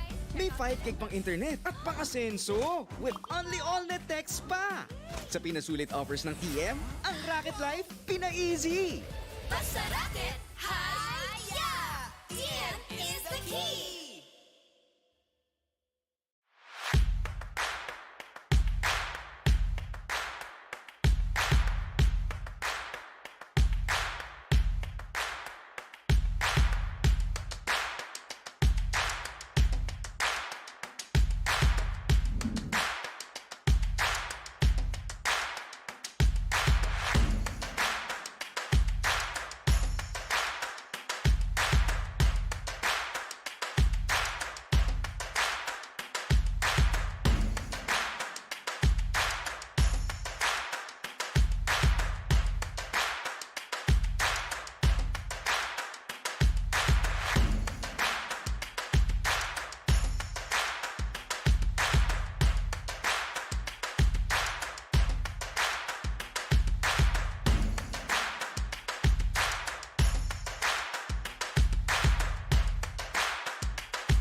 Hiya! Unlock! TM is the key! Bagong TM Easy Surf 50 Fun Racket. May 5 gig pang internet at pang-asenso with only all-net text pa. Sa pinasulit offers ng TM, ang Racket Life pina-easy. Basta racket, hiya! TM is the key!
Thank you, ma'am.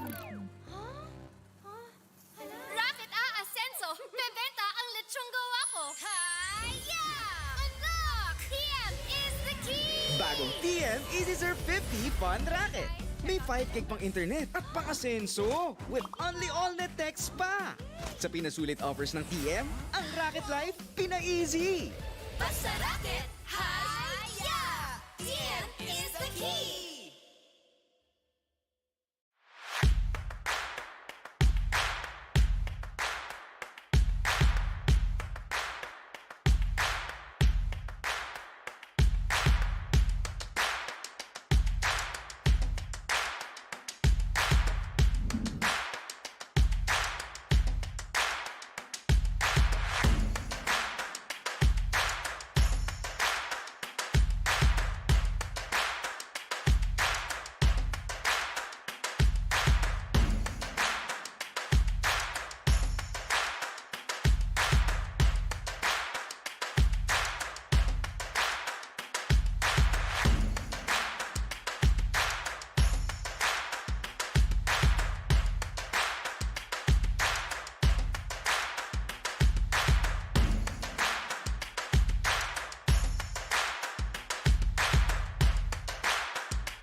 What is up, everybody, and now we are back again at the United Gamers Axie Pro Tournament Season 2. I am your shoutcaster VMG together with... Hiring JP for you guys. Yes, as you mentioned, this is already the last series for today. And we have witnessed a lot of explosive and intense battles throughout the whole day. And we hope that it's not just gonna end there. This is gonna be Che and Lunatic. Lunatic also played earlier, right? Yes. He went up against Dizzy Boy, which was one of the remarkable moments of today's matches because Lunatic put an end to Dizzy Boy's journey in this tournament. Yep. And again, this matchup is between two guildmates from UGG Yeah. right here. But before we proceed at the matchup, we would like to thank our co-presenter TM, the nation's leader in affordable telecommunications. Sa mahang pinaizi moment, TM is the key. And of course, we'd also like to extend our gratitude to our major sponsors, without whom this tournament would not be possible. We have board Punks of Society and BitKeep. Shout out to you guys. Yeah, speaking of board Punks of Society, they are willing to chip in a prize for the champion of our tournament right here. And they are willing to give the NFT number 218 to the champion. You can see the design on the screen right there. And about BitKeep, they are also hosting a giveaway for the viewers. This is a 1,500 USDT worth of giveaway, and all you have to do is to download the BitKeep wallet, wait for the raffle post, and comment your BitKeep wallet on that certain post, and you will be automatically entering the giveaway. So don't miss it out, guys. Download BitKeep now. Now it is. But of course, there's more. UGG is also giving away scholarships, and wait for it. There it is. The magical, awesome sweatshirt of UGG. That sweatshirt could be yours. Here's how you are going to get your hands on it. Just tune in to unitedgamers.gg. That is the official website of United Gamers Guild, and you are going to see the mechanics there for the scholarship giveaway as well as the sweatshirt giveaway. You can also check out the Twitter handle of United Gamers Guild so that you will always be updated with our events. Yes, lots of prizes and giveaway right here at the UGG tournament. And yeah, regarding the matchup, this is a battle between Shay and Lunatic, both a representative from UGG. Yep. You know, we have this thing that who has the momentum today. Yes. And in this case, it is Lunatic. Yep. Because he among these two players, he's the one who got a win earlier today. And it was just not an ordinary win. It was a win against Dizzy Boy. Yes. A title holder. Yes, Lunatic going in with the new version or the stronger version of him, which is Luna Crit. Oh, and the yeah. question here is, will Luna Crit be present against this matchup between him and Shay? Yeah, that critical from the Hero's Bane earlier, Oh my that God. was really memorable.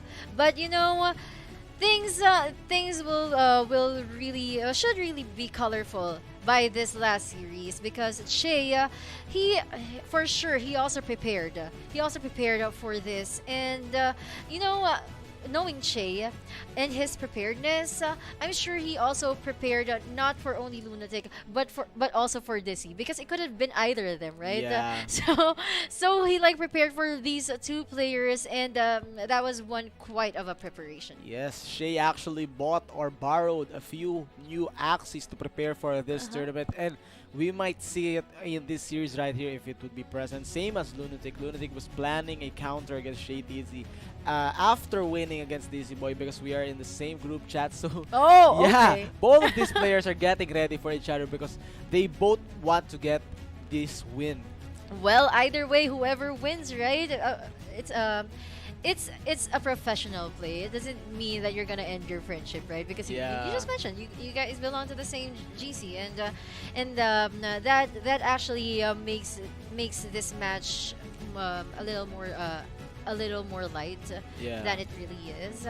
Even though the stakes are really high, because only one of them can move forward. Lunatic, he just moved forward earlier. It would be sad to see him go just today, because he just got a win. But this is the last match of the day, and there's no lower bracket. But that goes as well for Che. Yes, only one from these two players would advance to the lower bracket. So I'm wishing Shay and Lunatic best of luck.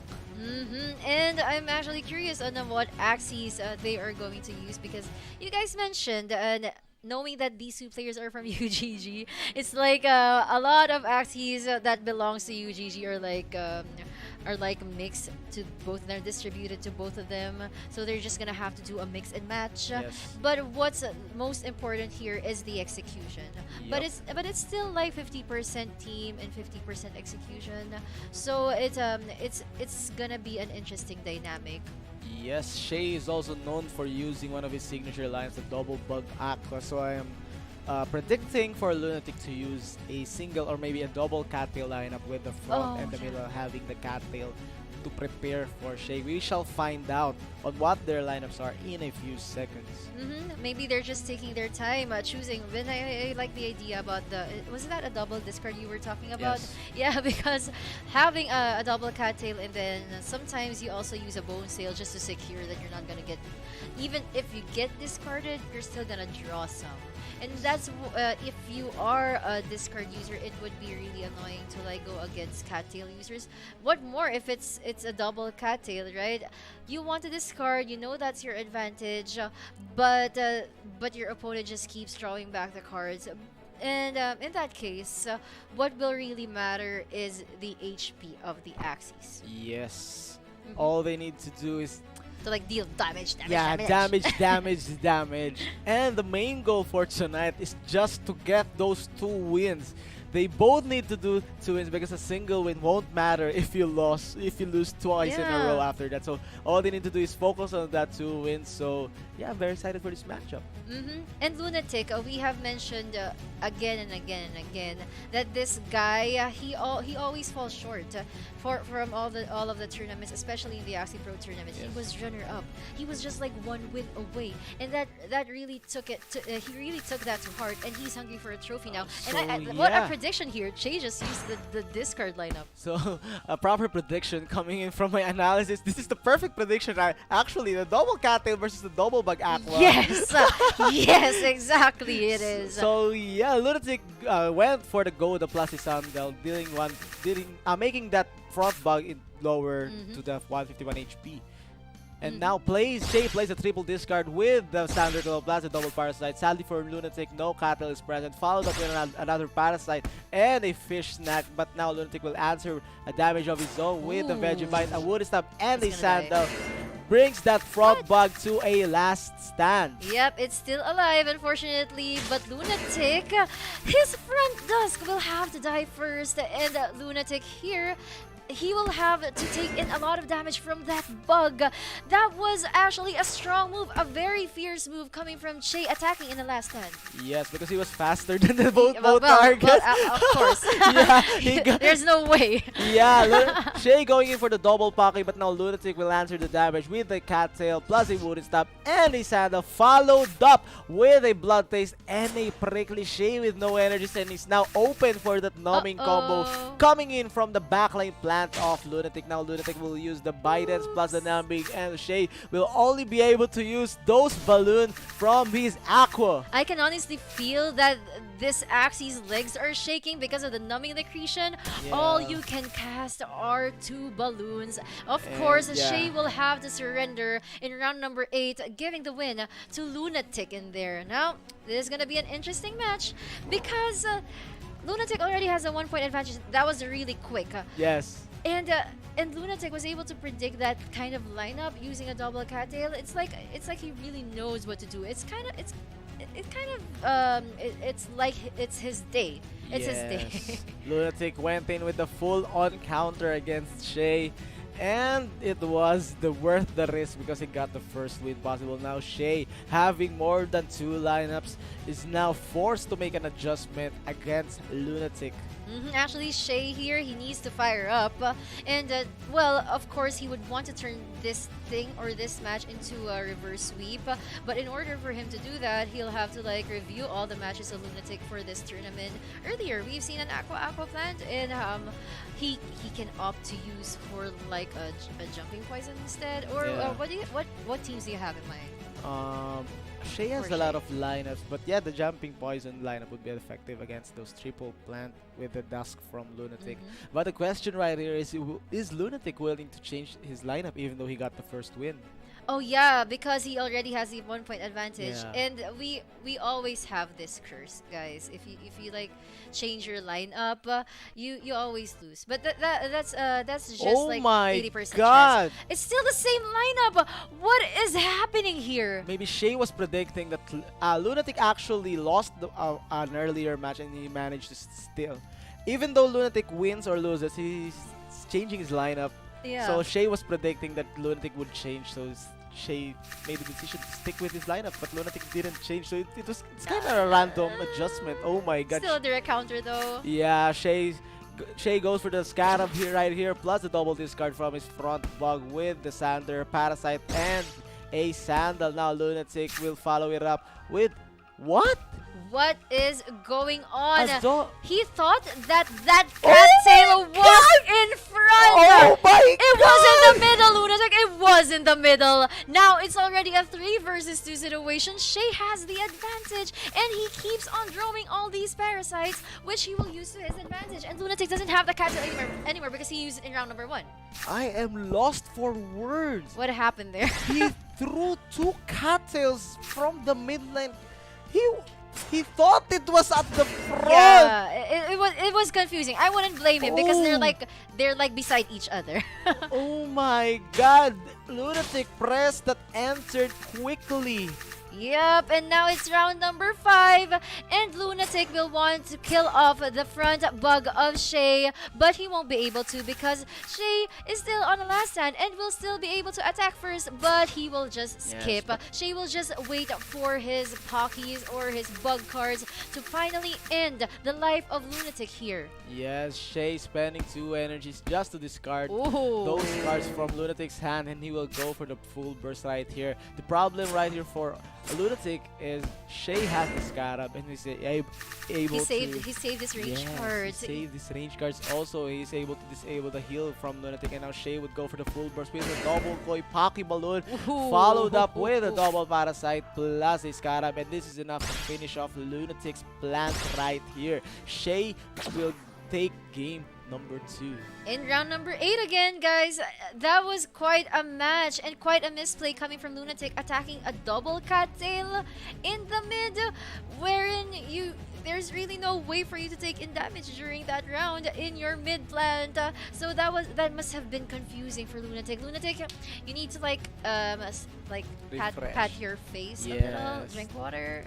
Yes, the pressure is kicking in. The pressure plus the burnout because Lunatic actually focused first on his matchup with DC, and now this is his second series for today. And as you all know, guys, the tournament setup takes a toll on your health and energy also. So yeah, the burnout is kicking in for Lunatic. I hope he recovers so he is able to give us a close third match because this is a do or die moment for both of these players. Shay and Lunatic, game number 3.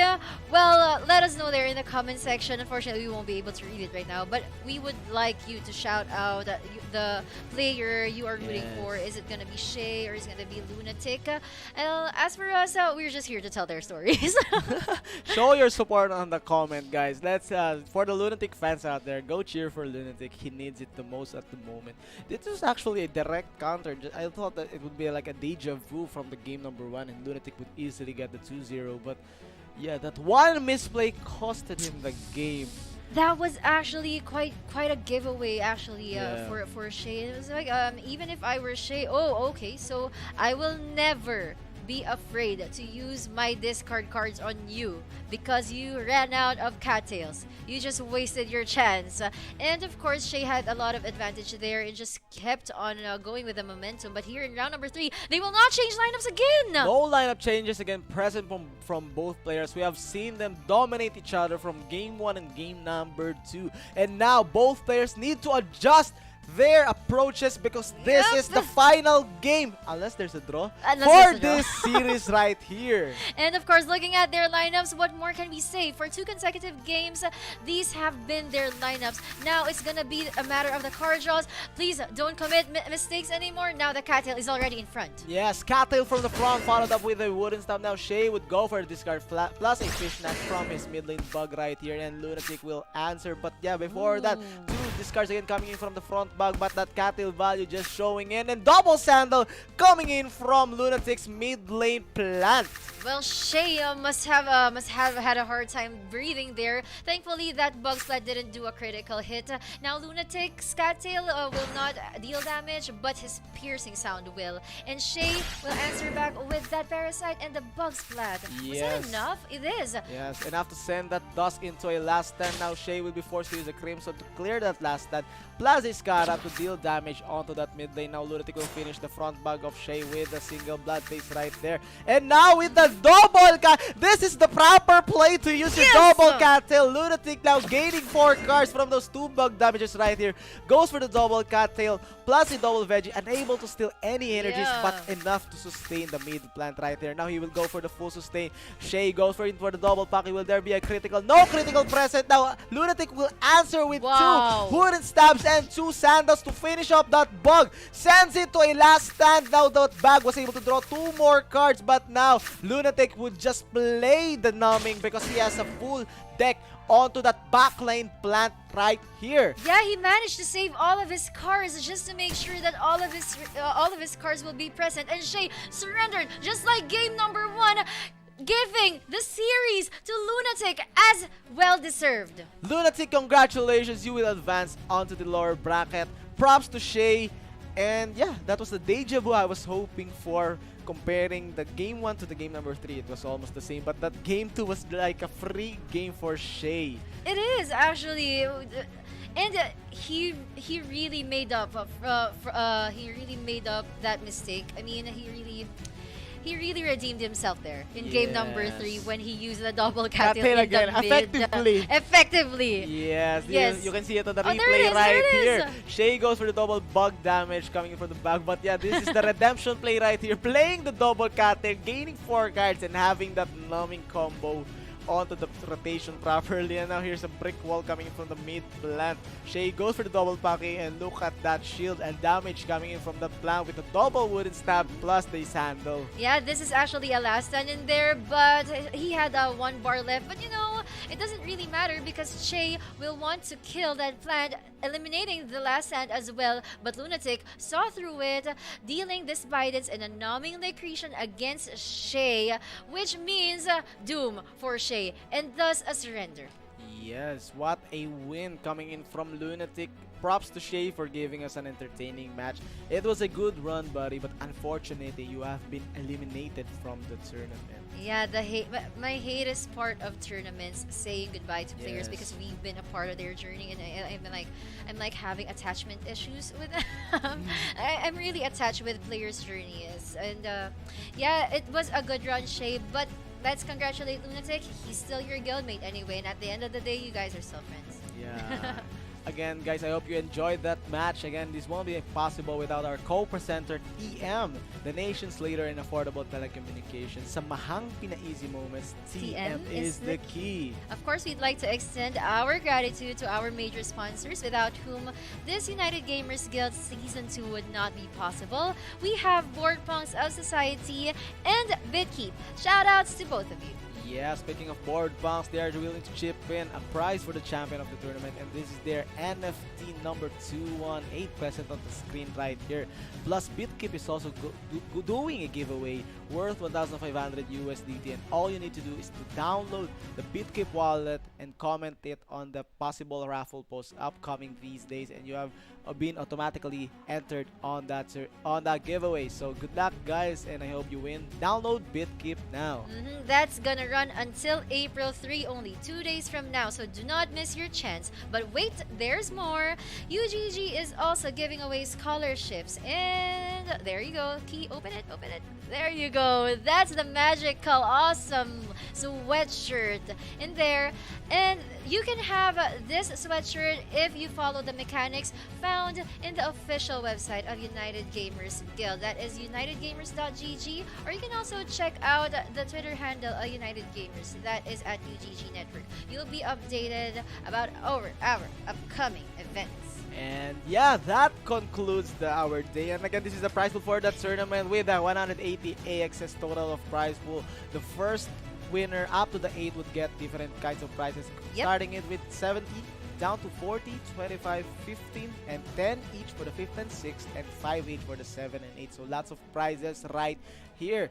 And yeah, this day has been full of awesome matches, and this is the upper bracket that we will get to see onto the following dates. Axionic, Ruev, Shroom, and Nendar waiting in for the players coming in from the lower bracket. But yeah, Oversized versus Lunatic has advanced onto the final bracket of the lower. And for tomorrow's matches, Hazelia versus Cha and Lixian versus Spam and Rice would play again for the other bracket.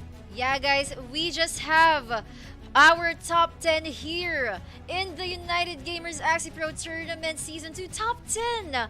From top 256 plus 32 to like every round counts. Yeah. Now it's just the top 10 for you. So we wish the best of the best for these 10 players, and we're going to continue our run tomorrow. Yes, lots of strong and popular matchups are coming, so don't miss it out, guys. Always support the UGG tournament. And I guess that concludes our matchups for today. I hope you enjoyed the gameplays, the shoutcasting, and the vibes of this tournament, because this won't be possible without you, the viewers. So again, we are your shoutcasters for this series. I am VMG. I'm Baron JP. See you tomorrow. We'll be back. Thank you so much, guys. Rocket Ascenso, bebenta ang lechong gawa ko. Hiya! Unlock! TM is the key! Bagong TM Easy Surf 50 Fun Racket. May 5 gig pang internet at pang-asenso with only all-net text pa. Sa pinasulit offers ng TM, ang Racket Life pina-easy. Basta racket, hiya! TM is the key!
bagong TM Easy Surf 50 Fun Racket.